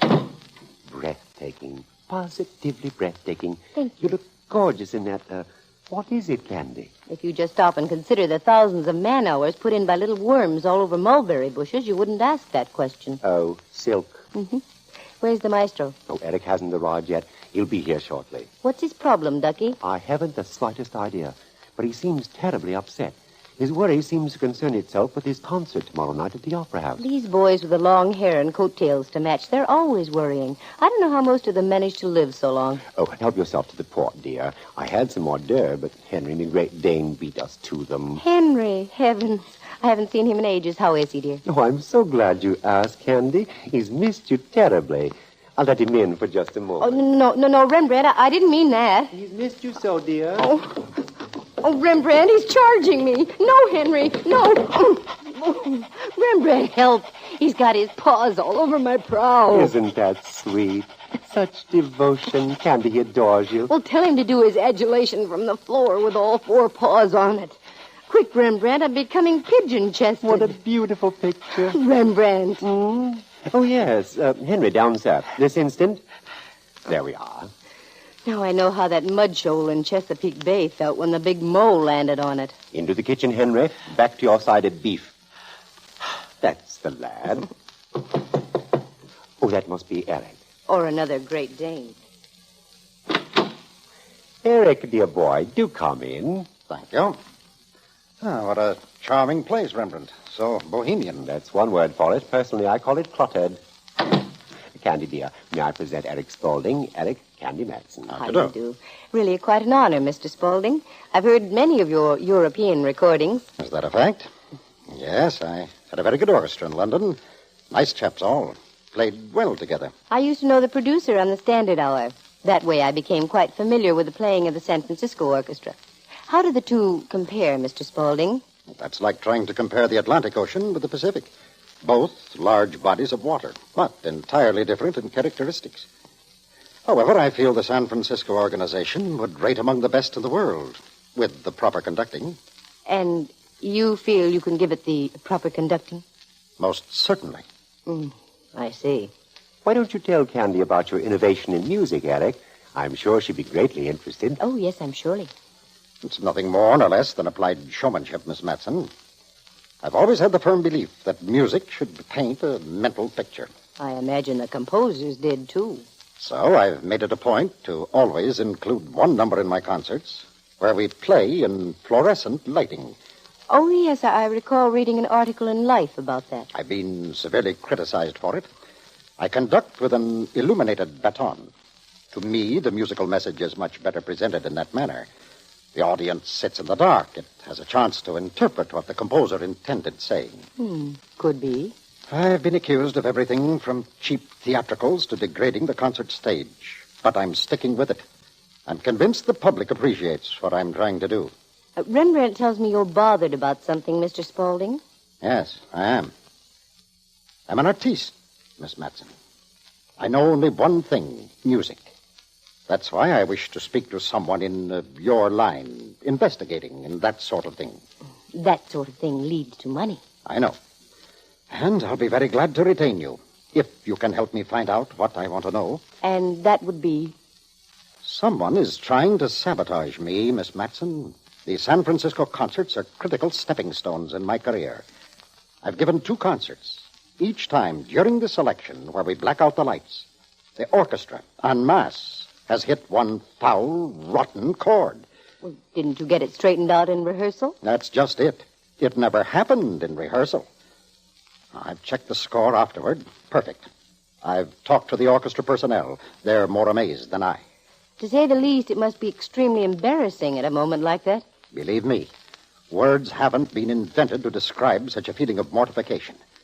The audience starts to titter, then laughs. By then, the whole thing has been shot to blazes. My reputation is at stake, Miss Matson. I see what you mean. I thought perhaps with your trained sleuthing instincts you might be able to help me. My old friend Rembrandt here recommends you highly. Thanks, old friend here. You've got me interested, Mr. Spaulding. When did you say your next performance is? Tomorrow night at the Opera House. Tell you what. I don't know what your contract calls for, but whatever it is, we'll split the fee and I'll go to work for you. What? Why, that's preposterous. Isn't the future of your career worth it, Mr. Spaulding? Why, Very well. I think it's outrageous, but what can one do? Okay. Now, when do you rehearse for tomorrow night's concert? Tomorrow morning at 10 o'clock. Very well, I'll be there. Just one word of caution. Pay no attention to me whatsoever. Make like as if I don't even exist. Agreed. Oh, I'm so glad everything's settled. Now we can get to the spaghetti Vasson. Me food is practically chafing at the dish. Let's have at the Wrigley stuff, shall we? The spaghetti Wasson was magnificent. Rembrandt has the green thumb for taking the most ordinary food, adding a bird's nest or two and a dash of some witch's potion, and making it taste like ambrosia. There was only one drawback. For days after, you walked around like you had a red-hot barbecue pit in your stomach. I stopped off on my way home, bought a Chronicle, completed the journey, and piled into bed. Then I read the paper, missed Kane, caught DeRoos, glanced at the radio column, and then concentrated on the musical section. There it was, Spaulding's concert for the following evening. The first movement from Brahms first, the Fountains of Rome, the Rienzi, so on and so forth, and for his blackout selection, Swan Lake. With that, I dozed off, and before I could pick up the remnants of a dream I'd had the night before, it was morning and I was dressing and on my way to the Opera House. Just a moment, young lady. You're not with the orchestra? No, I'm here on official business for Mr. Spaulding. Oh, sure. Go right on in. I passed through the stage door and onto the stage itself. Just as I did, a little faraway thought started tickling the back regions of my brain. Spaulding. By a strange quirk, there was a gal who plays first flute in the orchestra named Spaulding. I worked my way around to where the musicians were unpacking their instruments. There she was, the gal herself. Hello there. Oh, hello. How are you? Fine, thanks. You don't remember me, do you? I'm Candy Matson. Oh, yes, the young lady detective. You used to drop backstage now and then for the standard broadcast. That's right. Nice to see you again. Thank you. What's this I hear about the orchestra falling on its face the last two concerts? It's an amazing thing, Miss Matson. We're at a complete loss of words for an explanation. I understand it's front-page news all over the country. And why not? A thing of this sort is news. Eric's fit to be tied, of course. I can't blame him. Incidentally, I just happened to think, isn't your name Spaulding, too? I beg your pardon? I said, isn't your name Spaulding, too? Why, yes, it is. We spell it differently, however. Oh, so? Yes. Eric spells his name Spaulding. I have no U in my name. Mm-hmm. You both have a decided British accent. Oh, you think so? I rather thought I'd lost mine. No, hardly. Tell me, how do the members of the orchestra feel about these numbers played under fluorescent light? Well, it doesn't bother them. They think it's slightly silly, but they don't pay any attention to it. Each conductor has his own little idiosyncrasies. I see. Well, I hope you have a fine rehearsal, Mrs. Spaulding. Miss Spaulding. Oh, yes, Miss. You are going to be around for the concert this evening? I believe so. I find it becomes more interesting all the time.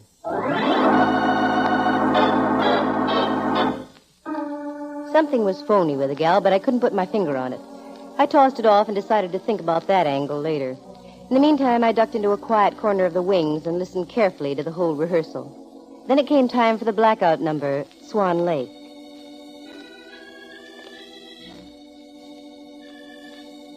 It went beautifully, without a hitch. At the finish, Eric mopped his moist brow and spoke to the orchestra. Ladies and gentlemen, thank you very much. You all know what has happened in these particular spots. The rehearsal this morning has gone beautifully. I thank you. I hardly think I need to remind you that tonight's concert will be critical, to say the least. If we repeat what has happened in the past two performances, I shudder to think what will be said of me and you as an organization. Will you all please pay a special attention to the score this evening for my sake, as well as yours? That is all, and again, I thank you.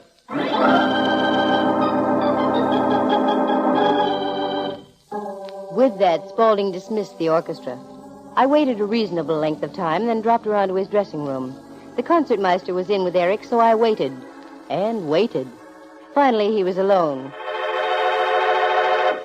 Or so I thought. Oh, Miss Matson, come in. Oh, I'm sorry, Mr. Spaulding. I thought you were by yourself. Oh, 1,000 pardons. Miss Matson, may I present Waldo Raimondi, my arranger? Mr. Raimondi. Pleasure indeed. Now, there was something you wanted to talk about, Miss Matson? No. Oh, that's all right. I'm just pushing off. Do that, will you, Waldo? And take care of that second bar after letter K. It should be an A natural. No, Eric, not an A natural. It should be A flat. Ah, yes, that's right. A flat. Yes. I'm so upset. Well, take care of it, will you, Waldo? Righto. I'll see you back at the hotel. Very happy to have met you, Miss Matson. Also, Mr. Raimondi. Well? Well, yourself. I don't understand. Neither do I. Let's both get with it. Are you acquainted personally with any members of the orchestra here? Oh, in a vague sort of way. How vague would your friendship with the first flutist be? How did you know about her? I didn't, but now you've told me. Almost. What about her? I was hoping this would be kept quiet. She was my wife. I had a hunch it was something like that. Could she have anything to do with your lack of grace notes? No, not Nona. Nona? The former Mrs. Spaulding. Well, we've got to start somewhere. She's as good a target as any. I'm afraid you're on the wrong scent, Miss Matson. Nona and I had our differences. We split up. She came to America and joined the orchestra here in San Francisco. She's respected and admired. She wouldn't do anything to jeopardize her musical career, I'm sure. But she might yours. Have you cut up any old capers since you've been here, Mr. Spaulding? No, we haven't spoken. It's an unwritten rule we've both observed. This has the same aroma Monterey has during the sardine season. Well, I'll keep plugging away. Good luck on the concert tonight. You need it.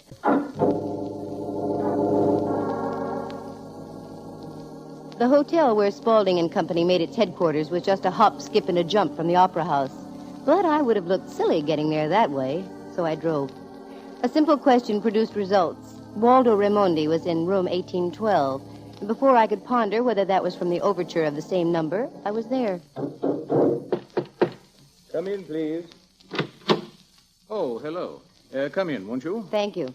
I hope I'm not disturbing you. Oh, no, not at all. Seems we have a music lover in our midst. However, don't you think Eric might resent this little visit? Why, you little... Cut it, Raimondi. You're lucky I only slapped your face. I'm here on business only. Get out of here. Not yet, small time. I want to have a little talk with you. Who do you think you are, walking in here and making demands of me? The name is Miss Matson. That doesn't mean anything to you, I'm sure, but I happen to be a private investigator. Oh, I'm sorry. I didn't think that... you will forgive me, won't you? I'll call a meeting of the board and let you know. I've got a couple of questions to ask. Give me the right answers and we'll both save time. Gladly, if I can. How long have you been with Spaulding? Almost 17 years. Did you know that the first flutist here was once his wife? Yes. We don't talk about it. Neither do we talk to her. What about this studied confusion that's occurred during the last two concerts? It's most incredible. None of us can understand it. No, none of us. Doesn't it strike you that a whole symphony orchestra just couldn't possibly go sour unless the whole symphony orchestra had agreed? Or unless the score was wrong. But that couldn't be it either.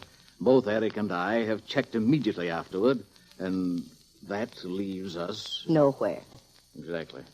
I have only one further suggestion. And that would be... Get better acquainted with Nona Spaulding. What do you mean by that? You're a private investigator, Miss Matson. Why not apply the tools of your trade?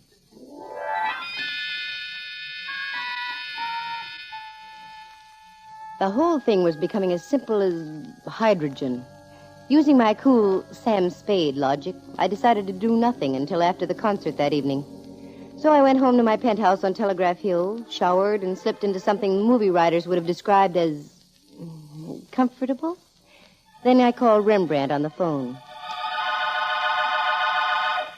Rembrandt Watson Studios. This is Candy Matson, Private Eyeball. How delightful. We both got to plug in. Yes. What's on your mind now? You, dear.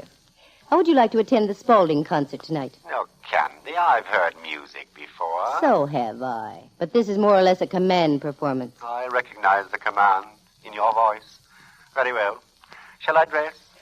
It's customary, isn't it? I mean, how would you like me? In soup and fish? No, Ducky, I've seen your soup and fish. It's covered with soup and fish.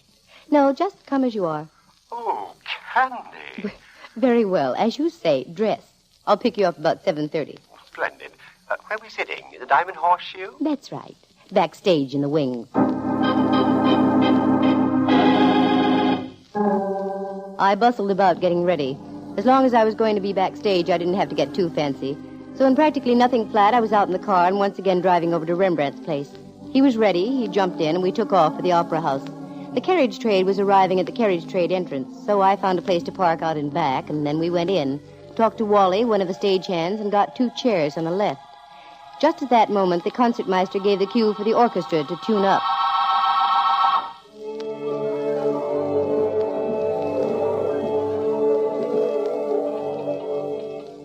That was Spaulding's cue to float out from stage right and make his entrance.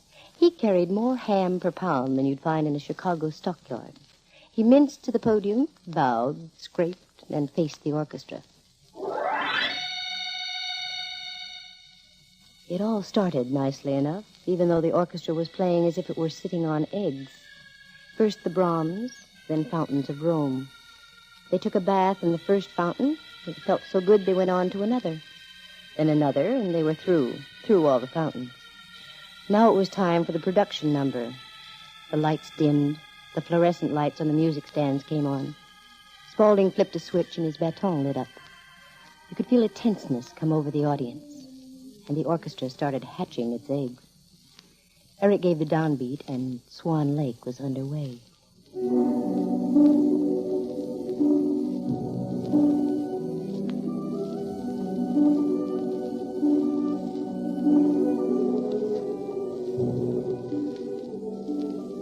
Everyone seemed to feel that the worst was over.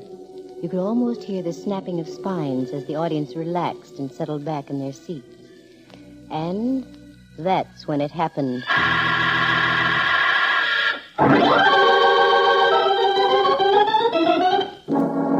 It had happened again. The most horrible-sounding chord I'd ever heard. The audience stood up. This time there were no laughs, just a stunned amazement. The orchestra stopped playing, and Spaulding threw his baton on the stage and walked off into the wings. Slowly, the orchestra followed. I was just as dumbstruck as the rest. Then I got my wits about me and ducked around to the rear. Come on, Rembrandt. To where, girl? Anywhere. I want to talk to people, find out what happened. Don't you know? They blew a king-size clinker. Oh, that was well established. It'll be heard round the world. But I want to find out how it happened. Uh-oh. There's Spaulding talking to Raimondi. I'm ruined, Waldo, through. Washed up. How can this sort of thing happen? How can it possibly happen? Oh, look, Eric, calm down. It's not as bad as you're making it out. I'm not making anything out. I'm facing the facts. I'm through. Do you suppose I can face the critics, the public, after 3 successive performances like this? Oh, there you are, Miss Matson. A lot of help you've been. You let it happen again. Cool off, Buster. You can't avoid something happening when you don't know what that something is. This is a something that's never been written into the books. Or wait a minute. Hasn't it? All of a sudden, I've got me an idea. Great heavens! By all the prophets, what's going on here tonight? If you'll forgive my sudden departure, I intend finding out.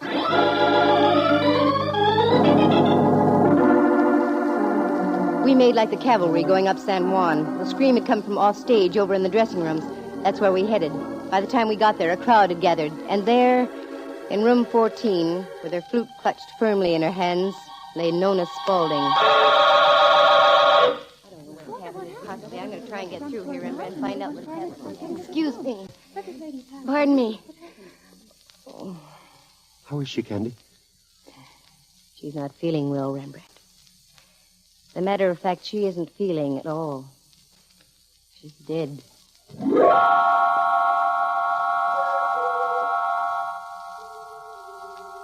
This was the kind of development I hadn't counted on at all. An orchestra coming apart like wet tissue paper is one thing, but murder is another. That's where my friend Inspector Mallard comes into the picture. I made a call to headquarters, but he was out. So instead, a couple of his boys came over. I left the entire thing in their capable hands and tried to clear up a little unfinished business of my own. You still play the cello, Rembrandt? Strictly for my own amusement, Dove. Why? Well, you know music. Take a look at the score. Right about here. Oh, yes. This is just about where they hit that foul chord. That's right. Notice anything wrong? Let me see. This bar looks all right. And so does this one. They didn't get past this point. Look carefully. Why, yes. Little indentations alongside the notes. Ever so slight, but there, nevertheless. The pattern is beginning to take shape, Rembrandt. And if you'll look again, you'll find these little irregularities throughout the whole score. Candy, you're right. Now's as good a time as any to find out if I'm right or not. Wally!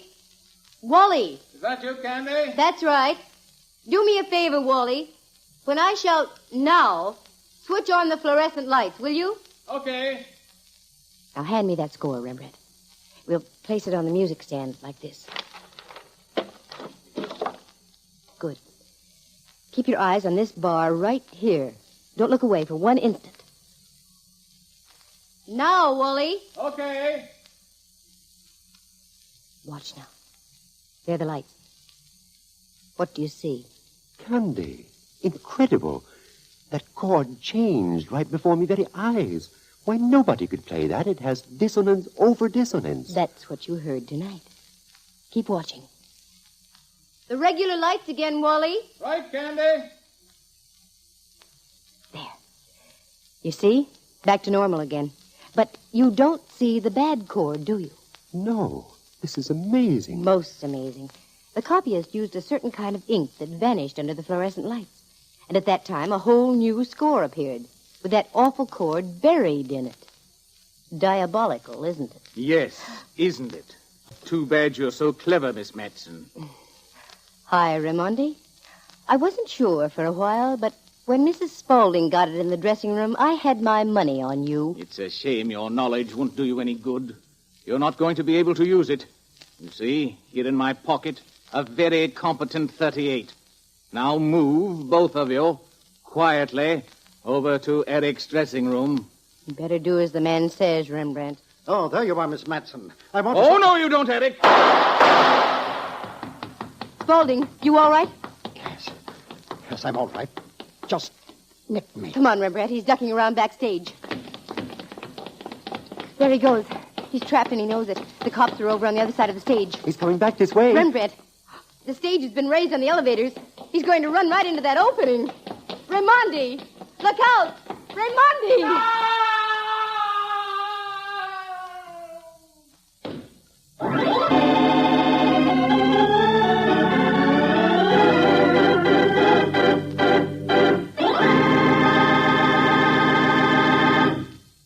How do you feel, Spaulding? A little weak. Just hand me a spot of that brandy, will you? I shall be all right. Sure. Tell me, why was Raimondi gunning for you? Until tonight, I didn't know he was. All of a sudden, that name, Raimondi, means something to me. Here's your brandy. Thank you. Yes, Waldo was a very promising violinist. Great things had been predicted for him until the summer of 1933. What happened? We were driving through Sussex when my car overturned. His left hand was badly smashed. Had to have the last 3 fingers amputated. That was the end of his career. First he was bitter, wouldn't speak to me. Said it was all my fault. Little by little, I won him over. Then, because music was his world, I gave him a position of companion and librarian. He's been with me ever since. Yes, plotting your downfall. And very cunning, too. He waited all these years to pull the switch on his clever device. Why is that, Miss Matson? Your wife, Spaulding. Raimondi had it figured out that you'd attach all the blame to your ex-wife. Poor Nona. Gone. And Waldo, too. Yes. And all because that accident left a bigger scar on his mind than it did on his hand. Well, I'll see you, Spaulding. That was some concert tonight. It seemed to have just about everything.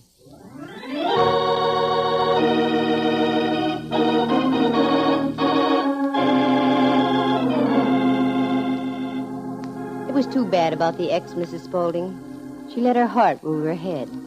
She went to Raimondi's dressing room to make an overture, to perhaps make an effort to patch up her lost romance with Eric. She walked in at a bad time. Raimondi was applying the finishing touches to his phony score.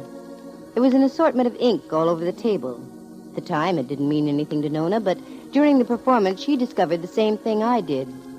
After that bad chord, she rushed off stage, ready to apply the crusher to Waldo. He saw what she was up to and beat her to it, with a window weight over the head.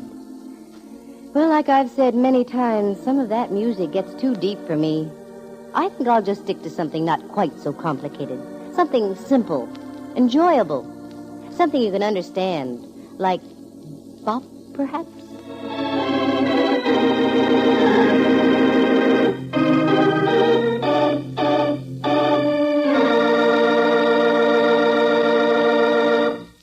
Listen again next week at this same time. For excitement and adventure, just dial... Candy Matson, Yukon 28209.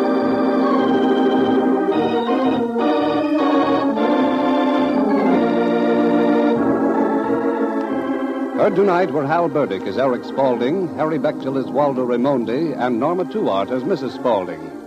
Jack Thomas plays the part of Rembrandt Watson. The program stars Natalie Masters as Candy and is written and produced by Monty Masters. Sound effects are created by Bill Brownell and Jay Rendon. Eloise Rowan is heard at the organ. The characters in tonight's story are entirely fictitious. Any resemblance to actual people is purely coincidental. Bill Walker speaking. The program came to you from San Francisco.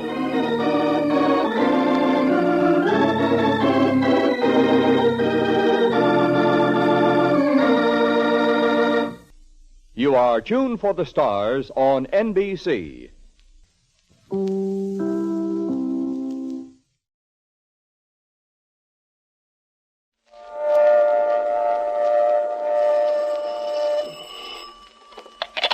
Hello, Yukon 28209. Yes, this is Candy Matson.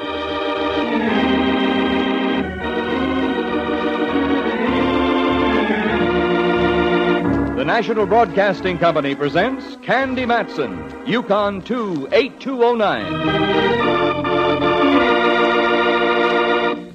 Ladies and gentlemen, before we commence tonight's Candy Matson story, it's a very great pleasure to welcome as our distinguished guest this evening the widely read radio columnist of the San Francisco Examiner, who conducts his own radio column under the title Day and Night with Radio and Television. Mr. Dwight Newton. Thank you, Dudley Manlove.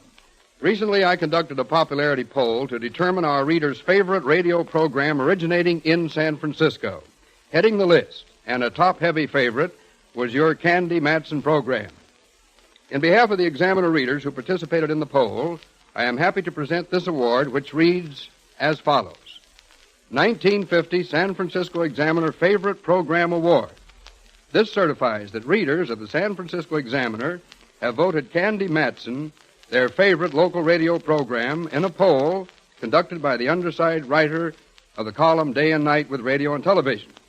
Congratulations to all who participate on the Candy Matson program, to Monty Masters, who writes and directs it, and to you, Natalie Masters, the Candy Matson star.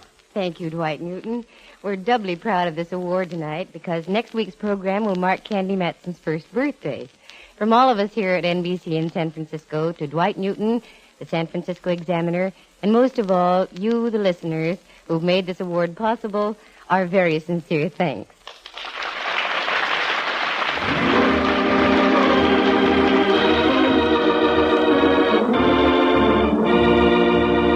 We continue now with Candy Matson, Yukon 28209.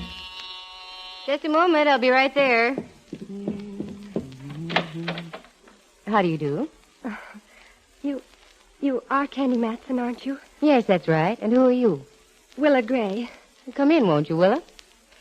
Is something I can do for you? I don't quite know how to explain this, but it's my brother. Your brother? Maybe you've heard of him, Miss Matson. Gordon Gray. Why, sure, the songwriter? That's right. Who doesn't know him? He's written almost as many hit songs as Irving Berlin. What about him, Willa? Well, like many people I know, Gordon is a crime student for relaxation. He reads all the books, listens to all the radio programs, and naturally he's heard and read a great deal about you. Well, I'm flattered. When I suggested talking to you, he agreed immediately. Talking to me, Willa? What about? Well, it's his mental condition, Miss Matson. He's suddenly become extremely childish. All day long he sits at the piano playing nothing but uncoordinated notes. Are you sure they're uncoordinated, or is it some new style he's trying to develop? Miss Matson, you're familiar with Gordon's work. Songs like Lazy Old June, The Tenderness of You. What he's doing now is just musical gibberish. How well I remember Lazy Old June. I was just a kid in high school at the time. Oh. Are you living with your brother, Willa? No, I'm not. Just as well, too. I don't think I could take it. Why do you say that? These foolish notes he plays. He says he's working on a thing to be called Symphony of Death. That someone is going to kill him. What? Now you've got me interested. I hope so, Miss Matson. He won't talk to me. Every time I drop by, Gordon just sits at the piano, laughing horribly, and playing these kindergarten notes. As I said, he's a great fan of yours. Won't you go and just speak to my brother? Sure, I'll see him. Gordon Gray with a shattered mind. What a pity if true. Think of all the jukeboxes that would have to settle for promissory notes.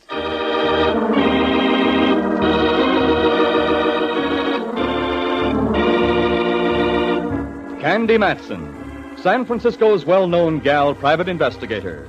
Merely trying to get her penthouse on Telegraph Hill cleaned, and she walks into a stack of memories. Memories created by a songwriter named Gordon Gray. Symphony of Death. It never became a popular composition, but it will always be on Candy's all-time hit parade, a tune she'll never forget, because it brought about a very strange chain of events and a fascinating finish to the entire story. Oh, and the in-between department? Well, here she is, the gal who never suffers from gaposis, Candy Matson. When I went into the cold, hard world to make a living for myself, Gordon Gray was an American institution. That's when he wrote his never-to-be-forgotten The Rhapsody of You. I'd had no idea that Gray was in San Francisco. The last I'd heard, he was in New York, working on the score of a brand-new musical. So when his sister confronted me like that, naturally, I was caught a bit off base. She wrote Gordon's address for me, and like the rabbity little elf she seemed, ducked out as abruptly as she came. Then I dressed, drove over to an apartment house on Powell Street, just down from the family club. I pressed the button. It blew an ugly little noise back at me. I entered, went up the stairs to 221. The door opened. Yes? Mr. Gray? Yes, that's right. I didn't call you on the phone. I thought I'd just more or less barge in on you. I'm Candy Matson. Candy Matson. Do come in. Oh, please, do come in. Thank you.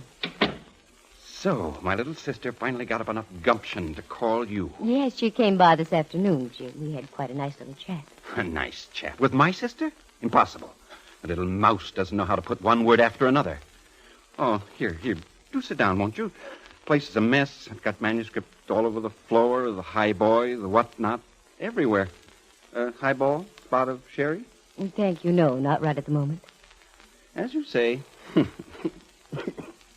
I beg your pardon? It's nothing, really. I'm just thinking of my monstrous joke. I'm going to be killed, you know. Yes, so your sister said. Do you mind? My sister. Young. She's young enough to marry a grandchild. Do you know what? She thinks I'm slipping my cable. Do you mind if I call you Gordon? I'd love it. Providing I can call you Candy. I'd despise myself in the AM if you didn't. Candy, you're just as delightful as I had you pictured. Thanks, Gordon. Now, frankly, what do you think? Are you slipping your cable? Of all the idiotic... Of course not. Willis seems convinced you are. Will is a mere babe, a suckling. What about this new thing you're working on, Gordon, this Symphony of Death? She told you about that, too, huh? That's part of my monstrous joke, Candy. Want to confide in me? Let me know what this joke is? I don't mind in the least. You have brains. Not many people have brains in this world, Candy, but you do. And because you have brains, I'm going to give you a challenge. Okay, let me have it. Oh, no. The challenge will only come after he kills me. He? Who are you referring to, Gordon? That's part of the challenge, Candy. I see. Do you really believe that someone's out to kill you? But of course. That's the delicious part of the whole thing. I'm going to be killed. It can't be avoided. That's why I'm writing my Symphony of Death. Oh, sure. Now I see. You're making fun of me, Candy. No, I'm not, Gordon, really. It's just that, well, I've never met anyone who was happy about the prospect of getting knocked off. I don't mind, actually. I've lived a full life. I've seen the world, made lots of money, been wined and dined by people in all walks of life. My music will live after me. That's all I care about. Now I can understand. There. You see? That's why I like you. You have brains. Shall I play my new composition for you? If you like. Very well. As you will discover after I'm dead. It's all part of my monstrous joke. Excuse me. Pay no attention to the technique, Candy, my dear. My fingers aren't quite as supple as they used to be.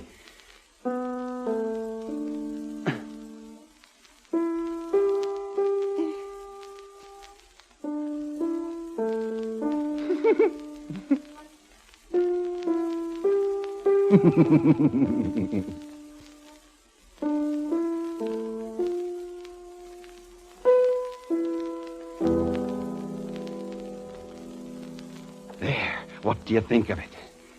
Gordon, I think it's a great, monstrous joke. I knew you'd see it.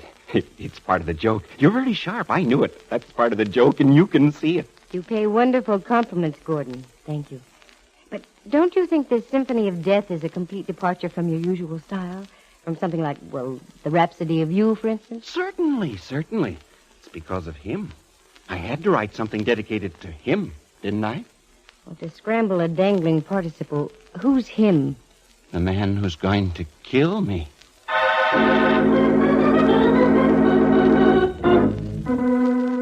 As I left, I tried to shake the picture of a cackling man playing one-fingered doodles on the keyboard, but I couldn't. The impression was indelible. When I arrived home, I was greeted by the sight of a familiar auto parked out in front. It was my number one boy, Inspector Ray Mallard of San Francisco Homicide. I invited him up to sit a spell and chew the fat. What's new, Cupcake? I haven't seen you for several days. Seems like weeks. Ha! A compliment. That means you're after something. I am not. Can't I ever say something nice without you misconstruing? Oh, okay. Compliment accepted. Good. What brings you around here this time of day, Mallard, dear? Aren't you on duty? That's the trouble. I've been on duty for almost 48 hours straight. I had to take a little breather for myself. Working on a deal? Yeah, a hot one. No leads, no clues, no nothing. For a slight consideration, I might be inclined to help you crack the case, Sherlock. By the way, what are you working on? Nothing but hope and what's left of the bank account. You mean to say the great lady Private Eye is temporarily at liberty? I mean to say just exactly that. Well, if I'm any judge of your business ability, you've got enough money tucked away to buy the Philadelphia Athletics from Connie Mack. What do you do with all your loot, Candy? Sew it in hair mattresses and sleep on it. Oh, excuse me a moment, Mallard. Sure, go right ahead.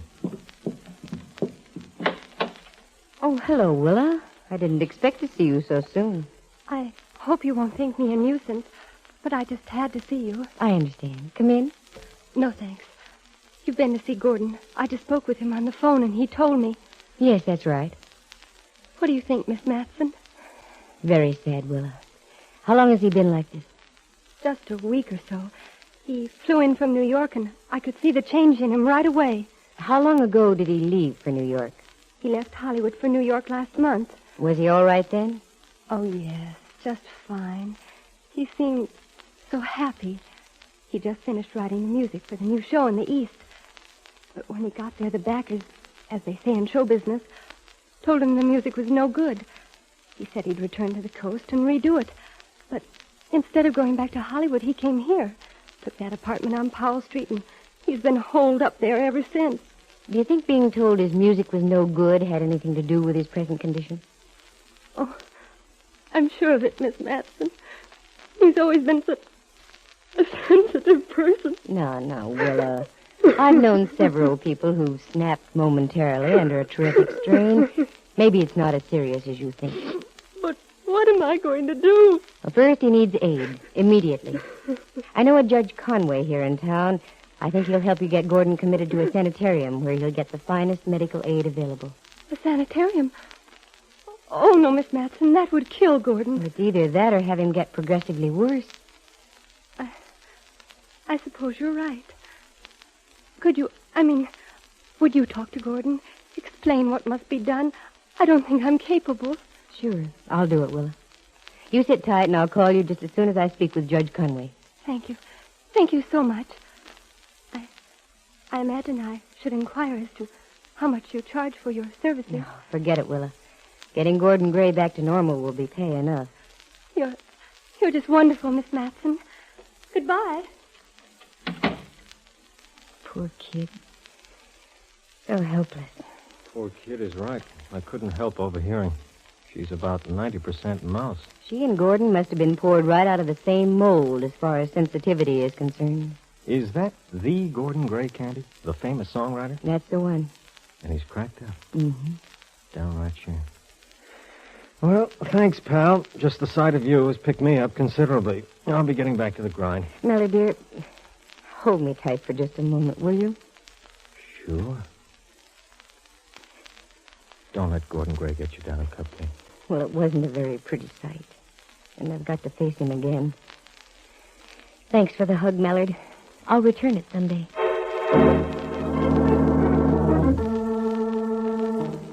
Mallard released his grip and left. I snapped my ribs back in place and steeled myself for the ordeal ahead of me. It wasn't going to be easy, but it had to be done. So once again, I found myself ducking down Green Street, over Powell, across California, and down the roller coaster of a hill to Gordon's apartment. He answered the door, and I was met with just as much enthusiasm as before. Candy Matson, I was wondering where you'd been. You've been gone for ages, darling. Do come in. I've got a surprise for you. When did you get back from Europe? When did I get back? Oh, just a day or so ago. Your letters were wonderful. I especially adored the one from Naples.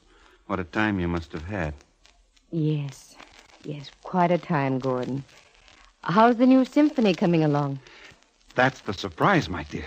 It's completed. Long last, it's finished. To be perfectly frank, Candy, I think it's great. I've been in touch with Toscanini. He's going to give it its premiere performance at Carnegie next month. I've already sent him the revised manuscript. Can you picture it, Candy? A hushed crowd. Maestro raps his baton. The orchestra comes to full attention. Then that magnificent, firm downbeat of Toscanini's and Symphony of Death is making its debut. First, the Allegretto.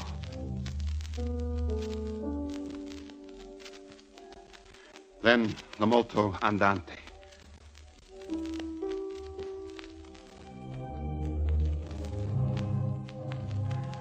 The audience is at first inclined to scoff, to think that Gordon Gray could write serious music, from Lazy Old June to Symphony of Death.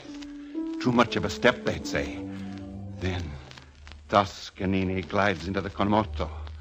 The audience tenses, not believing their ears. Little by little, they understand what Gordon Gray is trying to express. Then, as if it were not enough, Toscanini moves into the breathtaking finale. It soars, it moves. It transports everyone in Carnegie Hall into another world. And abruptly, Symphony of Death.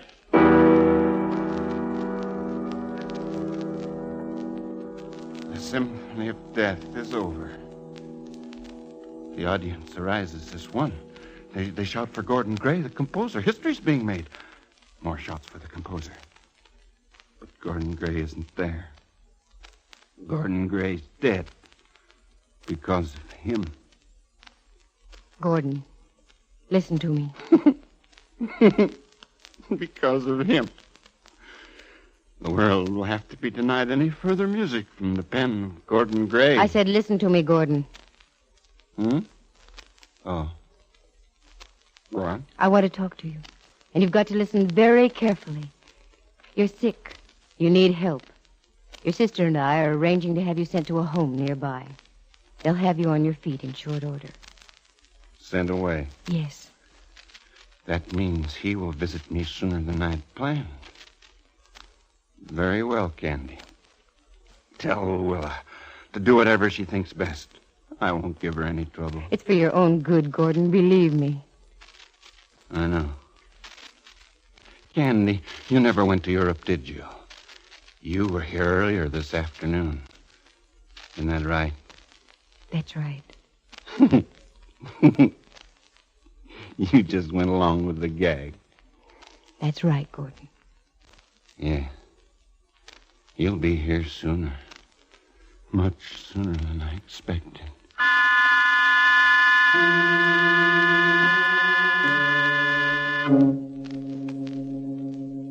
Gordon Gray went into the other room and lay down on his studio couch, face down. That's when I tiptoed out of the apartment. If only I could have peeked into the future, I'd never have left, because that was the last time Gordon Gray was seen alive. I went home, fixed myself something to eat, turned the radio on low, and sat down with a book called That Frail Vessel, a book about the behavior of the human mind. Out of one corner of my ear, I heard it. It was the 10 o'clock news over NBC with Sam Hayes. And there it was. The body of Gordon Gray had been found in his apartment. The book clattered out of my hands, and I sat there for a moment stunned. But only for a moment. In another second, I was driving over to pick up an old pal of mine, Rembrandt Watson. There was a good reason for it. Rembrandt's studying to play the cello. On the way over, I noticed the headlines. The police had the net out for Gordon's sister, Willa. Rembrandt was home. He was agreeable to going to Gordon Gray's apartment with me. And before you could bat an eyelash, providing your batting average was good, we were in said apartment alone. My word, girl. What a garish-looking place. It didn't belong to Gordon personally, Rembrandt. He was merely renting it. It still doesn't deny the fact that it's garish. Can't be the truth now. Why did you want me to come to this Victorian mausoleum with you? Just a hunch, Ducky. Are you still taking cello lessons? Taking them? Girl, don't be ridiculous. I'm now giving them. Even better. Just as I thought. The boys in blue haven't touched anything. The manuscript for Symphony of Death is still on the piano. Can you play single notes on the piano, Rembrandt? Well, I can try. Good. Run your hangnails over this. Strange. This isn't music. Just a series of notes with no meter, phrasing, or regard for the proper time to the bar. Exactly. Play it just the way it's written. Very well. And call out the notes as you go along. I think I'm beginning to understand Gordon's Symphony of Death. As you say, B, A, D, and for no reason at all there's a rest, Candy. B, A, D, and a rest. Go ahead. E, G, G, and another rest. Mm-hmm. And then it goes D, E, A, D, then a long gap in the manuscript. You know what that spells musically, Ducky? Bad egg dead. Utter confusion. Mm-hmm. On the other hand, I don't think so.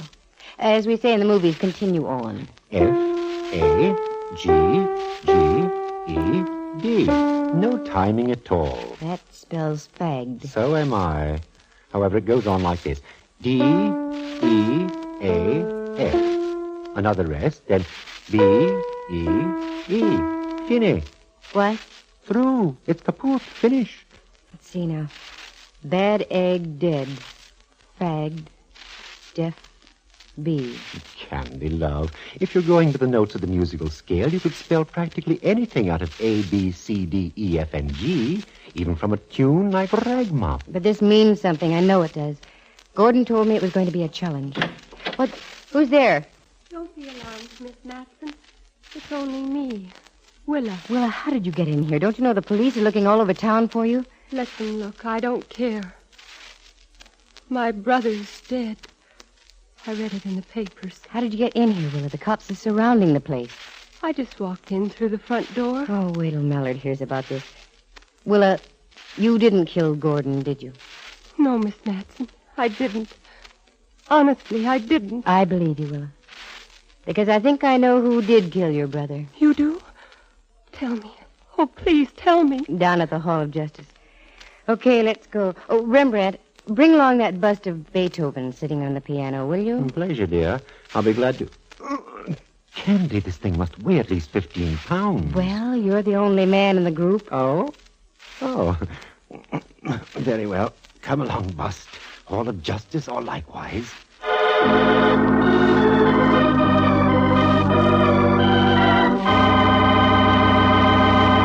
Candy, what are you doing here at a time like this? Can't you see I'm busy? Sure, I only want to see you busier.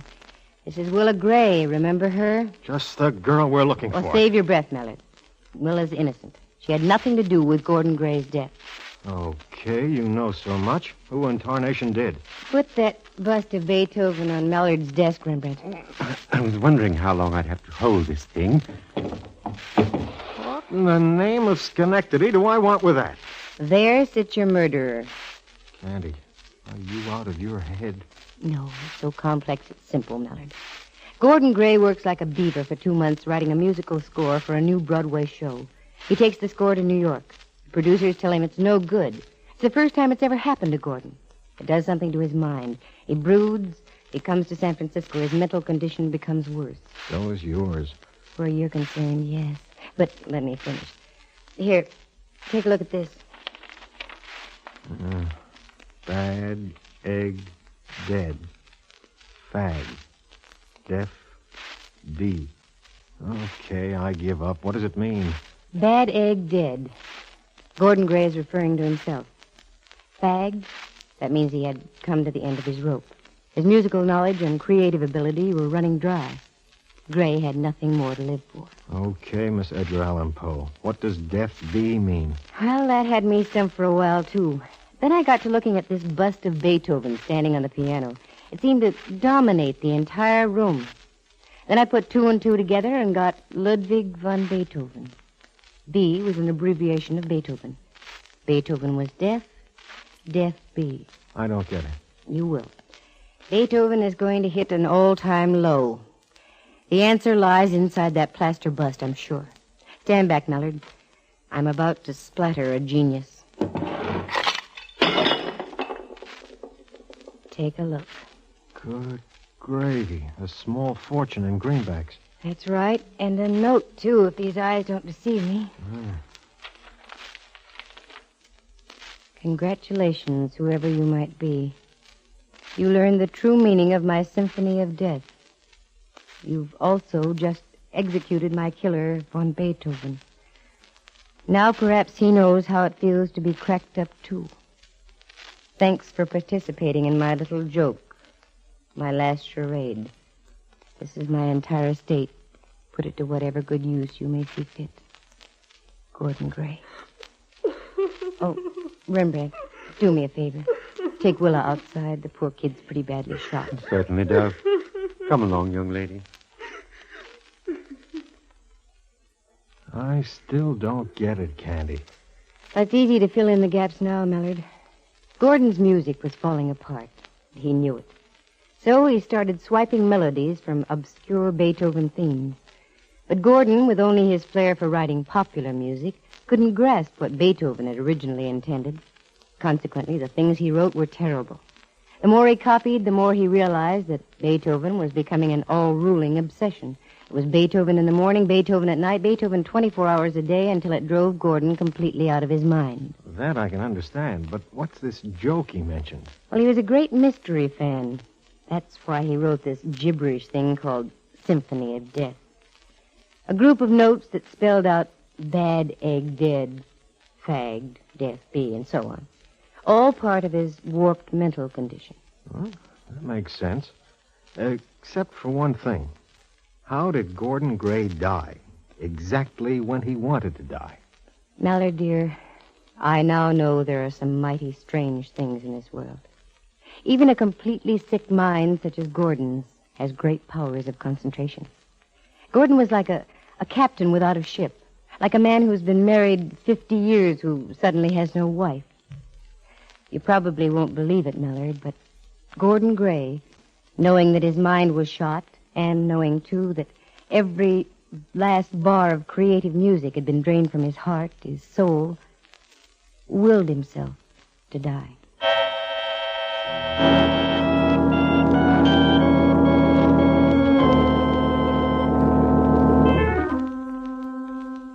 Fantastic? Not necessarily so. There are many stories about animals who have done the same thing. And if animals can do it, why can't a human being with a so-called higher plane of intelligence do it, too? So that's what Gordon had done. Taken his life savings, sealed them into a plaster bust of Beethoven, along with his last laugh note, and sat himself down to die. In Gordon's mind, Beethoven had killed him. I can understand why, too. For just before we left his apartment, I found another manuscript. I had Rembrandt run over it. Note for note, it was the Moonlight Sonata, backwards. But in one respect, Gordon had outscored the old masters.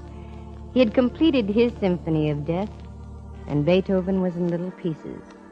That left him one up on another old master, a fellow named Franz Schubert.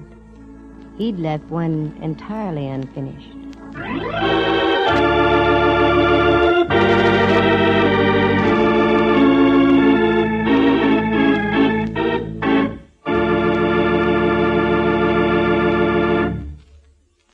The characters in tonight's story are entirely fictitious. Any resemblance to actual people is purely coincidental.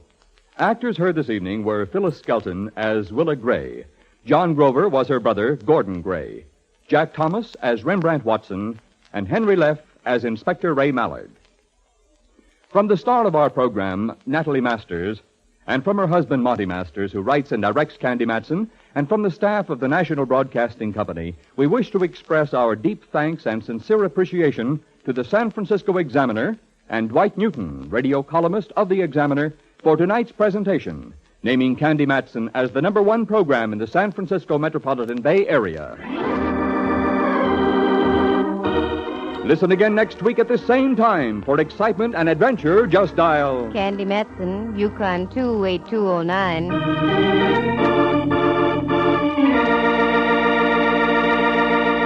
The program came to you from San Francisco. Dudley Manlove speaking. This is NBC, the National Broadcasting Company.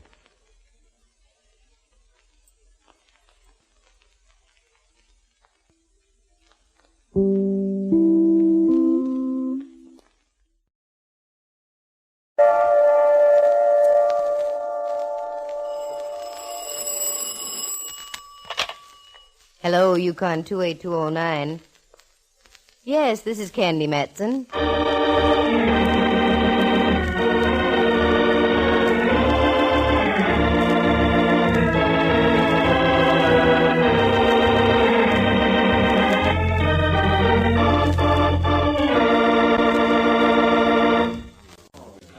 Heat that baby on the tree. Fix those dolly tracks. And look out for that cable, it's hot. Mallard, what in the name of the San Francisco Police Department are you doing up here on Telegraph Hill? Working, Candy, in the name of the San Francisco Police Department. Here, with these people who are making the movie? Yeah, how about that? Me, a lieutenant in homicide, and I'm assigned to riding herd on these Hollywood characters. Oh, it's better than murder. I'll take murder any day. What are you doing around here? I did some shopping at Speedy's this morning. While I was pinching the avocados, they told me that there was a Hollywood gang over by Coit Tower shooting some scenes for a movie with a San Francisco background. They might just as well have stayed in the studio. They brought their own lawns, prop trees, fake bushes, the works. If it ever snowed up here on Telegraph Hill, they'd have brought some of that along, too. You've never worked in Hollywood, Mallard. Only God can make a tree, but Hollywood presumes to improve on them. What are they doing now? Just getting ready to shoot a scene, I think. Oh. They've been rehearsing it all morning. What's it all about, do you know? As far as I can figure, it's a story about San Francisco right after the gold rush. Look at all the costumes. Very authentic. Looks like they'd been shipped around the horn. By the way, Mallard, do you know who's in the picture? Some lush tomato named Cherry Dana and the Colorado boy, Buff Arnold. Arnold? Did you say Buff Arnold? That's right. Why? Oh, forgive me, Mallard, dear. I knew Buff Arnold when he didn't have a place to house in. He professed to carry a very warm torch for me. Aha. So that's why you so casually dropped by. Oh. An old flame, huh? Don't be ridiculous. I didn't even know the guy was here, let alone still in pictures. A likely story. All right, quiet, please. Let's have quiet. Quiet. This is a take. All set, Mr. Dix. We're ready. Good. Okay, Cherry, we'll roll this one, take a chance on it. Just remember to keep up against those trees. We don't want any shots of those modern buildings below the hill. Oh, remember, Red. Where is my old pal, Buff Arnold, Mallard, dear? By me. Judging by what's been going on, he's not in this particular scene. All right, stand by. Roll 'em. Scene 47, take 10.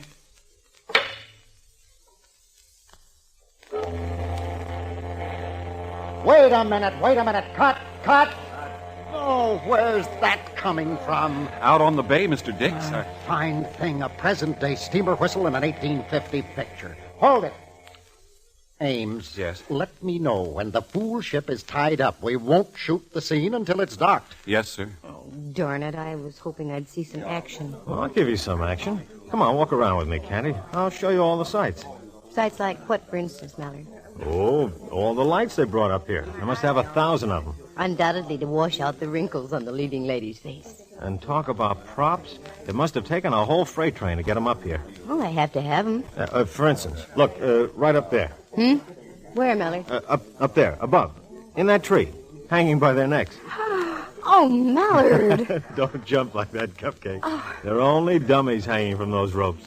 3 of them. They look so realistic. I must admit, they really do.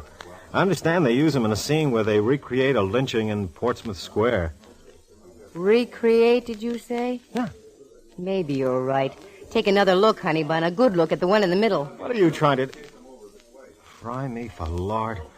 That one in the middle is no dummy. You're no dummy either, boy mine. How many times have you looked up there? Well, just a couple of times, but the last time I looked, the one in the middle wasn't an ex-human being. With that, I toss the whole thing in your lap, Mallard. I promote you back to homicide. Oh, why didn't these characters stay in Hollywood? 'Tis a bit of a shame, isn't it? Cluttering up our lovely Telegraph Hill trees with gently swaying corpses. Come on, Mallard. Let's give the director a slight touch of apoplexy.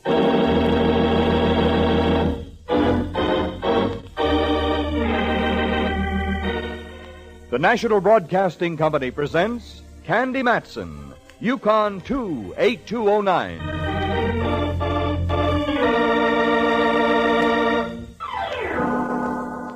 It's funny how sometimes when you're lazy and want to do nothing except live the good, pure life, trouble comes up and belts you over the head with a vengeance. Well, that's the way it happened to me. I'd just finished a deal that took me 3 weeks to crack. I made some good money out of it, banked it, and sat back to relax. When I heard about the movie company on location on the other side of the hill, my curiosity got the better of me. As of that moment, my contemplated relaxation was at an end. Period. Paragraph. I literally walked right into trouble because there was Mallard and cut down. Okay, Mr. Dix. Take a good look at him. You recognize the gent? I recognize him, yes, but I don't know him. He was one of the extras we used in a scene yesterday. Did he come up from Hollywood with you? I'm pretty sure he didn't. I think he was hired here locally. Wait a minute. Who's this young lady? I don't want any outsiders in on this. Don't fret your little head, Mr. Dix. Aside from being a material witness, she's a well-known private investigator. Oh, excuse me. I didn't know. That's all right. No need to apologize. Some of my best friends are movie directors. Who would keep the roster on your personnel? My assistant, Bill Ames. Is he around? Well, I'm right here, Lieutenant. Oh, good. Can you give us any dope on this fellow? Oh, golly, I'm afraid not. I've seen him, but I wouldn't know his name from Adam. How about the payroll? When do you pay off the extras? Ah, that's a thought. We pay off at 5 o'clock tonight. Why don't we come back then, Mallard? We can check off the names against the pay vouchers. There's one thing extras like to do, and that's get paid. The name that doesn't show up is our friend the corpse. Okay, we'll let it go like that. What do you pay off? Room 873, Montfair Hotel. Make sure everybody's there, unless they want a little trouble thrown at them. I'm sorry, Mr. Dix. You can go on with your shooting now. No more today. It's too unnerving. Ames, knock it off. Call will be for 8 o'clock tomorrow morning, sharp. Right, Chief. Break it up, everybody. 8 o'clock tomorrow morning in costumes, and that means 8 o'clock. Understand? Not morning. You mind waiting here for a moment, Candy? I want to put in a call to the coroner's office for a wagon. Sure, that's all right. Go ahead. Good. It'll only be a few minutes. Mr. Dix, pardon me. Yes? Can you tell me where Buff Arnold is staying? What do you want with Buff Arnold, young lady? I used to know him when he was playing bit parts in Hollywood. Oh. Did you work in Hollywood? I did a little time down there, sitting around in agents' offices. You know, you're a sharp little cookie. Say, all of a sudden I've got an idea. I'll bet. No. On the level, believe me. I have a small part coming up that'd fit you to a T. Good-looking gal, wise, supposed to work in her father's store selling supplies to the miners. Can you act at all? I used to shoot a fairly sharp mess of dialogue. Do you live close by? Right over there, 1 block. Penthouse on the top. All the better. As soon as your policeman friend removes the deceased there, why don't we go over to your place and look at the script? You know something? I've got an idea that's the idea you had the idea about. Okay, I'll look at the script. But for your information, Mr. Dix, I'm interested only in playing a part in your picture. Mallard came back, and I told him what had developed with Dix. He shot me a look that had more question marks in it than a government income tax form. I assured him I could handle the situation, and he left with the body, still clad in its 49er prospector's outfit. Dix issued some final orders, took me by the arm, and we strolled over to my place. Charming, but positively charming. Thank you. What a gorgeous view. How long have you lived here, Miss... Oh, now, isn't that silly? I don't even know your name. Matson. Candy Matson. Candy Matson. Never have I heard a name match a personality so completely. I'm Reginald Dix. Just call me Reg. As you say, Reg. Would you like a drink? Oh, splendid. Soda highball? I think I can scrape one together. This is absolutely enchanting. I'm going to ask to make all my pictures in San Francisco from now on. I don't think you'd go wrong. Of course, it'd be a little rough if you were making a picture with an Indian background and needed shots of the Taj Mahal and the Himalayas. Oh, simple. I'd change it to the Ferry Building in Twin Peaks. Very good. Here you are, Reg. Thank you. I can use this after that messy discovery up there on that tree. Well, here's to crime. That's a charming toast. Now then, about this part you were speaking of, I don't even belong to the Screen Actors Guild anymore. Oh, mere detail. I'll call the studio tonight and have them arrange your membership. As simple as that. You know, I think if some of your bright boys got together, you could win the war in Korea without half trying. Let's not be snide, my dear. Mm-hmm. Oh, excuse me a moment. Someone at the door. Certainly. Whoever it is, though, send them away. Yes, Master. Hi. Hi. But now that we've established our highs, is there something I can do for you? I'm Cherry Dana. Is Mr. Dix here? Oh, why, yes. Would you wait here, please? I will not wait here. I want in. Now, just a minute. There you are, Ed. You have a short memory, haven't you? Cherry, what are you doing here?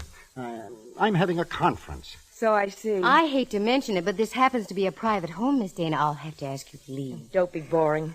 You lured my director up here, and I'm going to see that some little local wench doesn't put the squeeze play on him. Why, you pampered brat. Get out of here right now, or I'll show you how a local wench can back up words with action. Oh, now hold on here, both of you.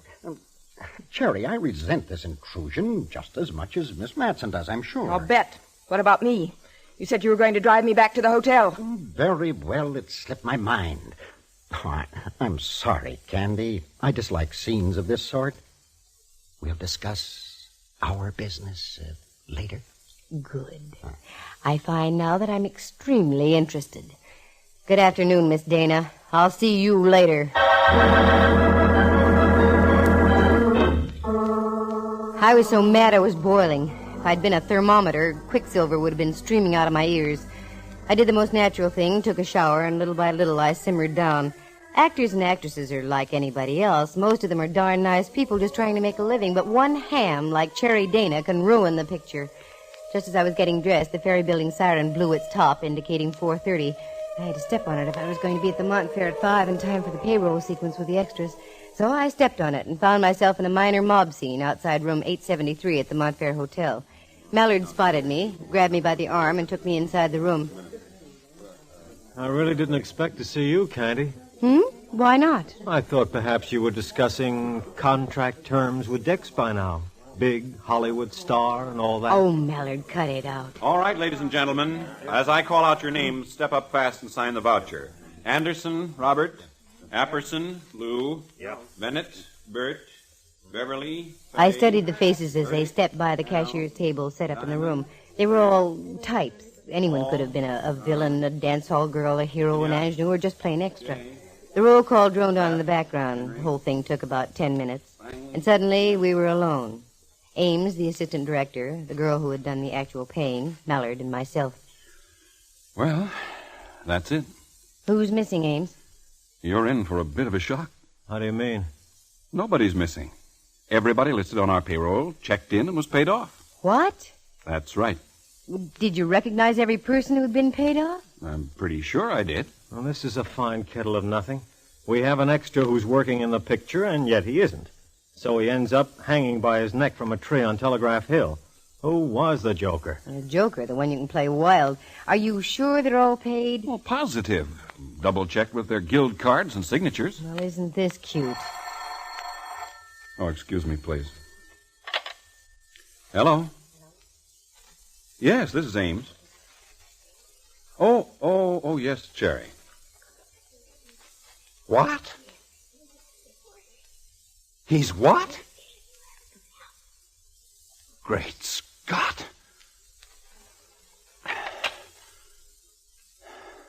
What's the matter, Ames? What is it? You're white as a sheet. Dix. He's just been found shot to death in his room.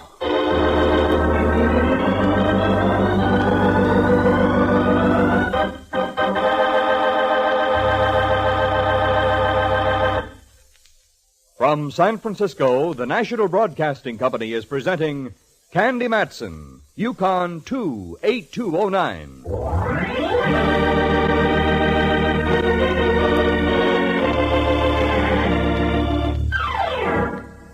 Reginald Dix, well-known Hollywood director, shot dead in his hotel room. We were looking for developments. We got them, but not the kind we expected. Mallard led the way up to the suite that Dix had been occupying on the top floor. There was a mob around the door, and my boy Mallard soon dispersed them and instituted some semblance of order. Dix was sprawled out on the balcony overlooking the bay, and an ever-widening pool of blood showed that he'd been hit in the chest. Cherry Dana was pacing the room, smoking a cigarette. Ames stood in the middle with his jaw flapping. And who should be in the room, too, but my old pal from my days in Hollywood, Buff Arnold. Candy Matson. What a place for a reunion. Yes, isn't it? How are you, Buff? Ill. Terribly ill. If I have to step into the other room, I hope you'll understand. Reg was a great friend of mine. Sure. Sure, let's go in the bedroom. You look sort of green. Besides, I have a few questions I'd like to ask you, Buck. It's a deal. Anything to get out of here, let's go. Wait a minute, Candy. Who is this guy? Buff Arnold, Mallard, the fellow I was speaking about. Where were you going? In there, he doesn't feel too good. The closest he's ever been to blood is a bottle of ketchup and color. Okay. Don't let him out of your sight. I have a flock of questions that need a flock of answers. As you say, Mallard, dear. And don't get carried away yourself. This the bedroom? Yeah.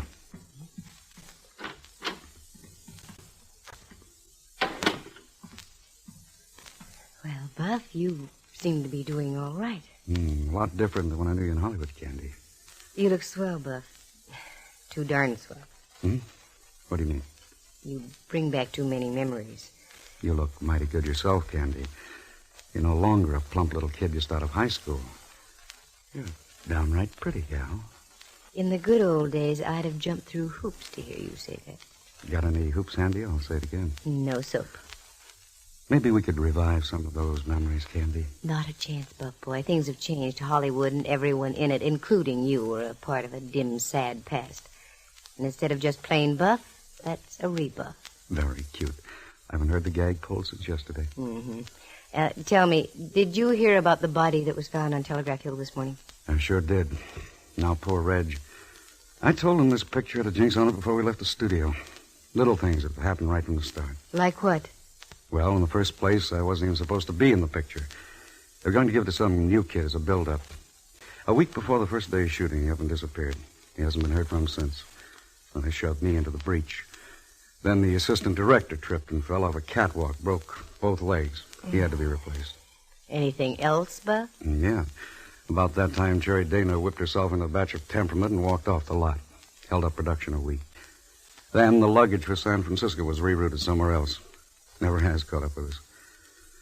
Now the body this morning and Dick's just now. Certainly sounds like a jinx. By the way, how do you and the great Cherry get along, Buff? Fine. I try not to see her except on the set. Come here, Candy. Just let me hold you in my arms once, just once. I want the feel of someone who's truly genuine. You're still just a little boy, aren't you, Buff? Okay, Arnold, I'd like to, Well, pardon me. I hate to break this up, but I want to talk to you, Mr. Arnold.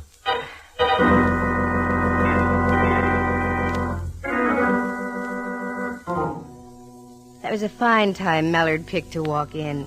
And then I got to thinking, maybe it was a fine time. He was due to have a little fire set under him. As I walked out into the other room, the boys in blue had arrived, and they were swarming all over the place. Ames was no longer present, neither was Cherry Dana. I wasn't going to give Mallard the satisfaction of an explanation, so I eased out the door and went down to the lobby. I asked where Ames was staying and went back up to his room, 672. A knock on the door produced results. Just a moment. Oh, Miss Matson. Something you wanted? Yes, may I come in? Why, yes. I was just lying down. This thing about Reg has knocked me for a complete loop. It seems to be quite a shock to everybody. You've been with Reginald Dix for a long time, haven't you, Ames? Well, off and on, yes. A good number of years. How about La Dana? Cherry? Well, I've known her extremely well, even before she became a top-flight star. Can you give me any idea who might have had it in for Dix? If you can, you better spill. The truth will come out sooner or later, Ames. It always does in things of this sort. I've only one little thing I can tell. I've already told it to your lieutenant friend. Oh? And what's that? As I got back from Telegraph Hill, I dropped by Reg's suite. Wanted to talk about tomorrow's shooting. As I drew near his door, I heard loud arguing. Arguing? Who were the opponents? Reg and Cherry Dana. Mm-hmm. And what were they arguing about, Ames? You? So that's it. Tell me, is Cherry the kind of woman who would turn killer on an impulse? It's hard to say. She has a terrible temper. Mm-hmm.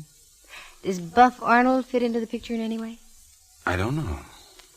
He's a sly one, that Arnold. He plays his cards in strictly a commercial manner. May fit into the picture. He and Reg were never too friendly. I see. Oh, thanks, Amesy. I'll leave now, and you'd better lock your door. The way things are going, you might wake up to find yourself dead.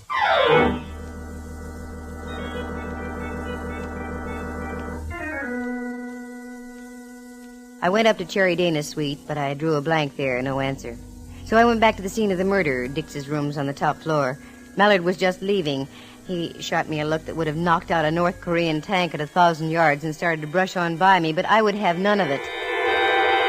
Now, just a moment, Boy Blue. Come on back to that over 21 level. Just because Buff had his arms around me is no sign we were playing a scene from Romeo and Juliet. I don't think I've seen that close a grip even in professional wrestling. Oh, cut it out.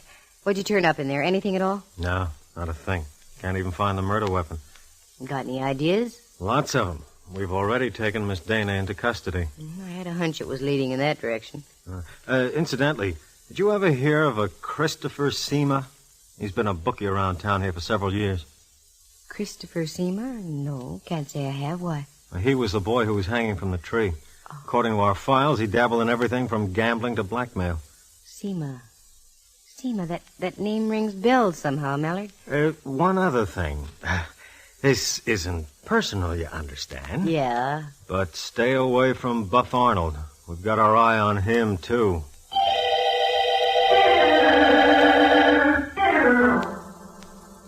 Little things were suddenly clicking way back in my mind, awfully vague, but the old processes from years before were coming to life ever so slowly. Mallard had work to do, plenty of it, down at the Hall of Justice, work in which I was included out. I went outside on California Street, watched him get into a squad car with 2 of his men, and I waved him a goodbye. That was when I had another idea. Dix's suite. Cops were through with it. The body had been removed. But I had a hunch that was the key to the situation. Knowing the manager of the Montfair, it was no trouble at all to get a key to Reg's suite, and that's where I headed, up to the top floor. I let myself into the darkened room, closed the door behind me. With the lights of the city way below seeping through the balcony window, I found a place in back of the settee and sat down to wait and think. The balcony window being opened, the roar of the city traffic underneath came gently through and helped my thinking. And that's when it hit me. Seema. Several years before I had served my term in Hollywood, there was an actress named Vivian Seema. The same face as that of Cherry Dana. Now the clouds were beginning to lift, and at the same time the door opened in the suite and the silhouetted figure of a man entered the room.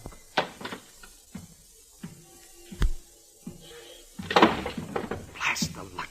Okay, Buff. Relax. What? This is Candy. Come on over here by the settee. Hurry. I'm expecting company. What are you doing here, Candy? You've got the wrong page of the script. That's my line. What are you doing here, Buff? Honestly, you've got to believe me. I left my lighter here this afternoon.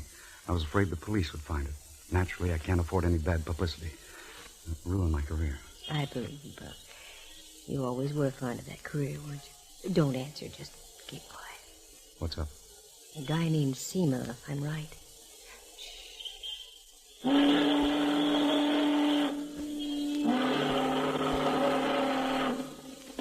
Nuisance. Reginald Dix didn't like him. Wait a minute. I think I hear someone coming along the hall.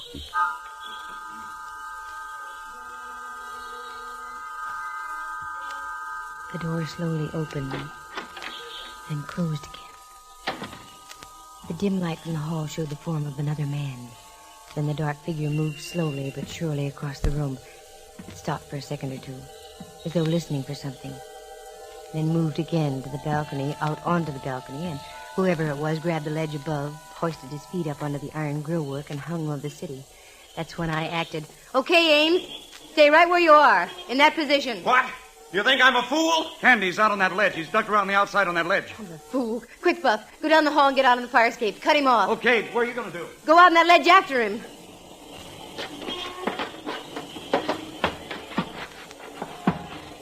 You better come back, Ames.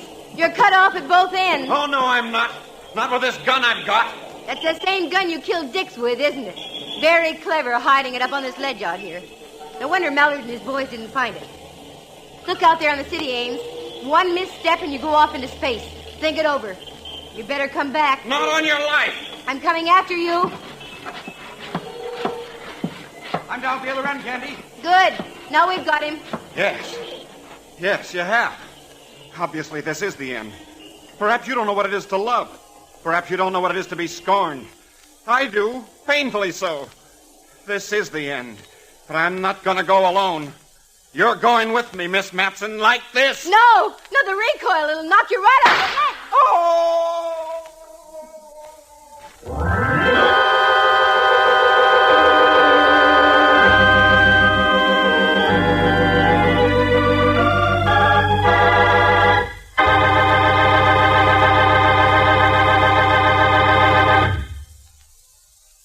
So it was just a matter of jealousy. Is that right, Candy? That's right, Mallard, dear. The same thing you developed when you walked in on Buff Arnold and me. Okay, so I was burned up.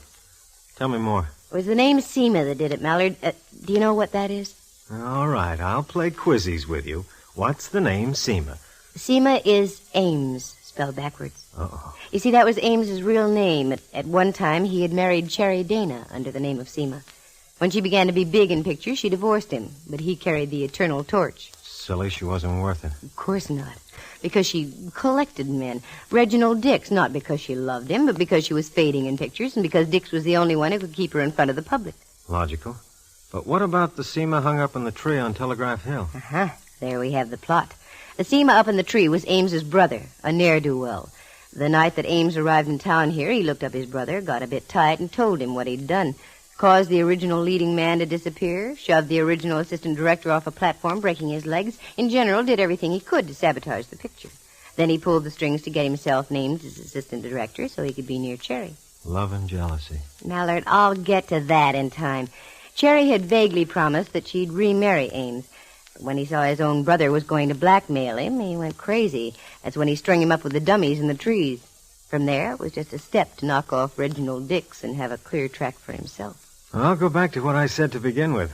Why did these characters from Hollywood have to come up here to San Francisco and louse up our scenery, as well as our police department? Oh, to heck with your police department. That's the last time I'm going to climb around a ledge hundreds of feet in the air. Not so strange. Buff Arnold was out on that ledge, too, wasn't he? Oh, Mallard, sometimes you make me so...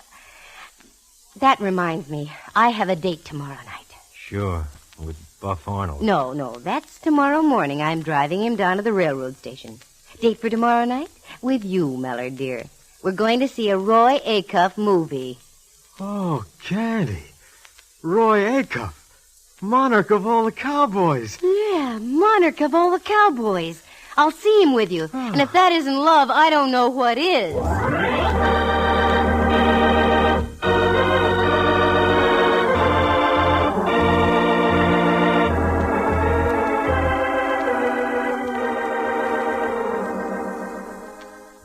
Listen again next week at this same time.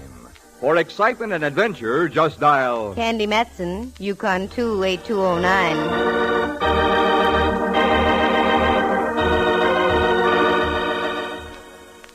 Heard tonight were Hal Burdick as Reginald Dix, John Grover as Ames, the assistant director, Mary Milford as Cherry Dana, Kurt Martell as Buff Arnold, and included in the cast was Ken Langley. Henry Leff plays the part of Lieutenant Ray Mallard. The program stars Natalie Masters as Candy and is written and directed by Monty Masters. Sound effects are created by Bill Brownell, and Eloise Rowan is heard at the organ. The characters in tonight's play were entirely fictitious. Any resemblance to actual people is purely coincidental. Tonight's engineer was Clarence Stevens. The program came to you from San Francisco. Dudley Manlove speaking. This is NBC, the National Broadcasting Company.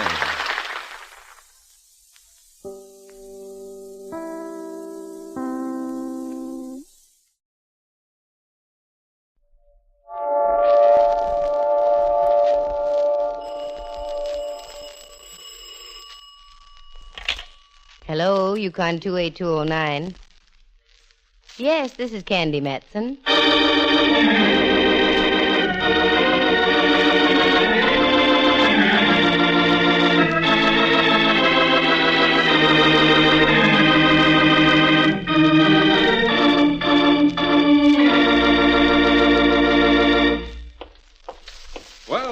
Candy. How's the one-woman Scotland Yard? Okay, Inspector. If business was any better, you fellows could all retire on your big fat pensions. Is Mallard in his office? Oh, sure. I just left him there. He's working on a deal, but it's all right. A deal? Oh, I won't bother him then. It's all right. When last observed, he was perched neatly on the horns of a dilemma. Ouch. Well, in that case, I'd better go in, Inspector. Righto. Drop around any time. High heels sound so much nicer than flat feet. Thank you, sir.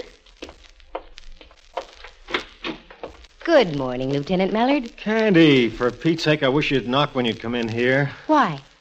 Well, I might have been, What, Mallard, dear? asleep or something. Well, now that you're in, pull up a chair and set a spell. I heard you were busy. You heard I was busy, so you barged right in? I can always barge right out again, you know. No, stick around. I've done all I can for now. What have you got, a murder? In homicide, I'd be working on a purse snatching.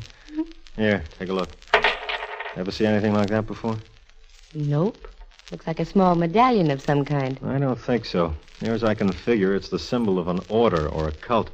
You recognize the characters on it? Well, they seem to have an Egyptian flavor. That was my thinking, too. However, I'm not an Egyptologist. You can always take it over to the University of California. University of California? What's wrong with that? Well, it'd be like cutting off my own nose. I've got Stanford and 6 points in the big game. After what UCLA did to them? Oh, no, sorry. From now on, I will knock before I come in here. And if I get an answer, I'm going to leave. You've got a point there. I know I have. I mean about taking this over to the university. Hey, wait a minute. Why didn't I think of it before? What? Rembrandt. He has a brushing acquaintance with the Egyptian language and writing. Rembrandt? Rembrandt Watson? Oh, you're kidding. No, I'm not. He spent quite a bit of time in Egypt before the war. Come on, get in the car and we'll drive over to his place. I've got to see him anyway. I'm sorry, Candy, no can do. I got to be in Judge Wallach's court in 10 minutes. Well, let me have it and I'll take it over to him. If Rembrandt comes up with anything, I'll report right back. Okay, just don't lose it, that's all. Why? Can't you get another one? Well, not this particular one, we can't. We took it off the body of a woman they found floating last night in Stowe Lake. Stowe Lake in Golden Gate Park? Mm-hmm. What a charming place to take your last bath. Oh, I almost forgot what I came here for to begin with. Here's the book I borrowed from you, Mallard, dear. Book? Which book is that? Latest facts and figures on the rise and fall of crime throughout the Western Hemisphere, plus a comprehensive digest on criminal trends in the United States as compiled by police departments of major cities throughout the country. Oh, thanks. Did you get anything out of it? The book? Heck no, I just barely managed to get through the title.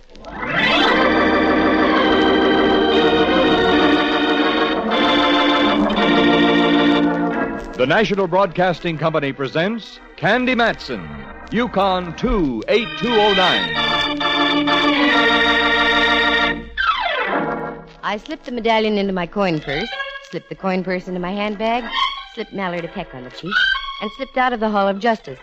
I climbed into my car and drove over to California Street opposite Old St. Mary's Cathedral, almost bordering Little Alley facing St. Mary's Square. It is there that a very old friend of mine lives, Rembrandt Watson, the eminent Pacific Coast photographer. I'm so glad you came by, Dove. Today of all days, I need the firm stanchion of your friendship upon which to brace myself. Rembrandt, what on earth are you talking about? Never has the weight of gloom rested so heavily on me shoulders. Never has the mantle of depression hung o'er me head as it does now. Oh, put the ham back in the icebox. What gives here, Ducky? You are gazing upon a man about to be bereft of a home. You mean you're being evicted? Not yet.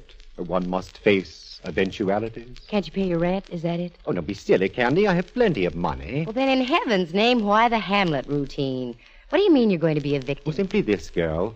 A bunch of uncouth varlets are going to build an underground garage in the square next door. May I ask what is so funny? Well, you probably won't have to move. Chances are they'll never touch this building. But think, Candy. The dirt, the noise. Well, I've never known either one to affect you before, Rembrandt. It's not myself I'm thinking about. It's Henry, me great Dane. All those steam shovels and riveting machines that have to give Henry a nervous stomach. And on a Great Dane, that's something. Yes, isn't it? And here's something that'll prove I'll be evicted. Look, this morning's paper. Mm-hmm. Right down here. Preliminary to construction of a garage beneath St. Mary's Square was approved yesterday by the Board of Supervisors Finance Committee. The project, recommended by the San Francisco Parking Authority, involves use of St. Mary's Park subsurface area and 7 adjacent parcels of privately owned property in the area bounded by Kearney, Pine, California, and St. Anne Streets. There. Do you see what I mean? Well, I'd hardly call this hovel a parcel, but Yes, I do see what you mean. Well, what are you going to do about it? What can I do about it? Look for a new place to live, that's all. Laddie boy, I'm glad you said that. I've been meaning to have a word with you for quite some time. Now, you're doing a whale of a good business. More and more, you're catering to an extremely fashionable clientele. That's true. It's about time you lived the part. Your photographs are becoming known throughout the country. You couldn't have stayed here much longer anyway. But it has such atmosphere, Candy. That it does, especially when the wind's from the east. I tell you what, you help me on a little deal right now, and I'll spend the rest of the day looking at places with you. Oh, Candy, will you? I was hoping you'd say that. You're a lamb. In the spring, I am. Oh, I get it. Spring lamb. Yes. Oh, la. I feel ever so much better already. Attaboy. But before you bound completely out of your skin, Ducky, take a look at this. Wait a minute. There. Fascinating. What is it? An amulet of some kind? I don't know. That's why I came to see you. What does it say on there? It's in Arabic. Awfully fine print. What did I do with my glasses? On your forehead. El Madi, El Hada, El Mastaqbal, Whom. There's one I can't seem to translate.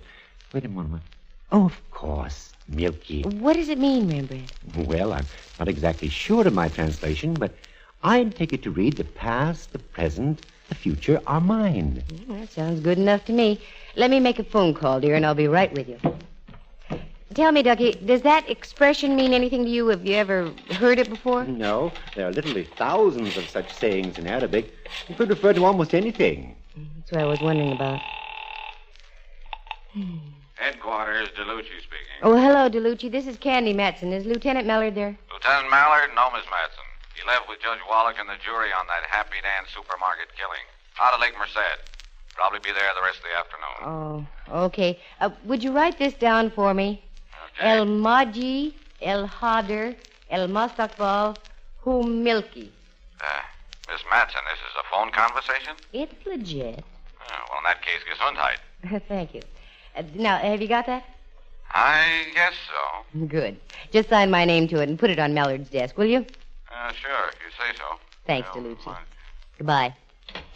Candy, are you crazy? Mallard won't understand that. Crazy? Just the other way around. This is one night I know I'm going to get Mallard to call me. Candy, you fool. But you're a nice fool. Just having you assure me that moving from here is the right thing to do has removed all me troubled thoughts. Transform me into a blithe spirit. A blithe spirit? Well, come on, blithe spirit. Let's go haunt for houses. Knowing Rembrandt as I do, he's the sort of a man who would open a doll factory across the street from a boys' school. But in this case, I was going to make sure he'd fit the locale to the business and vice versa. But what was the locale to be? Suddenly, I had it. There was a barn type of building out on Octavia Street, just off Pacific. Used to be a dance studio, but somehow or other, I seem to recall a for rent sign on the place. And that's where we went. What is it, Candy? Looks like the place might have been a stable. I imagine it was at one time. I do know it was a dance studio for a while. It's for rent, all right. There's the sign. I hope we can get in. You'll like it, I'm sure. It's just ideal for a photography studio. And it has plenty of room upstairs for living quarters and a fine big backyard out in back for Henry. Sounds ideal. If I could only see it. Let's walk around to that little wooden bridge at the side. Maybe there's a window we can peek through. If not, we'll run down to the real estate office. You see? The outside needs fixing up, but not too much. No, as a matter of fact, if the place is any kind of shape at all and the owner is willing to talk business, I might be interested in buying the place. What? Well, why not? Now that I'm in the mood, and I've saved a fair amount of money the past year or two. Oh, here's a window. Pretty dirty. Wait a minute. Can you see anything, Candy? A little. Enough to give you an idea how much space you have in the studio itself. Here, take a look. Oh, it's wonderful. Just perfect. I could do all the portrait work up in front there and put all the equipment back in the... Oh! Ducky, what is it? I saw a man in there. Let's see. He's motioning to us. I don't understand what... Is there a door down that way, Rembrandt? Wait till I take a look. Yes, I see one. Oh, that's what he wants. Come on. Who do you suppose he is, dear? Caretaker, maybe. We'll find out.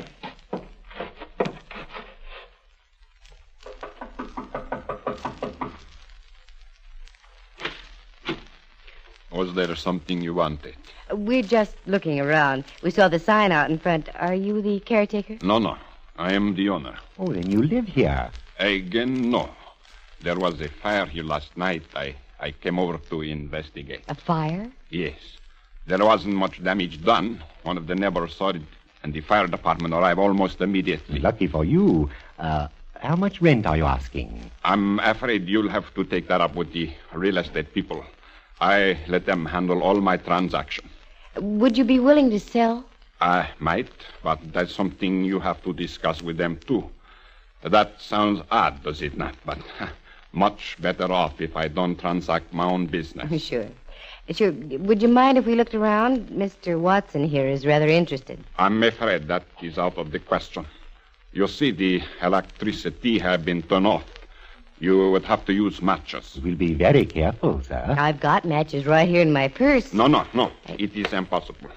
After what happened last night, I'm afraid things might be misunderstood. I should be accused of... Accused? Accused of what, Mr. And what did you say your name was? I didn't, and neither did you. We have a quaint custom here in the United States. I am not interested in custom. I'm only interested in keeping my appointment. You'll keep your appointment, I assure you. Do you remember high-low Rembrandt? Oh, yes. A quaint little device used with a great deal of success on the gridiron. Yes. Would you like to take high, and I'll take low? A pleasure, really. Now? Get his arms if you can, Rembrandt. I'm trying to beg it like an eel. I think he needs a little persuasion on the head, like so. Oh, dear. I hope you didn't tap him too hard. No, he just went sleepy by for a little while. May I ask the reason for this unwomanly outburst on your part, Dove? You certainly may, Slugger. Look, up there on that beam above us. Oh, dear. Where are my glasses? Back up on your forehead. Oh. Now, what did you want me to see? Up there, a sign on that beam. Just barely visible, but you can make it out. Candy, no. El Mahdi, El Hada, El Mastafal, Hum, Milky. Sure. I saw it when we first came in. When the boy on the floor mentioned matches, it gave me a perfectly natural chance to open my purse and flash the medallion. He saw it all right. He stopped like he'd been sapped. He was? Twice, yes. Once by the medallion, once by me. I think we've got something, Rembrandt. Come on, let's get to a phone and call Mallard quick. And may I say something, Ducky? Certainly, dear. Well, I shouldn't say it, but that was the prettiest high-low I've ever seen.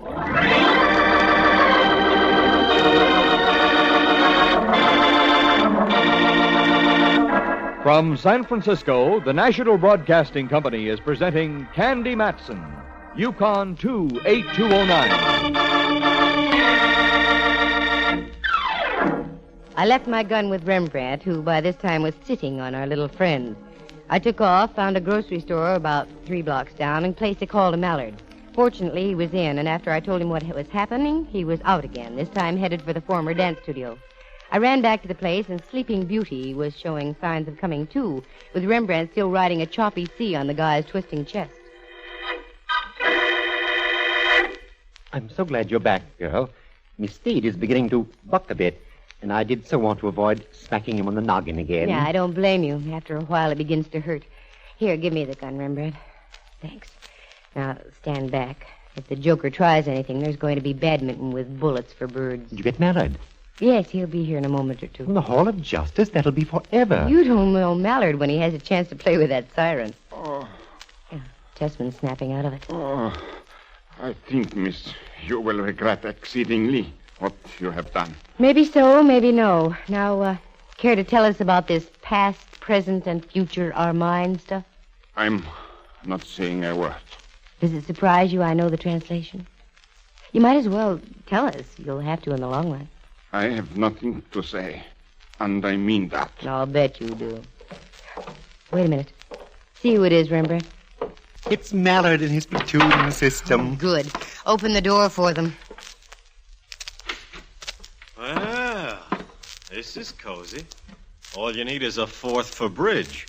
And I kibitz? He's all yours, Footflat. Okay, get 'em, boys. Let's go. Hey, wait a minute. You haven't seen the building. The building can wait. This cookie's hot, and I want to keep 'em that way. Like I said, boys, take 'em away. Give 'em that big hall of justice. 123 O'Leary, and we were at the jailhouse on Washington Street. 456 O'Leary, and our lad was whisked away into the inner sanctums for a pleasant little game called Information, Please. 789 O'Leary, and Mallard was back in his office snorting fire at me.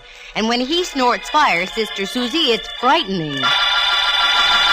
What are you trying to do? Have the whole city administration down on my neck? Why, Mallard, what do you mean? I'll tell you what I mean. We've arrested a man who's completely in the clear. He can shoot the works at us, sue us for false arrest. Wait a minute. Something's off the beam here. What's his name? Tessman, Al Tessman. How do you know he's in the clear? Because we checked just now. He's been a respectable citizen of San Francisco for over 20 years. Owns a lot of real estate around town. Fine reputation, excellent credit, the works. And you have to stir up a hornet's nest. I don't know what to say. I do. Go home and stay there. I have a hunch the guy's going to press an assault and battery charge against you and Rembrandt. And he's got every legal right to do it, too. Yipes. I wonder how I'll look in stripes. Mallard was just plain out and out sore. Judging the mess on its face value, he was entitled to be sore. But I'm not the gal to take things on face value. That sign on the beam out at the old studio definitely had a link with the inscription on the amulet. I was sure of it. And I was sure that Tessman was a link, too. So I fell back on the private eye's first lesson, how to shadow a suspect. The use of doorways, trees, buildings, shrubs, fences, and etc. So hiding behind an etc., I waited outside the Hall of Justice until I saw Tessman leave the building. All he did was snag a cab and disappear into an apartment house on the top of Clay Street. I checked the ground floor and found there were only 3 outlets. The main entrance, the service entrance alongside, and the garage around the corner. I parked across the street where I could see all 3 and waited. And waited. About 2 a.m., I figured Tessman had holed up for the night, so I went home and got myself a nice little jolt. My penthouse was a mess. It looked like a senior-grade monsoon had ripped through the place. It stacked up that Tessman couldn't have done it, so there must be somebody else who wanted in on the act. As far as I could tell, nothing was missing, so I straightened up as best I could and hit the sack. The alarm went off at 5 o'clock the next morning, and I struggled into my clothes, drove over to Rembrandt's place, rustled him into my car, and we took off. You're mad, Candy. Positively mad. What's the idea of waking me up in the middle of the night? It's not the middle of the night, Ducky. It's morning. Remember, the early birds get the worms. For a change, I'd like to see the early worm get the bird. What are we doing gallivanting about like this? We're putting the shadow on Tessman. Is he the worm? One of them. In spite of the fact that Mallard whitewashed him. Here we are. How lush. The Blake Essex. We'll just park here. Hunch down in your seat, Ducky. I hardly imagine our worm has departed yet. A half hour passed by. Just as the sun peeked over the East Bay hills and scattered its own bright rays on the water of the bay, a car backed out of the Blake Essex garage. It was Tessman, all right. He wheeled the car down Clay Street, and we followed. He turned left on Taylor, and again when he reached Pacific. I had a hunch where he was going. He crossed Van Ness Avenue, and we did likewise. That was when Rembrandt spoke up. I hate to mention it, dear, but I think the shadowers are being shadowed. How do you mean? I looked behind several times. There seems to be a car following us. Just a coincidence. I wouldn't worry about it. Look, our boy's turning off onto Octavia. Just as I thought, he's returning to the studio. What do we do now? Go as slowly as we can. Give him time to park the car, get inside the building, and then go in after him. Are you sure you know what you're doing, Candy? Nope. Oh. Well, then it's all right. We'll go past Octavia to Laguna and down to Broadway and come back from that direction.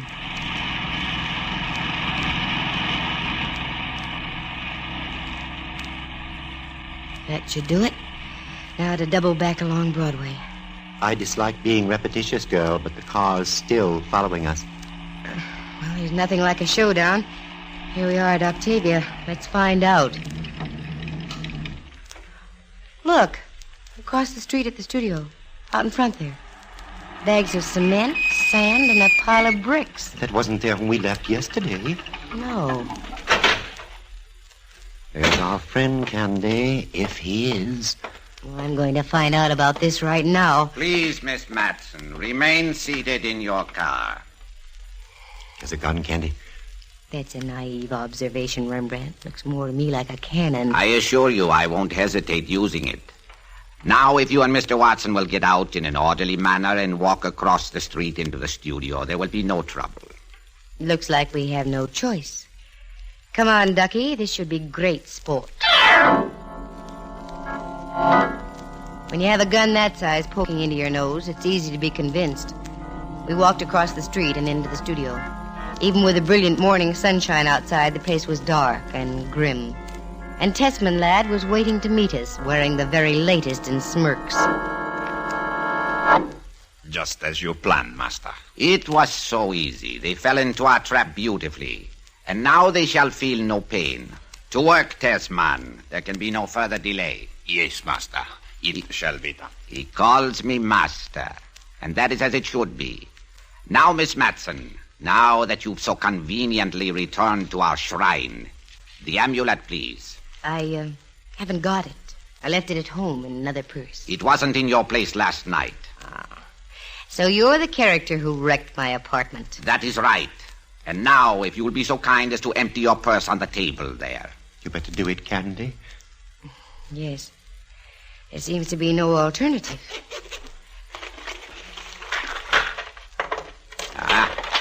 Now the coin purse, please. Yes, the amulet. Thank you. There's a streetcar token, too. You can have that if you want it. The past, the present, the future are mine. Mine, Miss Matson. An old saying of one of the ancient pharaohs. I adopted it for myself. Rather brilliant, wouldn't you say? I'd say you need a new scriptwriter. Now I shall tell you about your future. This building, being on a hill, was built on solid rock foundations. My faithful servant, Tessman, is an expert stonemason. You see that chamber-like affair hewn into the rock? Tessman is going to build a brick wall across it. You are going to be sealed inside, also like the ancient pharaohs. Only it will take more than a Howard Carter or a Lord Carnarvon to discover you.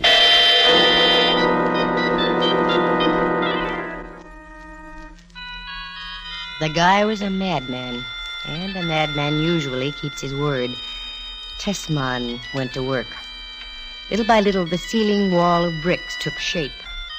Once I pressed my hand against the bricks. They must have been using a fast-hardening mortar mix of some kind. The wall was as firm as the ages. Zoma smiled. Finally, there was an opening just large enough to crawl through.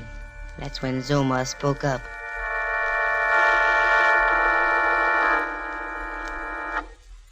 Enough, Tessman. I will complete the work. As you will, Master. My mission here is finished. You three are the only ones who know about me. And so I shall destroy all evidence and move on to newer fields. Tessman, in you go. What? Master, no. No. I have served you faithfully. I said get in. No, I won't die. I won't. Not even for you. What?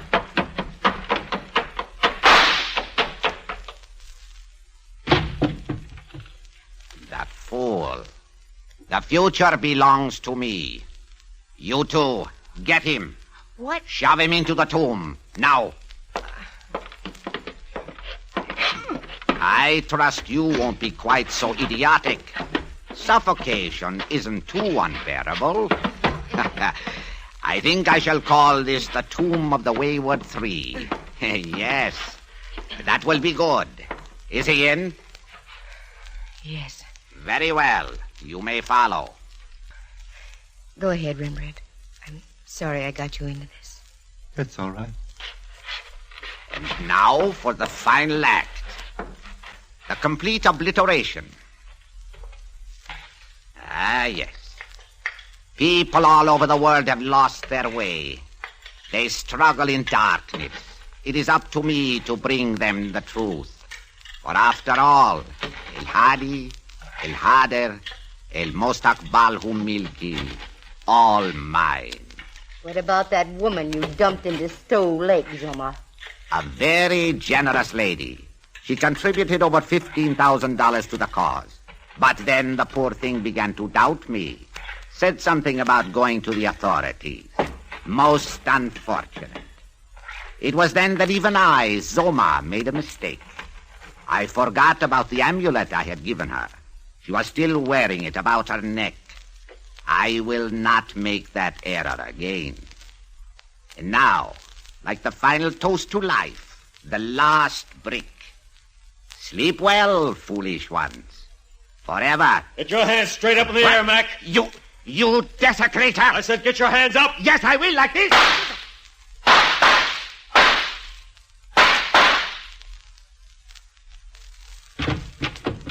Candy, where are you? Over here, Mallard. Behind this brick wall. A fine thing, that's all I've got to say. Running around and messing things up. Boy, he's really got you tucked away, hasn't he? Come on, Mallard. Get us out of here. We can hardly breathe. We? Rembrandt and I. Oh, no. Your pal Tessman, who's past breathing. Boy, you can sure do it, can't you, Candy? I think I ought to leave you in there. You almost messed this whole thing up. I did? How? Why did you think we released Tessman? Tessman. Yeah, I know. Ali Tessman. I'll call him Tessman. Because it was the first lead we got on this joker Zoma. We've been after him for months. Why? Playing on the superstitious people with a yen for the occult. We had nothing to go on until we fished that woman out of Stowe Lake with the amulet around her neck. And you have to go and stick your pretty nose into the picture. What about Tessman? Up until he met Zoma, he was okay. Doing quite well in real estate. Then along came the master. Tessman turned over the studio for Zoma to use as a temple. But after he dumped the tomato into Stowe Lake, Zoma realized he'd have to liquidate his affairs and get the bejavers to other parts of the country. With you and Rembrandt making like cops and robbers, he knew he had 3 people to get out of the way. He almost got away with it. But how did you get here when you did? Sheer luck, Cupcake. I was only returning to make a routine checkup on this joint. Sister, are you lucky?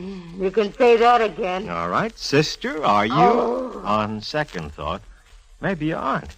What do you mean, Mallard, dear? If there's one thing I can't stand, it's an interfering woman. I think I'll just leave you in there. Mallard, no. Irene, good night. Irene, good night. Mallard, you can't do this. Irene, get us out of here. Okay, on one condition. Sure. What is it? Promise you'll go to a Roy Acuff movie with me tonight. Roy Acuff movie. What do you think, Rembrandt? A fate worse than death. That's what I thought, too. So long, Mallard. On your way out, just seal in that last brick, will you?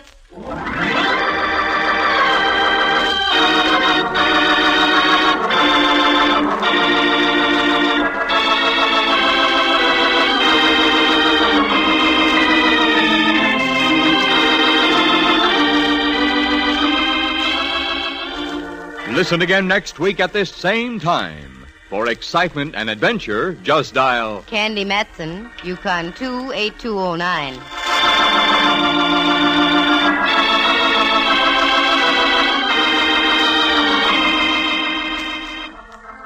The part of Tessman was played by John Grover. Zoma was Lou Tobin.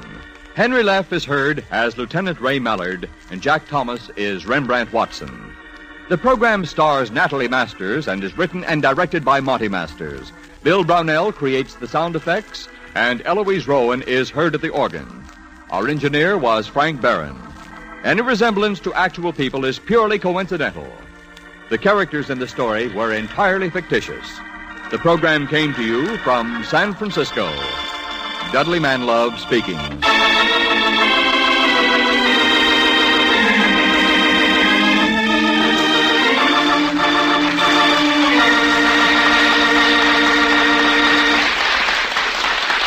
This is NBC, the national broadcasting company.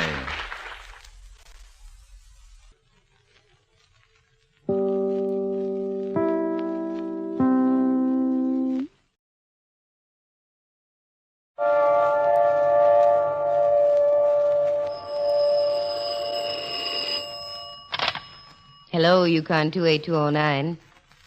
Yes, this is Candy Matson.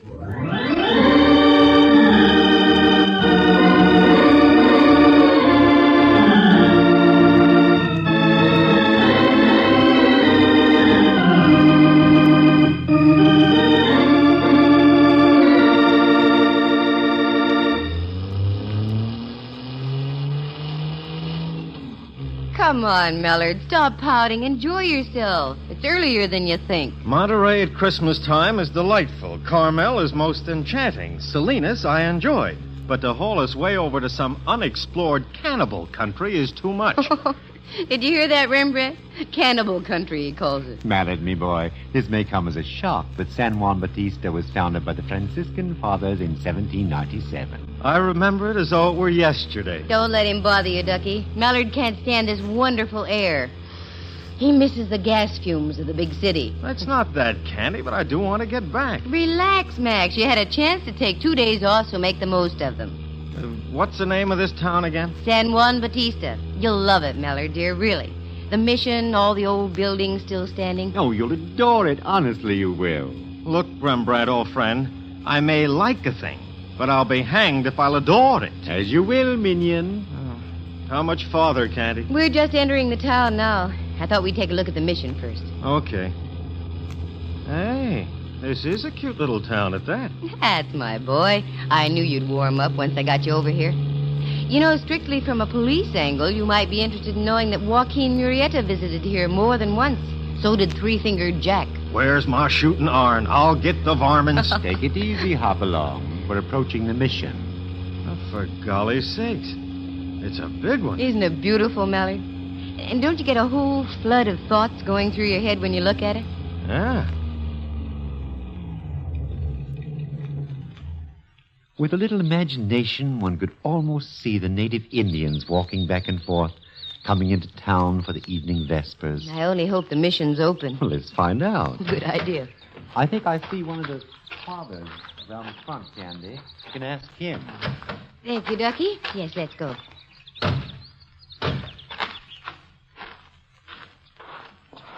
Good afternoon, Father. Mm-hmm. Oh, good afternoon, young lady. Can you tell me if the mission is open this afternoon? Oh, yes, most certainly. Do forgive me if I appear somewhat startled. I was picking these red berries, and I failed to hear you drive. I'm sorry, Father. Oh, that's quite all right. I fear my thoughts were wandering. Pardon me, may I introduce Mr. Watson? How do you do, Father? And this gentleman is Lieutenant Mellard. How are you, sir? Lieutenant? No, not the military, Father. I'm with the San Francisco police. The police? No, Father, we're not here on business. I was wondering. I thought for a moment that Father Philip might have reported me. Reported you? For what, Father? At lunchtime, I made a frightful mistake.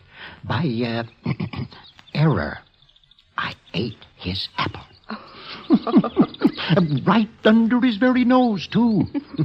Oh, pardon me. I'm Father Paulino. I'm very happy to know you, Father. My name is Candy Matson. I have some free time. I would be pleased to show you about. May I? We'd be delighted, Father Paulino.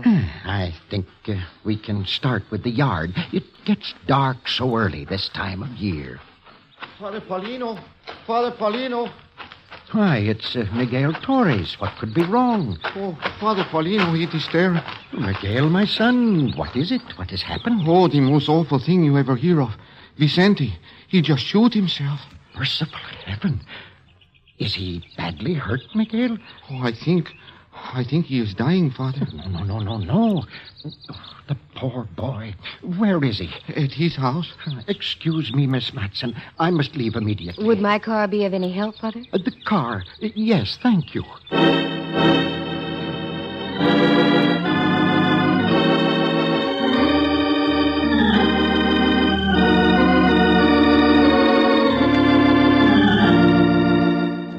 From Studio A in San Francisco's Radio City, the National Broadcasting Company presents Candy Matson, Yukon 28209. Tragedy in the sleepy little California mission town of San Juan Bautista. But it wasn't the first time. If you look around the side of the mission, you'll see that the place marks the mass grave of 12,000 Indians who died in a smallpox epidemic years ago. San Juan has seen knifings, too, and other shootings. It had lived a rowdy life in the dim years gone by, and obviously the rowdiness was still alive in a minor sort of fashion. We got in the car, and with Miguel directing us in broken English and Latin gestures, we made our way out on a dirt road about 3 miles outside of town near the granite quarry. We finally pulled up in front of a one-story wooden house that must have been built before the turn of the century. We went inside, and there was the prone form of a Mexican boy of about 21 or 2. There he is, Father. Is he all right? I don't know, Miguel. I'll have to see. He's gone, isn't he, Father? Yes. May his soul dwell eternally in peace. He is dead? Miguel, listen to me. His flesh is cold, yes, but his soul still lives. Do you understand what I'm saying, my son? Yes, Father Paulino. Wait a moment. Mallard. Look. Here, where he was shot. Well. If Vicente knocked himself off, he certainly did it the hard way. You're not kidding. Miss Matson, would you mind very much if we brought the body back in with us to the mission? I'm afraid we can't, Father. Would you step over here? I have something to tell you. Certainly, Miss Matson. You wear a look of concern. Is there something wrong? I'm afraid there is, Father Paulino. What do you mean? Well, it looks very much as though this wasn't self-inflicted. What? You don't mean that... Miss Matson, are you sure of what you're saying? Reasonably so, Father. You see, a gun held at close range leaves powder marks. Vicente's wound is as clean as a whistle. Well, I don't know what to say. I'm sorry, Father, but that's why we can't remove the body. We'll have to call the sheriff's office in Hollister. Can you tell me where I can find a phone? Yes, there's one at the mission. If you don't mind, I'll stay here. I have work to do.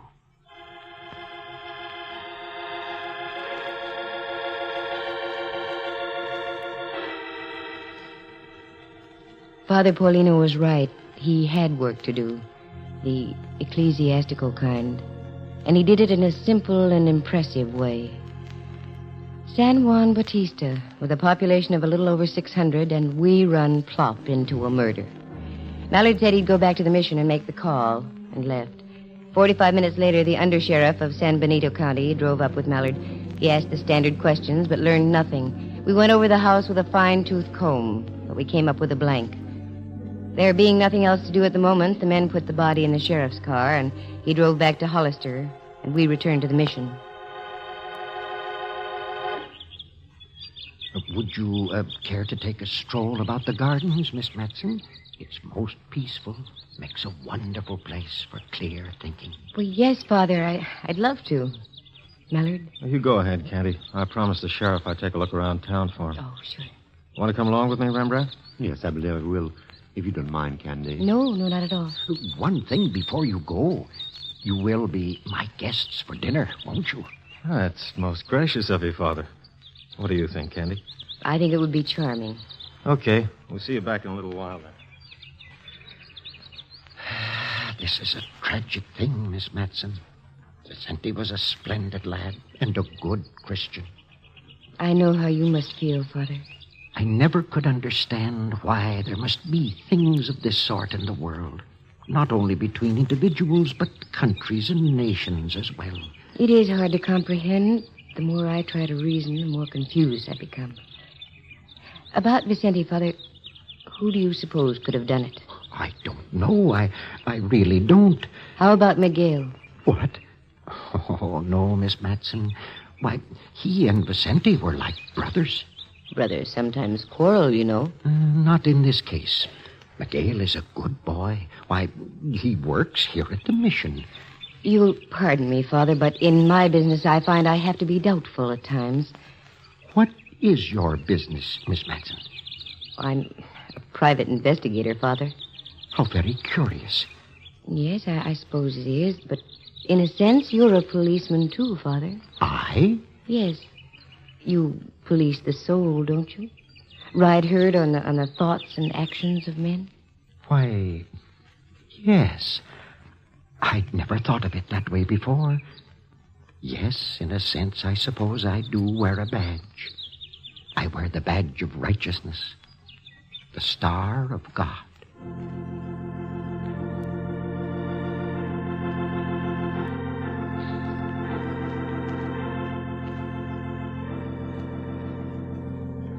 Father Paulino was a wonderful man. As we walked about the mission gardens, he spoke of many things, but in parallels, all connected in some way with the killing of poor Vicente.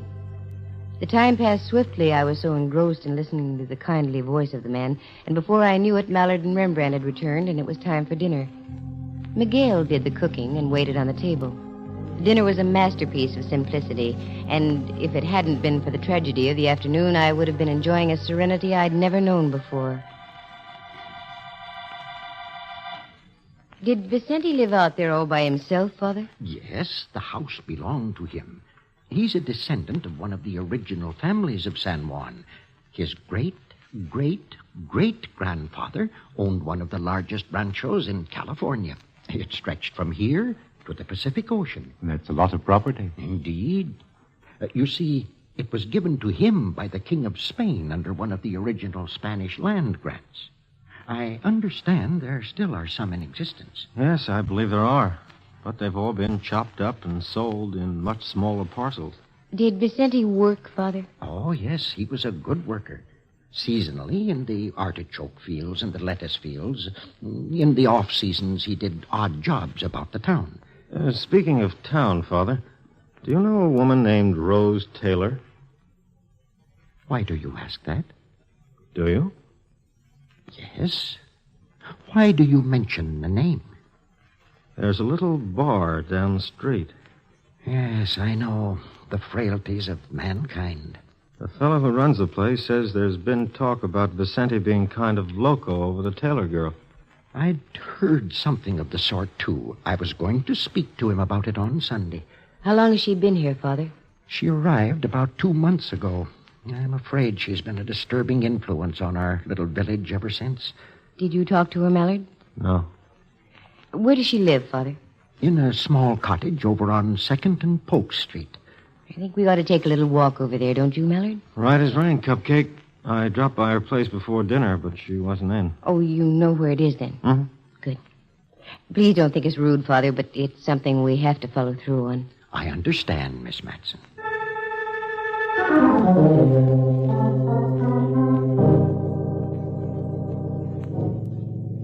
We got up from the table and went outside the mission. We pulled our coats closely about us, and little jets of steam came from our mouths as we breathed the crisp evening air. We'd only gone about a dozen steps or so when we were stopped by a voice from behind. Please, Senorita Matson, senor. Huh? Why, it's Miguel.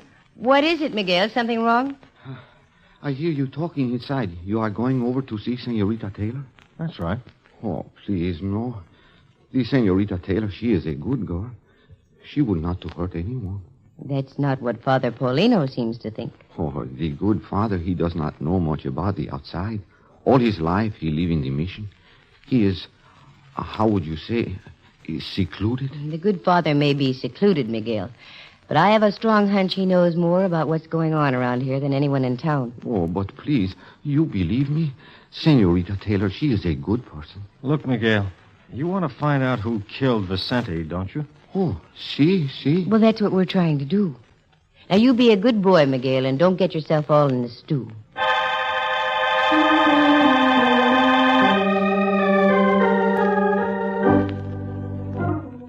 We left Miguel and walked over a couple of blocks to 2nd and Polk Street. We found the cottage and saw a light in the front window. Mallard knocked. And what opened the door would have been a delight on any movie screen, if you like your beauty the hard way. Rose Taylor, it was obvious, could raise an awful lot of havoc with the local swains. Something you wanted? Yes, we'd like to talk to you for a moment, if you don't mind. Yes, I do mind. I'm kind of busy. I'm sorry, Miss Taylor, but you'll have to unbusy yourself. This is the police. Police. Always the police. Why can't you let me alone? You've been in trouble before? Nothing serious. Might be this time. You know a kid named Vicente? Yeah, I heard what happened. These crazy kids. They have a yen for knifings and shootings. Don't they just? This is Lieutenant Mallard. He tells me he was by here this afternoon, and you weren't in. That's right.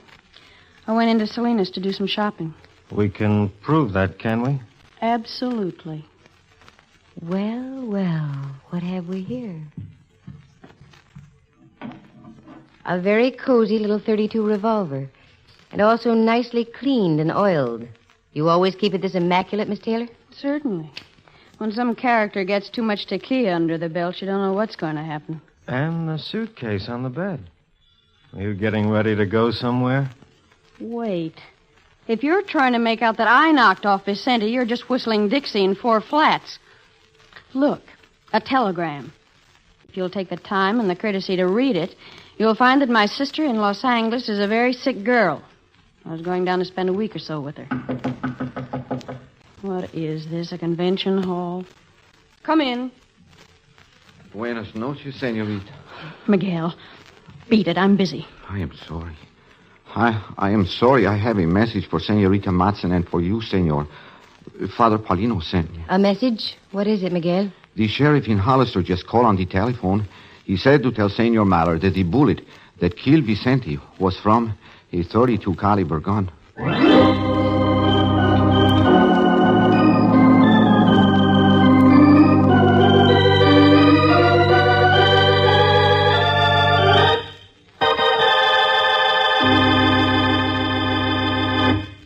From San Francisco, the National Broadcasting Company is presenting Candy Matson, Yukon 28209.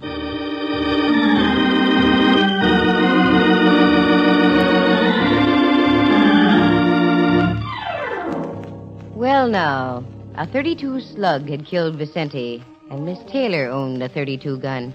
It looked practically tailor-made. However, I've seen coincidences like this before that have gone up in thin smoke. Mallard plucked the rose and asked her to return to the mission. And right there, I got me a king-sized idea. I excused myself, went to the little bar, and from the owner, I found out where the local banker lived. 5 minutes later, I was in his living room talking to him, a gentleman named Banta. Yes, it's terrible. I only heard about it a half hour ago. Vicente was a splendid lad. That's what I've heard. Well, the reason I'm here, Mr. Banta, is to inquire about his financial status. Did he do any banking at all? Oh, yes. Up to about 5 or 6 weeks ago. Uh-oh. Can you tell me more? Well, he had a savings account of approximately $2,800. Suddenly, he began making withdrawals. 200, 300 at a time. Yesterday, he made another withdrawal. He'd left a total of $400 in his account.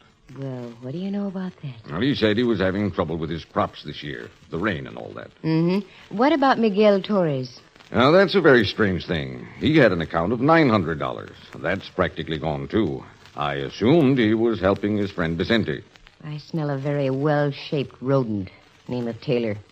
Thanks, Mr. Banta. You've been a great help.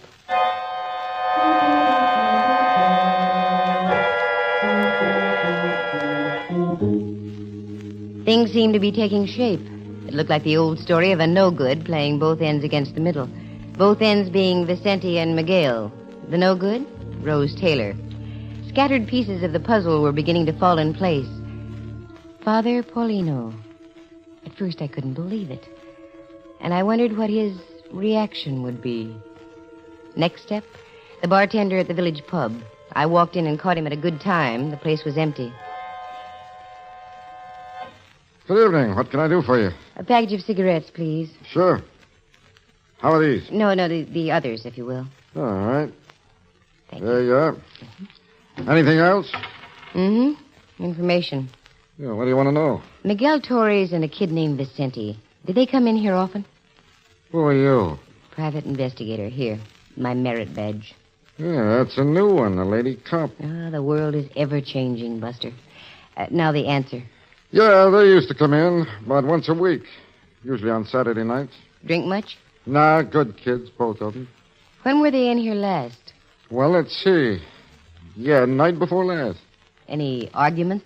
They're so soft-spoken, those kind of guys, it's hard to tell. But now that you mention it, I think there was a bit of a rhubarb going on. Who was taking the lead? Torres. I gather he was sort of griped about something. Not too loud, not much fire. That's when it gets dangerous. And they weren't drunk? Nope. And I can spot a lush at 40 paces. They each had a beer and left. Thanks, mister. Here, buy yourself a cup of Christmas cheer. Well, thank you.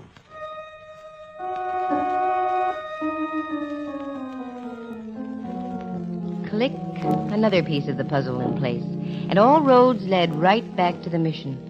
With the exception of the late Vicente, we had the full cast of characters front stage center.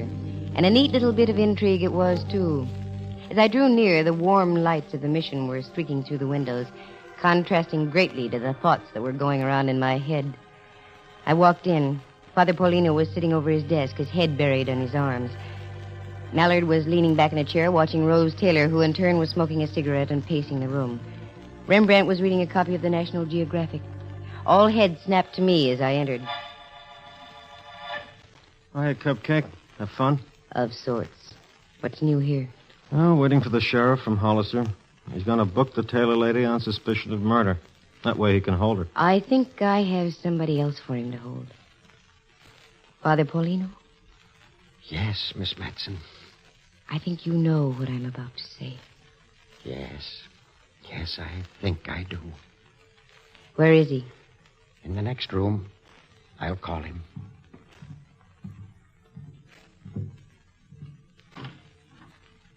Miguel, my son. Si, Padre. Come in here, please. Si. Miss Matson wants to talk to you. You're here in the mission now, Miguel. You're standing right under the cross. You can't lie. You killed Vicente, didn't you? Yes. Why?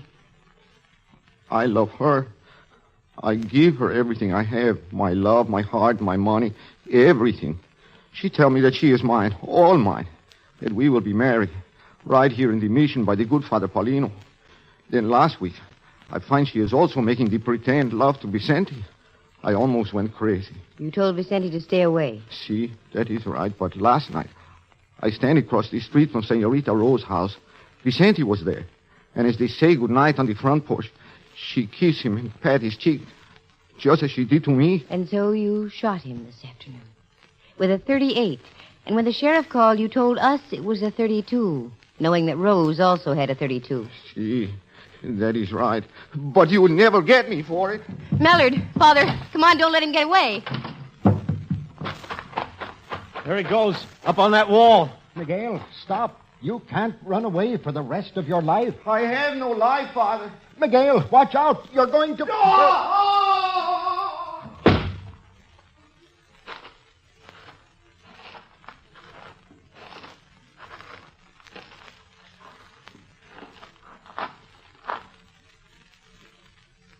He's done for.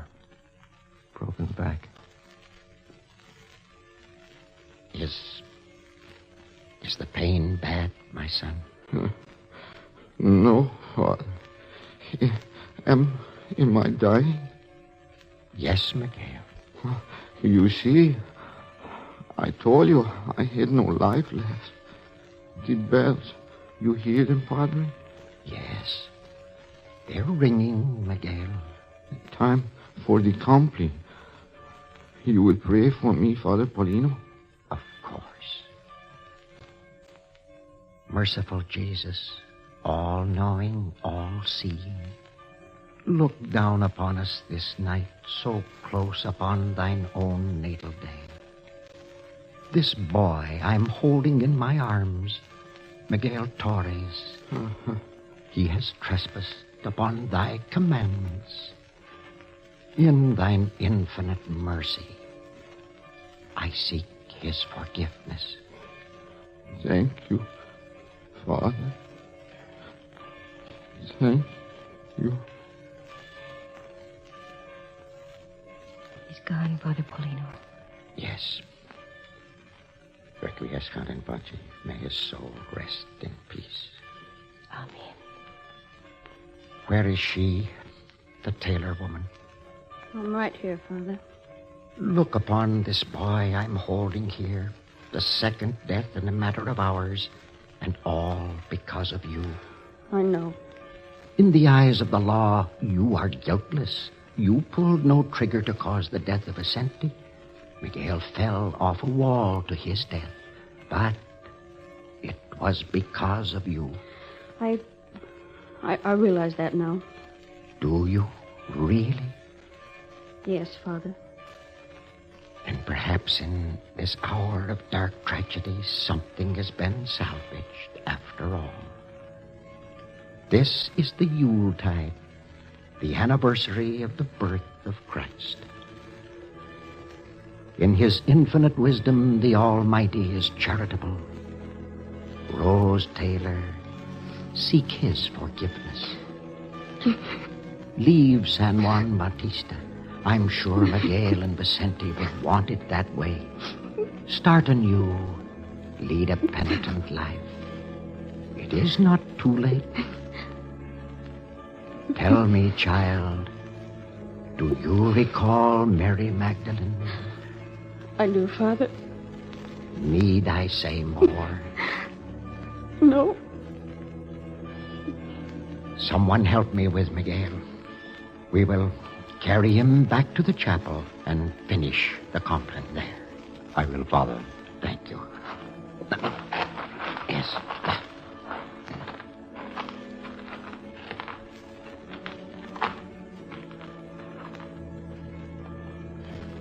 There's a remarkable man, Candy. More than you know, Mellor, dear. Peace on earth, goodwill toward man and woman. In these troublesome times, there is a brilliant, shining example of what we have to hold on to. You know, I wish there was a Father Paulino in every country of the world. We'd have more time for raising kids than for killing them. My point exactly. Come on, Mellor, dear. Let's get back to San Francisco. I have a special star to put on my Christmas tree tonight. For all the Father Paulinos that ever lived.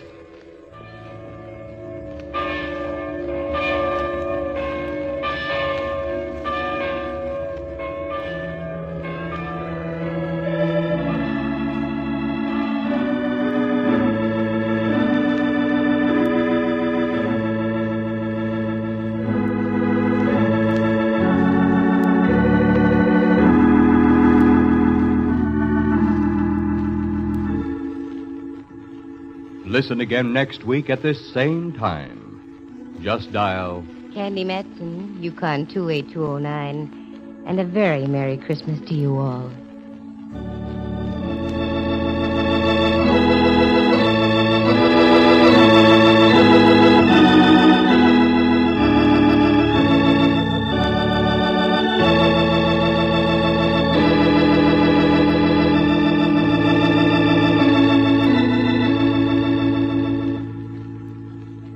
Featured in the story were Hal Burdick as Father Paulino, Lou Tobin as Miguel Torres, and Jane Bennett Carnell as Rose Taylor. Henry Leff is Lieutenant Ray Mallard, and Jack Thomas plays Rembrandt Watson. The program stars Natalie Masters as Candy and is written and directed by Monty Masters. Sound effects are created by Bill Brownell, and Eloise Rowan is heard at the organ. Our engineer was Clarence Stevens.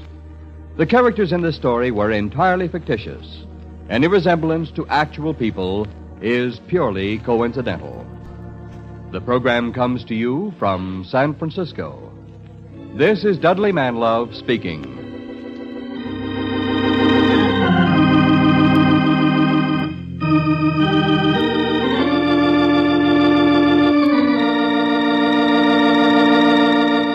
This is NBC, the National Broadcasting Company.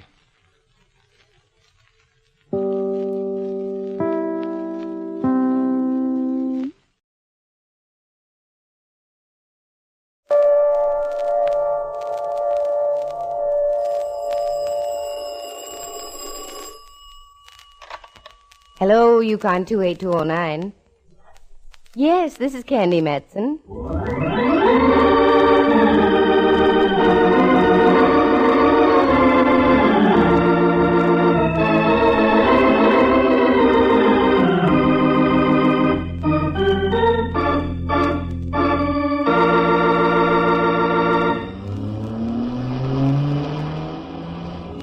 I do declare, Candy, this is a madder dash than the one made by Paul Revere. Look out for that man. I see him, Rembrandt. I know it, you know it, but does he? What's the reason for this wild scramble, girl? I started to explain, Ducky. Look at that car up ahead about a block. Yes, it's a police car. That's right. And do you know who's driving? Lieutenant Ray Mallard, that's who. Whom? So Mallard's driving. There's no reason to get yourself such a snit. I imagine the lad's driven before. I'm not worried about the mechanical aspects of placing a car in motion and guiding it to a predetermined terminal. It's the reason behind it that bothers me. What's that reason being what? I don't know what the reason is, and that's the rub. For days, Mallard's been avoiding me like the plague. I call him on the phone, all I get are muffled sentences. Nothing makes sense. Last night I waited in front of the Hall of Justice and followed him when he left. And where did he lead you, dear?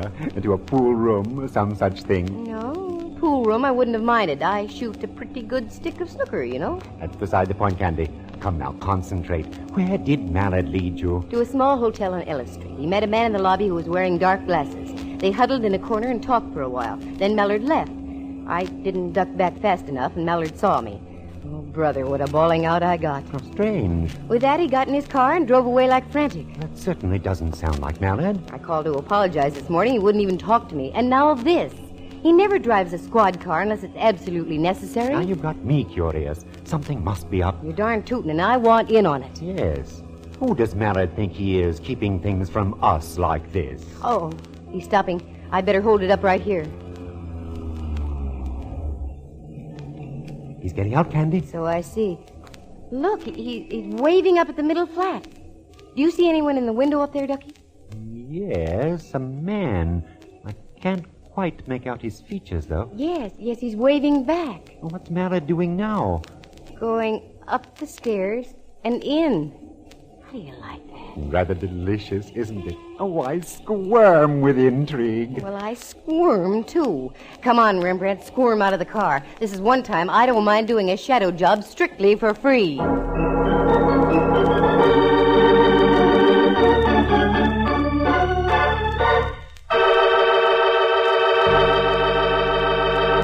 From San Francisco, the National Broadcasting Company presents another yarn in the adventures of that attractive private eye, Candy Matson, Yukon 28209.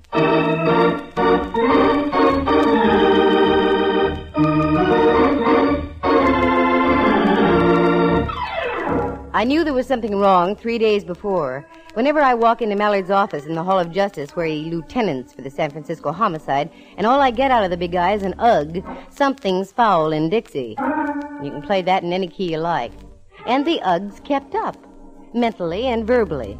Add that situation with Mallard's mysterious friend in the dark glasses, and you've got something. Especially when Lieutenant Boy stops off at an old flat, waves to a gent, the gent waves back, and Mallard goes inside. Now we're all tidy and up to date. We waited for about 20 minutes outside by my car. 2 or 3 other people came and went. Finally, Mallard came out carrying a very small box in his hands. He put it inside his coat pocket. The bulge wouldn't show any more than usual. That's where he keeps his police gun. Then he got in his car and drove off. Rembrandt and I immediately went to work. Object? A social call on our unknown friend in the second-floor window. I must say, Candy, this is most mystifying. That it is, Ducky. In all the years I've known Mallard, I've never seen him act like this before. What are we up to now, Dove? We're going to take a look at the guy Mallard went to see. Find out what he looks like. Sort of a racket he's in. And supposing Mallard hears about it, won't you be even further into the doghouse? Indubitably, faithful old friend. But that's the chance I'll have to take. Here we are. Little flat. This must be one of those babies built before the fire and the quake. Yes, all 1906 conveniences, including a door knocker. Well, give it a blast, Ducky. As you say, this sort of place gives me a galloping case of depressions. Yeah, I know what you mean. All the ghosts of the past half-century. Try it again, Rembrandt. Any harder, and the building will slide off its foundations. What is this? You could have heard that last knock out of the Farallones. Maybe he didn't hear you. Anyone in the neighborhood would have heard that knock. I'm going to try the door. Voila. Except that it only moves about 2 inches. Shove on it, dear. My thoughts exactly. It gives a little. Help me, Rembrandt. Very well. Yeah. Hey, look. Under the door. That's blood. I wouldn't call it ketchup. Come on. Once again, and harder. Oh, my word. That's the polite term. This guy's as dead as they come. And look. What, dear? This is the Joe Mallard was talking to in the hotel lobby, even to the dark glasses. I wonder what Mallard will say about this. I was wondering the same thing. Come on, Rembrandt. I don't think I feel very well. That was an understatement. I felt worse than that. But I had to follow through now. Our next step took us down to the Hall of Justice for a little visit with Mallard. He was in. Just beat us back by about 10 minutes. He was still wearing the same scowl he had on the last time I'd spoken to him. You still mad at me, Mallard? No, I'm mad at myself. Did you stub your toe somewhere along the line, Minion? Is that it? No, but I'm about to. What do you mean by that, Footflat? You'll find out. And it's all your fault, too. You mean about last night, my following you? No, that was a dirty trick, but I forgive you. It isn't that. Then what is it? Yes, for goodness sake, stop sounding like a threepenny thrill book. I'll say what I have to say in my own good time, and nobody can force me to do otherwise. I've got news for you, Junior. The police can make you talk. The police? What kind of triple talk is this? We followed you out to that flat just now. We saw everything. What? Of all the underhanded... So, you know. Yes, but why did you do it, Mallard? Because I'm a fool. Just a plain fool, and I ought to have my head examined. Also, the poor fellow you left out there. He needs his head examined, too. He sure does. It's got a hole in it about the size a .45 slug would make. Wait a minute. What are you talking about? Don't you know? I thought I did. Now I don't think so. Now, come on, quick. What's this hole in the head routine? He's serious, Candy. I really think he is. All right, I'm serious. Come on, spill. Okay. I'll tell it to you like you don't know. We followed you out there. You wave up to the second story. Man looks out the window and waves back. Check. You go inside. We wait 20 minutes further away. You come out with a small object in your hands. You put said object in the inside coat pocket. Good report. Most efficient. You drive off. We go up to pay a visit. The host wasn't willing. He'd been shot to death. What? Oh, brother. And you thought I'd done it? Well... Well, really, Mallard, I don't see anything to laugh about. That's because you're not sitting where I am. Oh, Sister Susie, did you get your clues all fouled up? Let's get out of here. We got work to do.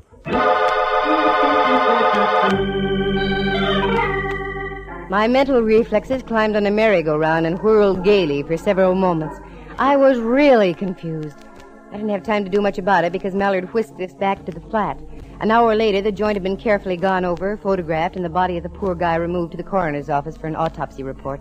It didn't take long to find out that I was right. It had been a .45 that did the dirty work.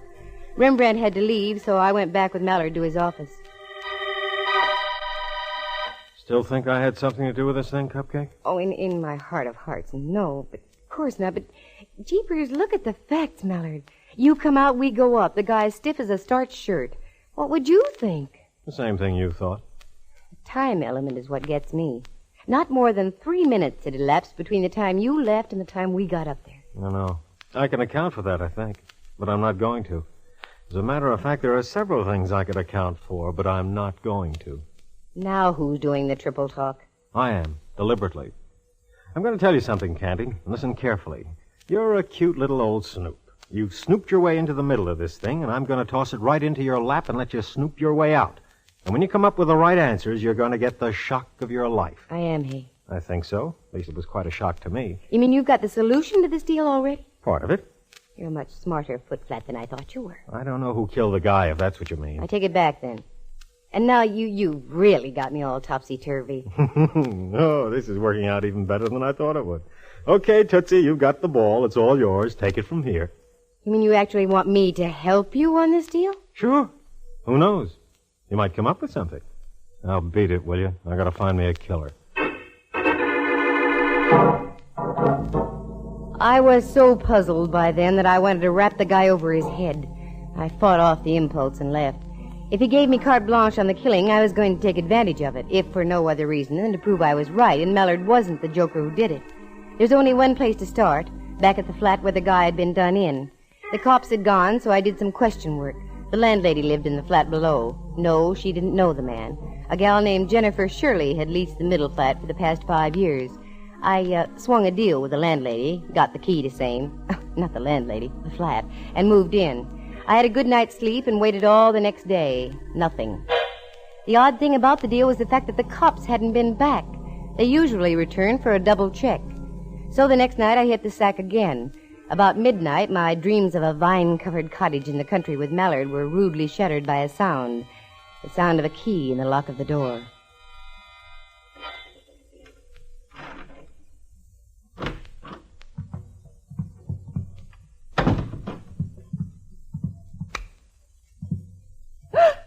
Oh, sorry I frightened you, Jennifer.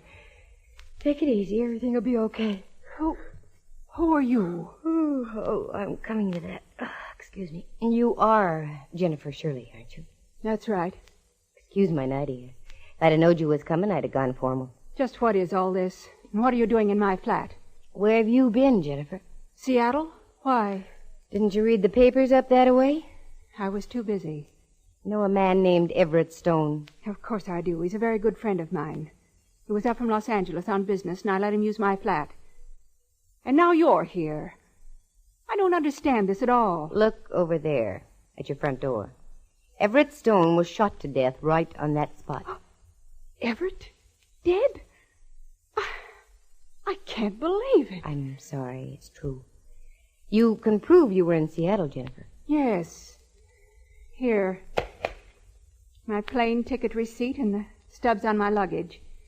I just got in at the airport less than an hour ago. Just for the record, where did you stay in Seattle? At the Olympic Hotel. We can prove that, too, can we? Of course. Now, wait just a moment. The shock of all this slowed me down for a second or two. Just who are you, and what are you doing here? Simmer down, Jennifer. My name's Matson, Candy Matson. I'm a private investigator. Oh, yes, I've heard of you. I'm trying to find out who knocked off your friend Stone. You got any ideas? Several. So have I. One being this. Does everyone around here wear dark glasses? You've got a pair on, too. Same kind Everett Stone was wearing. Here, have a cigarette. Thanks. Got something you want to tell, Jennifer? Yes, I do. The dark glasses are standard equipment for the type of work we're in. And what would that be? We're gem dealers, precious stones. Whenever we have a valuable piece of property in our possession, we're required by bond to wear these dark glasses. A disguise, so to speak? That's right. When Everett arrived from Los Angeles, he had with him the Cape Hatteras diamond. You've heard of it? Who hasn't? Worth about $500,000. That's right.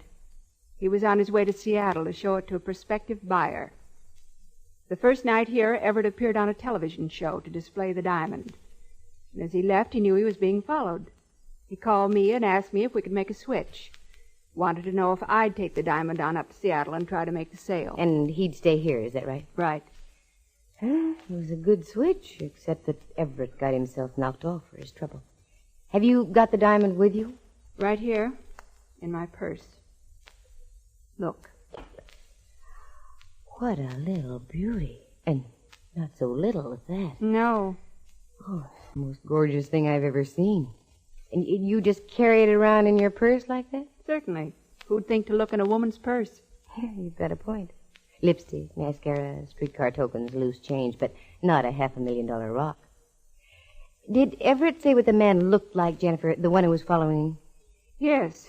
He wrote a complete description for me. Have you got it? Also in my purse. Here. Yikes. Miss Matson, you're white as a sheet. What's wrong? Plenty's wrong. This describes a certain Lieutenant Ray Mallard to a T.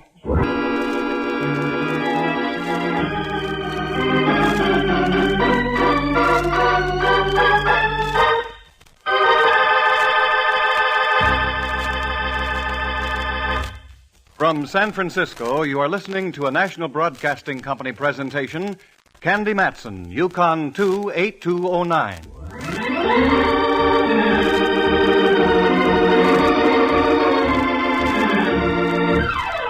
I slipped out of my nightie, slipped into my street clothes, slipped Jennifer a wet fish handshake, slipped out the door, slipped into my car, and slipped home to my penthouse on Telegraph Hill, and from there I kept right on slipping. That description was Mallard's beyond all doubt. What made it worse was the fact that Rembrandt and I had seen Mallard coming out of the flat with a small package that could have been a jewel box. I didn't sleep much that night, and that's for sure. In the morning, I put myself together as best I could and once again made the dismal journey down to the Hall of Justice and into Mallard's office. How you doing, Cupcake? Not too well. I have some rather unpleasant news. Such as like what? Mallard Everett Stone was a gem broker. Good for you. You've got clue number 1. You knew that? Don't be ridiculous, Candy. That came out of McGuffey's reader. Number 2.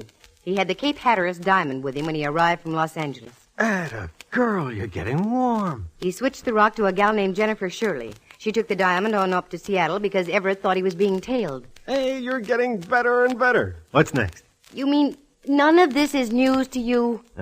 Old hat so far. Well, maybe this won't be old hat. Everett wrote a description of the guy he thought was following him. He gave it to Jennifer. It's you right on the nose, Mallard boy. What? It's you, including the little mole you have behind your right ear. You don't look so good, Mallard, dear.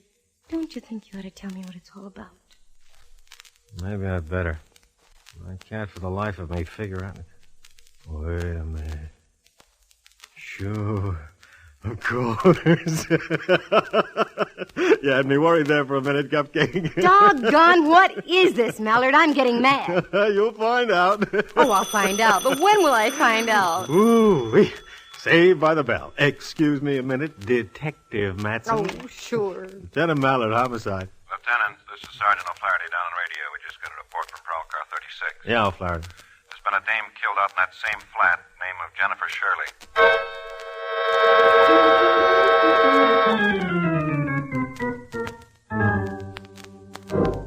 It was then I knew that Mallard was really in the clear. The phone dropped out of his hands and he looked as if he'd been slugged with a belaying pin. Mallard had work to do, so I left. Only this time I didn't go back to the flat. I have, tenderloin connections. So putting 2 and 2 together, I started making the rounds down around Turk Street. Turk, Ellis, Eddie, the whole section where the Easy Street boys hang out. I came up with nothing. Nothing until I stumbled into a little bar near Eddy Street on Leavenworth. I came face to face with an old acquaintance of mine. Name of, Montgomery the Mole.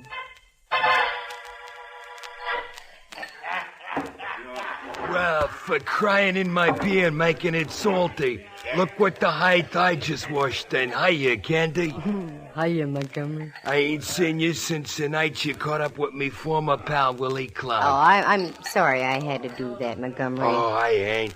Hanging it be too good for that crump bum. A little second story work ain't too far out of line. I can even swallow a well-executed stick-up. But when it comes to kidnapping and murder, us honest characters draw the line. That's why I'm here, Montgomery. Yeah? There have been 2 killings in the last 4 days. The grapevine must be slipping.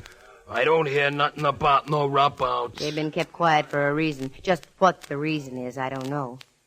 Have you heard about any of out-of-town icemen dropping in the last few days? Nah, not a one. Now, look, here's a 20, Montgomery. That's all I've got. I'll send you 20 more first thing in the morning. Is your memory improving? Ooh, just like I never lost it. Well, is there a jewel boy in town? Look right ahead of you up at the bar. Yeah? That's him. If he ain't a hot ice juggler, my name ain't Montgomery. Got in just about 4 days ago. Calls himself Finch. Oh, Montgomery, I loves you. I'm moving over there. Do me a favor. Tip the bartender off. Tell him to keep my drinks well watered. It didn't take long. A guy from out of town gets lonesome. I was sitting at the bar no more than 3 minutes, and we were old friends. He kept the drinks coming, and by closing time, he really had a snoot full. He offered to drive me home, and, naturally, I accepted. We got out on the sidewalk, and suddenly he darted back into the tavern. When he returned, he was carrying something in a paper bag. We found his car and climbed in.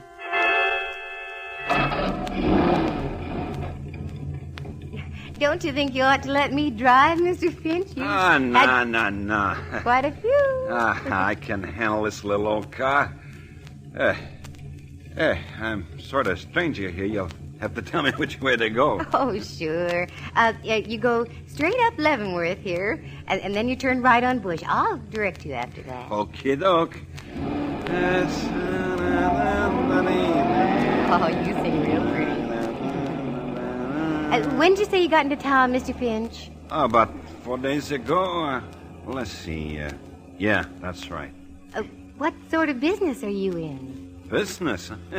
I'm in no business. Retired, sorta. Oh. Got lots of money. Get lots more, too. Hey, look out for that bag. Oh, I'm sorry. How clumsy of me. Yeah, why, it's a purse. Why, Mr. Finch. Put it back. It's a present for my sister in Riverside. Oh, how thoughtful. Turn left on Kearney Street, will you? Sure. Then when you get to Washington, turn right 1 block to Montgomery Street. It's right on the corner. Would you care to come up for a nightcap, Mr. Finch? Hey, now, that sounds like a very good idea. Sure. Nightcap. Yeah. The corner of Washington and Montgomery is just half a block from Mallard's office in the Hall of Justice. With any luck, I could do a bloodless turnover to Lieutenant Boy. I reached down by my side, got my .32 out of my purse, and held it under my coat. We arrived at our destination, and Finch helped me get out of the car. There was only one pale light to illuminate the street, which was just what I wanted. There you are. You go ahead a little way, Mr. Finch. There seems to be something wrong with one of my heels. Oh, sure. Oh.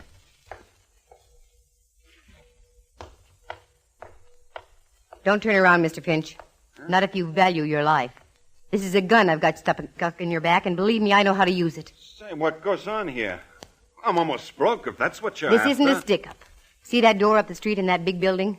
Just keep walking right on into that door.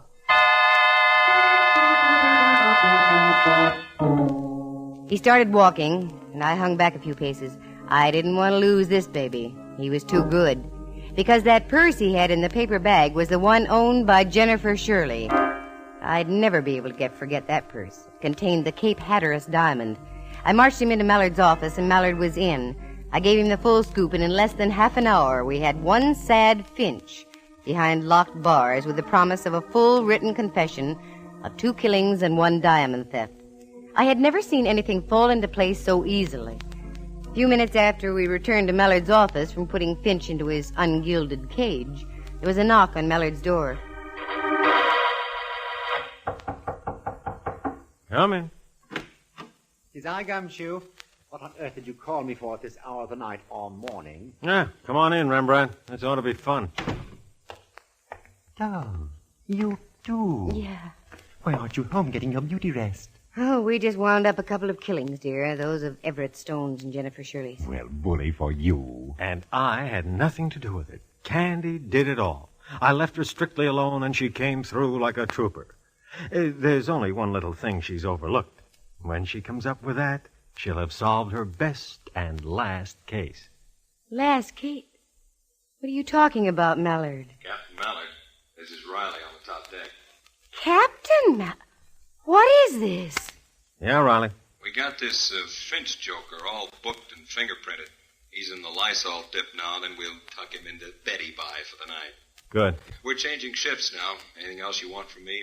No, Riley, you can knock off. Fine, Captain. Oh, and all the boys up here send down congratulations. Oh, thanks, Riley. See you tomorrow. You? A captain, Mallard? Well, that's right. Well, by Jove, I think that's splendid. Congratulations, minion. Thanks, Rembrandt. Oh, I'm getting dizzy again. He's a captain. And what's this stuff about my best and last case? Give out here, Mallard boy. Doggone it, you're missing the most important clue in this whole case. Now, let's review it. Go ahead, girl. I'm bursting me buttons. Okay. I first get suspicious when you turn grumpy on me, Mallard. That's when I was wrestling with myself over a decision. That's right. Then you meet this Stone guy in a small hotel on Ellis Street. Well, we had business. That's where he wanted to meet me. Then you go out to those flats. You wave, he waves, you go in. When you come out, you're carrying something. We go up, Stone is dead. Later, I meet Jennifer Shirley. She shows me the Cape Hatteras diamond. But she also shows me something else. A description written by Stone, a description fitting you exactly. Here. Look what was in Jennifer's purse, along with the diamond. What? Another description. One that fits Finch. Everett Stone accidentally gave Jennifer the wrong slip of paper, the one that described me. Oh, for Pete's sake. That sure had me worried, Mallard, dear. Isn't there something else that worries you, Cupcake? Yes, there is, darn it, but I can't put my finger on... Wait a minute. That's it. The package. The one you carried down the stairs from that flat. At last, you finally did it, Candy. Here it is, right here. Open it, see for yourself. Okay.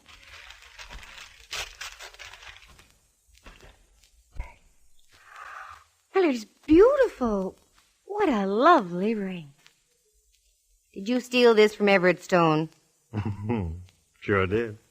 The price he gave me made it a first-class deal. Why don't you try it on? Ooh, I'd love to. Oh, I don't think you're putting it on the right finger, Candy. Which finger do you mean, Miller? Third finger, left hand. Oh, you don't mean that... Mallard, tell me. I want you to be my wife, Candy, dear.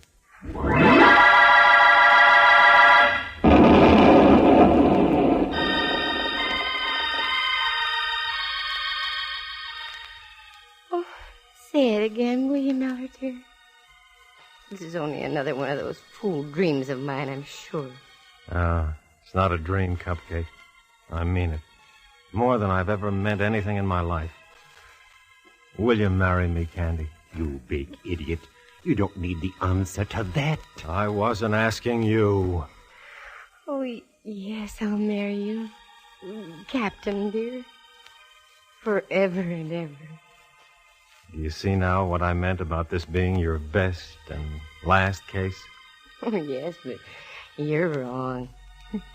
I have another and a bigger case coming up. What's that, you little monkey? Just trying to be an awfully good wife to you. My word. I was wondering. What, Rembrandt? When you're married, how shall I address you? Oh, that's easy. Just Mrs. Captain Mallard. Why, I won't even have to change my initials.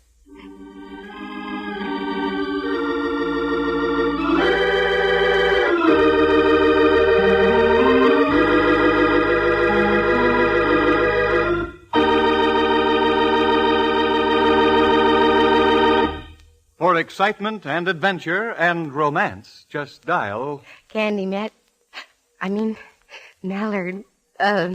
Mrs. Captain Ray. Yukon 282. Oh, that won't be my phone number. Gee, I'm so confused. I don't know what I'm saying.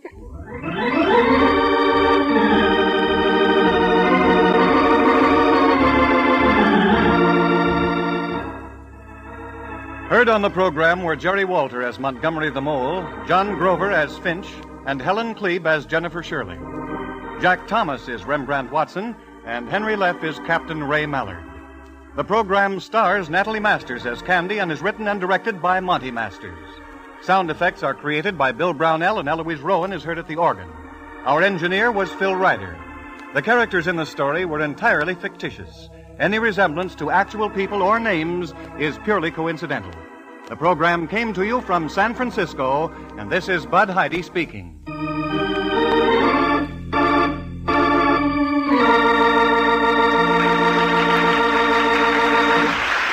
This is NBC, the national broadcasting company.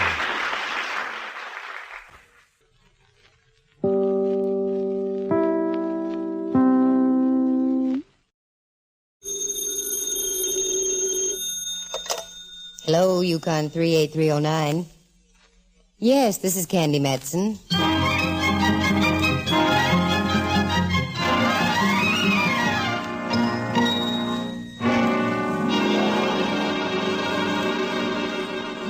Yes, this is Candy Matson. Oh, Miss Matson, I've been trying to get in touch with you the past 2 days. Well, I've been out of town. Just who is this speaking? Mrs. Allison Gray. You may have heard of my husband. The famous industrialist? Who hasn't heard of him? You've got to help me, Miss Matson. I'm desperate. Well, you sound it. What seems to be wrong, Mrs. Gray? I understand you do work of a confidential nature. You understand correctly. Can you drop out to see me, Miss Matson? Right away. Well, you'll have to give me some idea of what it's all about, Mrs. Gray. There are certain types of cases I refuse to accept. Do I have to tell you on the phone? If we're going to do business, yes. Well, it's my husband. For the past month, I felt that he's been gradually losing his mind. What? It's horrible. But yesterday, he disappeared completely. You don't have to say another word, Mrs. Gray. I'll be right out.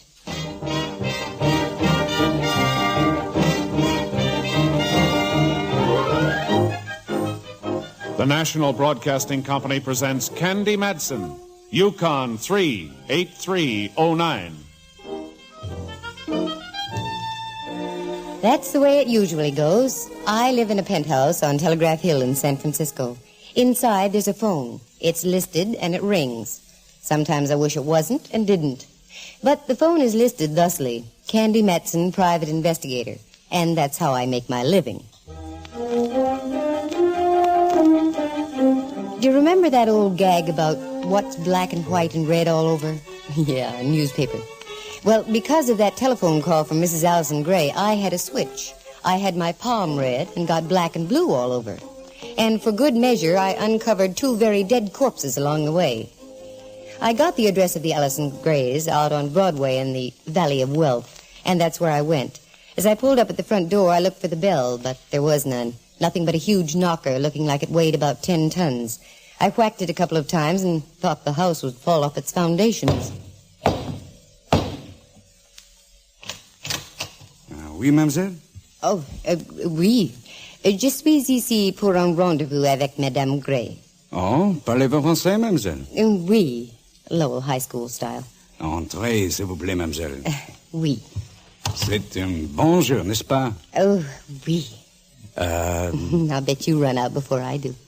You can say that again. Oh, you speak English? Yeah, San Francisco style.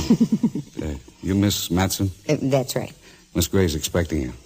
You'll find her in the library. Don't overdo it, Clyde. Say, what kind of a place is this anyway? You'll find out. Right on in, please. Yeah, thanks. Oh, Miss Matson? Yes, Mrs. Gray. Oh, do come in. My, how attractive you are. I expected a severe type of woman. Sit down, won't you, please? Well, thank you. You've got to help me, Miss Matson. My whole life has been turned into a phantasmagoria. Oh, that's a good word. Tell me more about the phantasmagoria. My husband and I have been married 30 years. All that time he's been kind, considerate, generous. And with money yet. That makes him quite a man. But in business, he's just the opposite. He's ruthless. And I'm afraid he's made a good many enemies. Well, I guess you have to be like that in business if you want to be successful, Mrs. Gray. I know of at least a half-dozen men who have been led into financial ruin because of my husband's operations. And this all leads to... Just this. I believe that his business tactics finally began to prey on his mind. For the past month, he's looked as though he were suffering from shock or concussion. Well, maybe that's it. No, Miss Matson. I was a nurse before I married Mr. Gray. I know the symptoms. My husband, I'm sure, is on the edge of a complete mental collapse. If it hasn't happened already. Well, just how do I fit into the picture? Find him, please. Then perhaps we can get to the root of all the trouble. I'd die if anything happened to him. You should know his habits. Can't you find him, Mrs. Gray? Can an amateur pianist do the work of a Rubinstein? No, Miss Matson. You're a professional sleuth. That's why I called you. Okay. You've got yourself a girl. As of now, I'm on the payroll. What is your fee, Miss Matson? $200 in advance, $50 a day in expenses. That's reasonable. I'll make out a check for you right away. Fine. Oh, hello, Auntie. Excuse me. Didn't know you had company. Perfectly all right, Robert. May I present my nephew, Robert Warnicki. This is Miss Candy Matson. How do you do? It's delighted to know you. Matson, eh? That name is familiar. Yes, you're a lady reporter or something of the sort, aren't you? No, I'm afraid not, Mr. Warnicki. Let the girl alone, Robert. She's here on business. Here you are, Miss Matson. Thank you, Mrs. Gray. Well, I better be getting along. You'll hear from me soon. Oh, goodbye, Mr. Warnicki. I'll be seeing you. Yes, I have a hunch you most certainly will.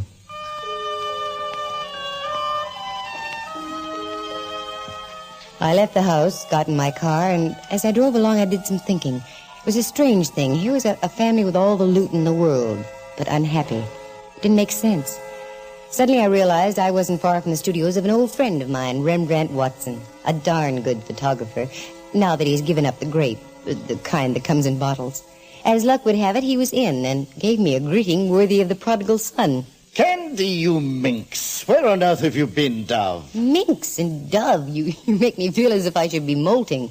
What do you mean, where have I been? Just what the question implies, dear. Where have you been? Up in Eureka on a case. Oh, and how did you find Eureka? With radar.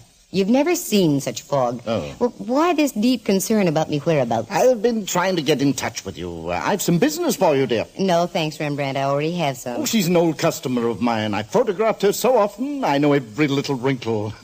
I've even given them names. No, I've told you, Ducky, I couldn't possibly Her neck has more lines than a California road map. Rembrandt, for the last time, Her name is Gray. What did you say her name was? Gray, sweet little old fluff, lives out on Broadway. Mrs. Allison Gray? Yes, that's the one. Well, Rembrandt, I just now left her house not more than 10 minutes ago. Oh, splendid. She got in touch with you. She dropped in my studio several days ago, and I recommended you. Get yourself a fine fat feed, Dove. She can afford it. Well, do you know anything about the deal? Only that she's worried about her husband. That's nothing. I'm worried about mine. Oh, girl, you're not married. That's why I'm worried. You mean you still can't get Lieutenant Mallard to see the light? Right. Every time we even get near the subject of matrimony, Mallard ducks. Mallard ducks. Okay, I'll leave. I would if I were you. Mallard ducks. Really? Well, did you accept the case? I'm afraid I did, Rembrandt. Then you might be interested in this. Here. What's this? A card. You can read. Yeah. Madame Natasha, palmistry, telepathy, sittings by appointment only. What's this all about? May not have any connection in the least, but it fell out of Mrs. Gray's purse as she left the other afternoon. Palmistry yet? This gal goes in for wrinkles all over.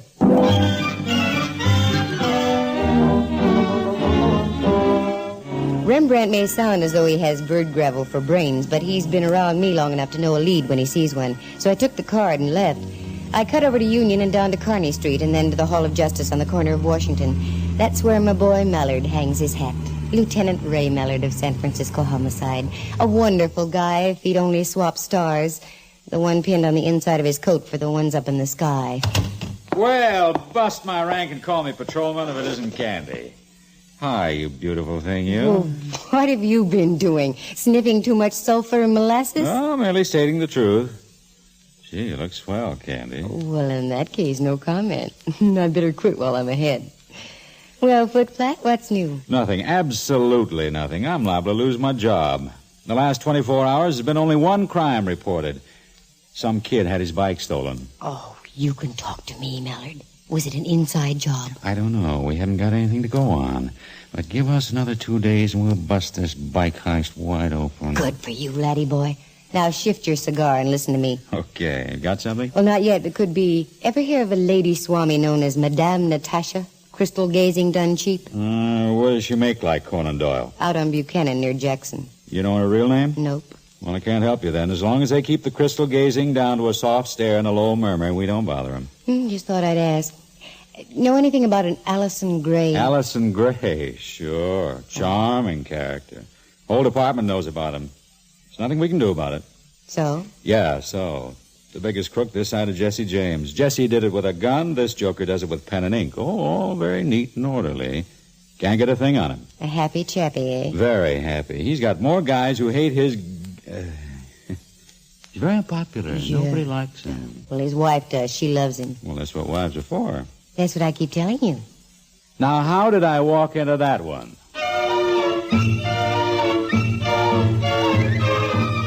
Mallard picked up a sheaf of papers and threw it at me. It seems I had scored a point. I ducked out, got in my car, and drove up the hill to my place. I had some phoning to do, and I wanted to do it fast. 3, 8, 6, 2. Begin. The stars in their firmaments are all masterful. Good afternoon. Madame Natasha speaking. Good afternoon, Madame. I'm calling for an appointment. Oh? You were recommended to Madame Natasha? Yes. I'm from New York. A friend of mine was here last summer. She said you were excellent. Oh, how nice of her. And what was your friend's name? Wallace. Mrs. Jennifer Wallace. I do not seem to recall the name of Wallace. Oh, well. And You are? Betsy Ross. Ross. Very well. I can give you a sitting at 9 o'clock this evening, Miss Ross. Oh, and I'd like to bring a friend along, if I might. A Mr. Turner. That's a bit out of the ordinary, Miss Ross, but the stars decree.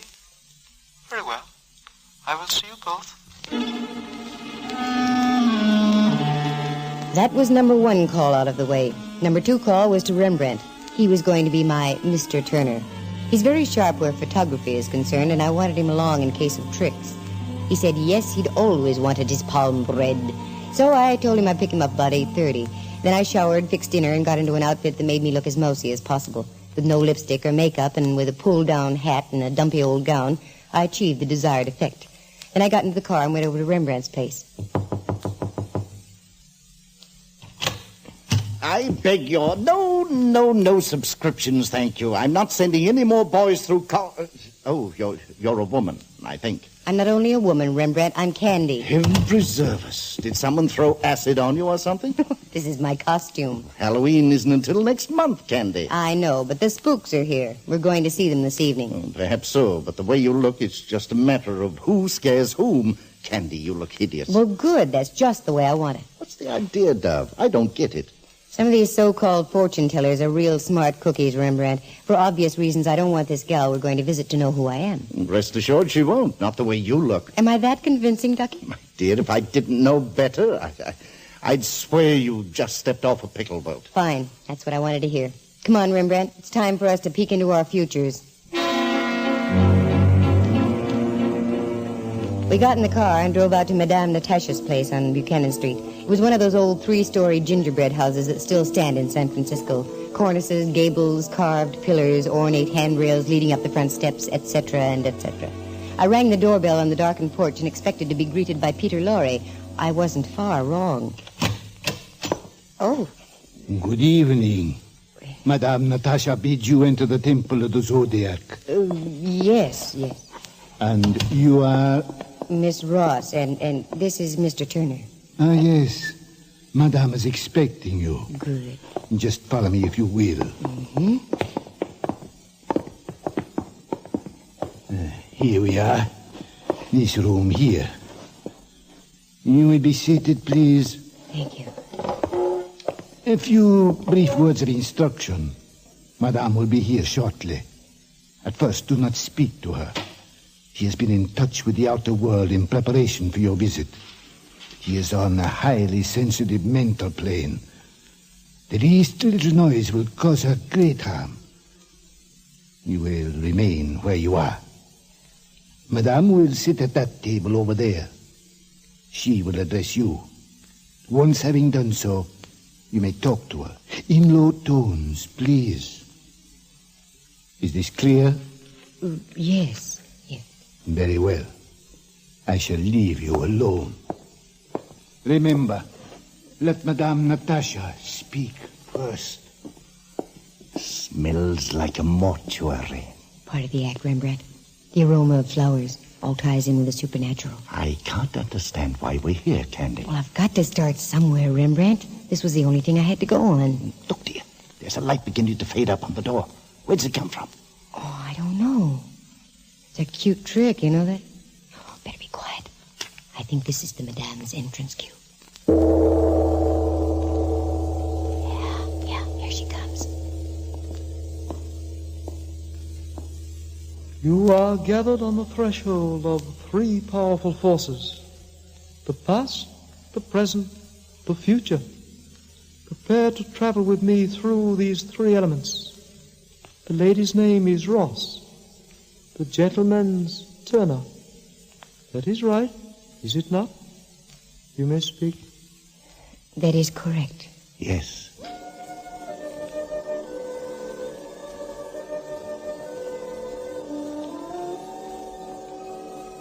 We shall commence. Detach yourselves. Think of nothing but the past. Your childhood, your school days, vacations, your misfortunes, your happy hours, your parents. Think. Yes. Our thought planes are beginning to meet. Music, stars and music, they guide our lives. Yes, we are meeting. Look up there, Candy, on the wall, the face of a man. Someone is about to visit us. Do you feel the presence? Yes. Yes, I do. I seem to feel it's a relative of yours. Your father, perhaps? No. No, it's my Uncle Bart. He used to take me boating. Yes, Uncle Bart.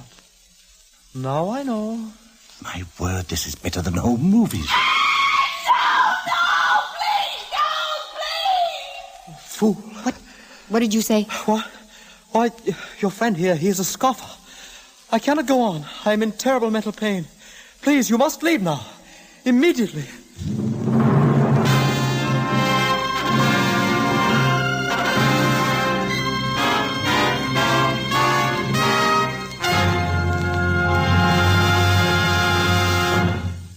The National Broadcasting Company is presenting Candy Matson, Yukon 38309. It wasn't Rembrandt who had broken the spell. It was that scream and the anguished cry from the other room that did the trick. I would have given my eye teeth to do some snooping, but the lad who showed us in did a very firm reverse and made sure we took a straight line for the front door and out. I heard the lock click behind us, and that was it. We went across the street, got in the car, and took off. The fog was so thick you couldn't see 20 feet in any direction. Why are you biting your lower lip, Dove? Are you put out with me for being a scoffer? No, not at you, Rembrandt, but I am put out. That babe's as phony as a $3 bill. Yes, you and your Uncle Bart, who used to take you boating. Huh, indeed. That scream and the voice, that's what did it. Very good, I thought. Sounded almost real. Oh, it was real, Ducky. Didn't you notice how excited the madame was? By Jove. I thought you came out of a trance awfully fast. And what about the vision of dear old Uncle Bart? Oh, that was rear-view projection, girl. Shot through some very fine cheesecloth to give it a slight distortion. Well, okay. I'm making another appointment with the madame for tomorrow night.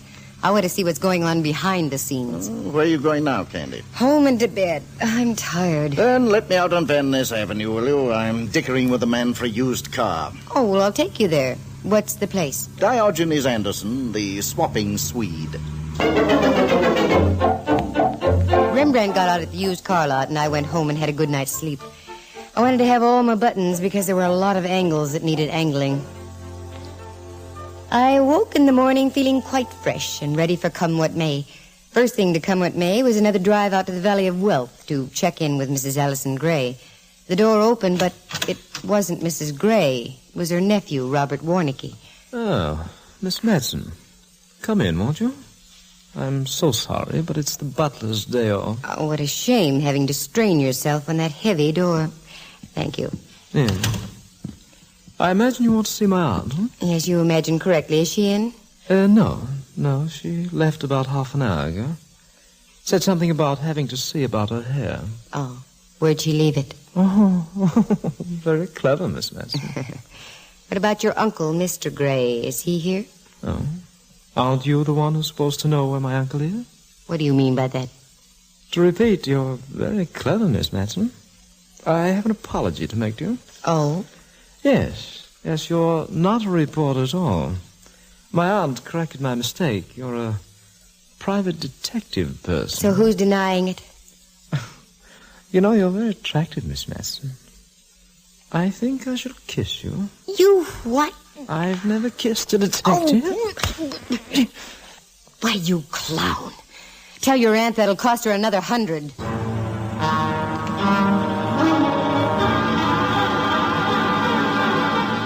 I was so mad I boiled over and out the door. I think I drove all the way home and low at 40 miles an hour. I dashed up the stairs in my penthouse and scrubbed my face 3 times. And then I got to thinking how the character looked after he'd kissed me. Lipstick all over his mouth, and I started to laugh. And I stopped laughing. It may have been the most nauseating kiss that man ever bestowed on maid, but certainly stopped me cold. I went over to the phone and called Madame Natasha's Temple of the Zodiac.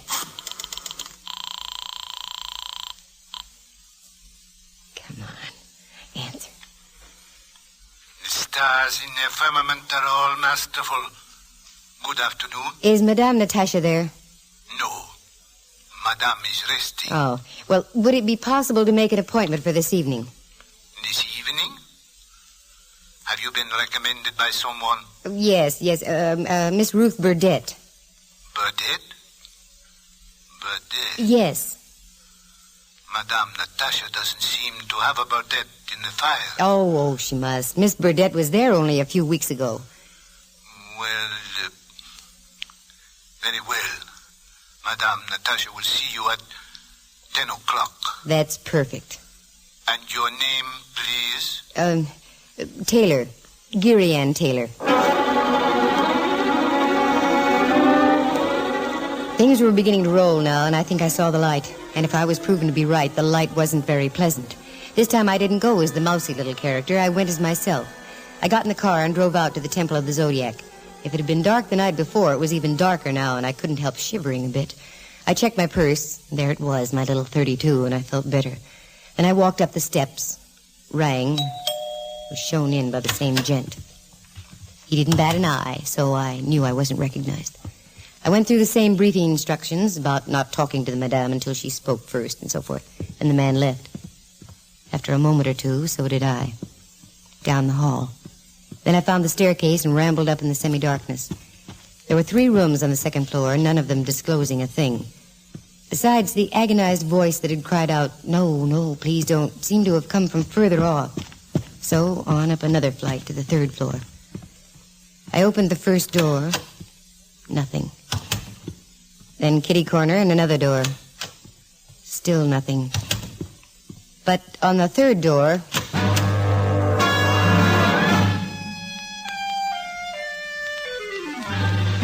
I could see them in the darkness.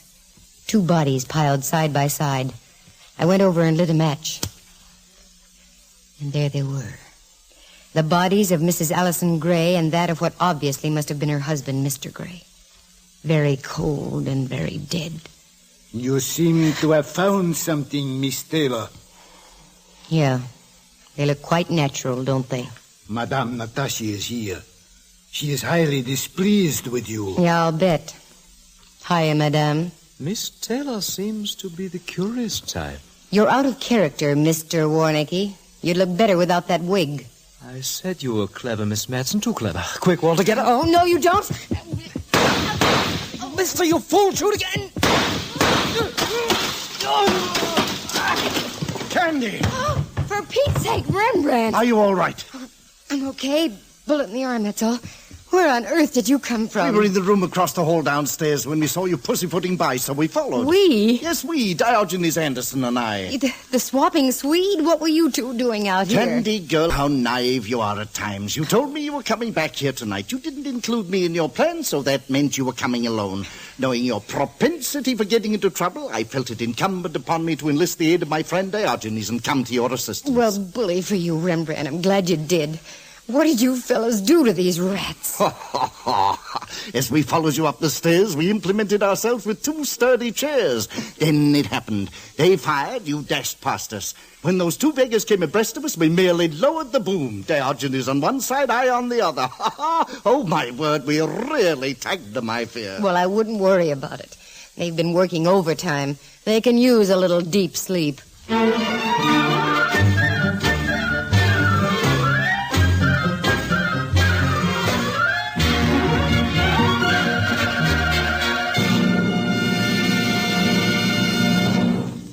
Look, Candy, 2 bodies.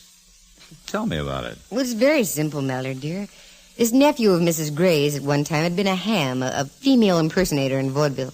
So last year he decided to try to convince his uncle, Mr. Allison Gray, that his days were shortening, that he should atone for his wicked life. And how'd he go about that? By telling his uncle he should visit a fortune teller. And by a very strange coincidence, the fortune teller is a nephew, Robert Warnicki. That's right, the impersonator. The same telling his uncle, and I quote, that he should give all his money away to charities before he died. Yeah, and the uncle went for the gag? Sure. Did you ever know a man like that who didn't want to repent before passing out? It was a cinch. But all the charities were phonies, and all the checks came right back to Robert Warnicki. Well, I don't see why Warnicki had to go so far as to bump off his uncle and aunt.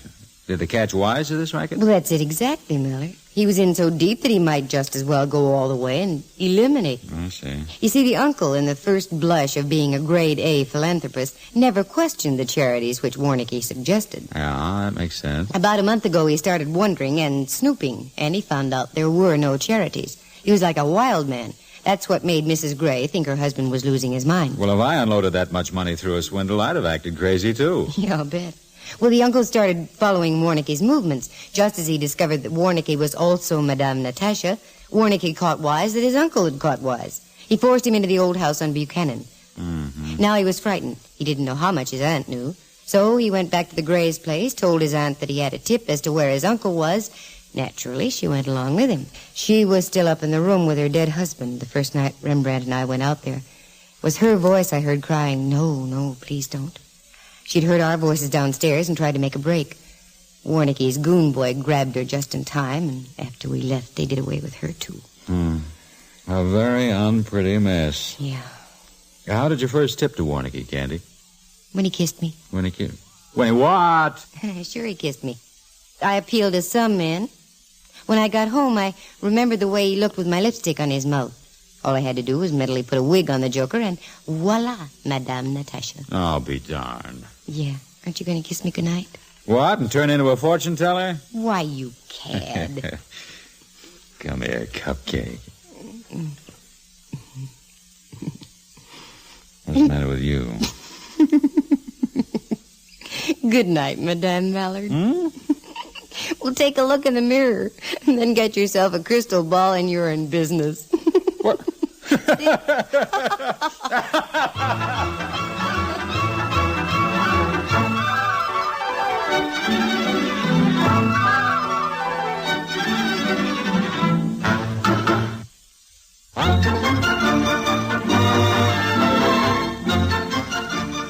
Heard tonight were Helen Cleve as Mrs. Gray, Kurt Martell as the butler, and Earl Lee as Madame Natasha's assistant. Tony Barrett played the dual role of Warnicki and Madame Natasha. Tudor Owen was Rembrandt Watson, and Whitfield Connor was heard as Lieutenant Ray Mallard. The program stars Natalie Masters as Candy and is directed by Monty Masters. The characters in tonight's story were entirely fictitious. Any resemblance to actual people is purely coincidental. And don't forget... For excitement, fun, and laughs, just dial Candy Matson, Yukon 38309. Hal Gibney speaking. This has been a presentation of the NBC Program Department in Hollywood. Hi, this is Jerry Hendigas. Candy Matson, Yukon 28209, came to the air June 29, 1949. It ran a total of 84 episodes until May 21, 1951. There was an attempt to revive the show with an audition September 21, 1952, but that never made it. Candy Matson starred Natalie Masters. Her husband, Monty Masters, created, produced, wrote, and directed the series. Monty had originally intended the character of the series to be a man, but his mother-in-law, of all people, suggested it should be a woman. Now, this wasn't a big deal for Monty, as he and Natalie had worked together for years on the soap opera Hawthorne House, and then later in their own series, Those Mad Masters. Along with Natalie, the show starred Henry Leff and Jack Thomas. Now, I've always enjoyed this series, mainly because I just like to hear Natalie's voice.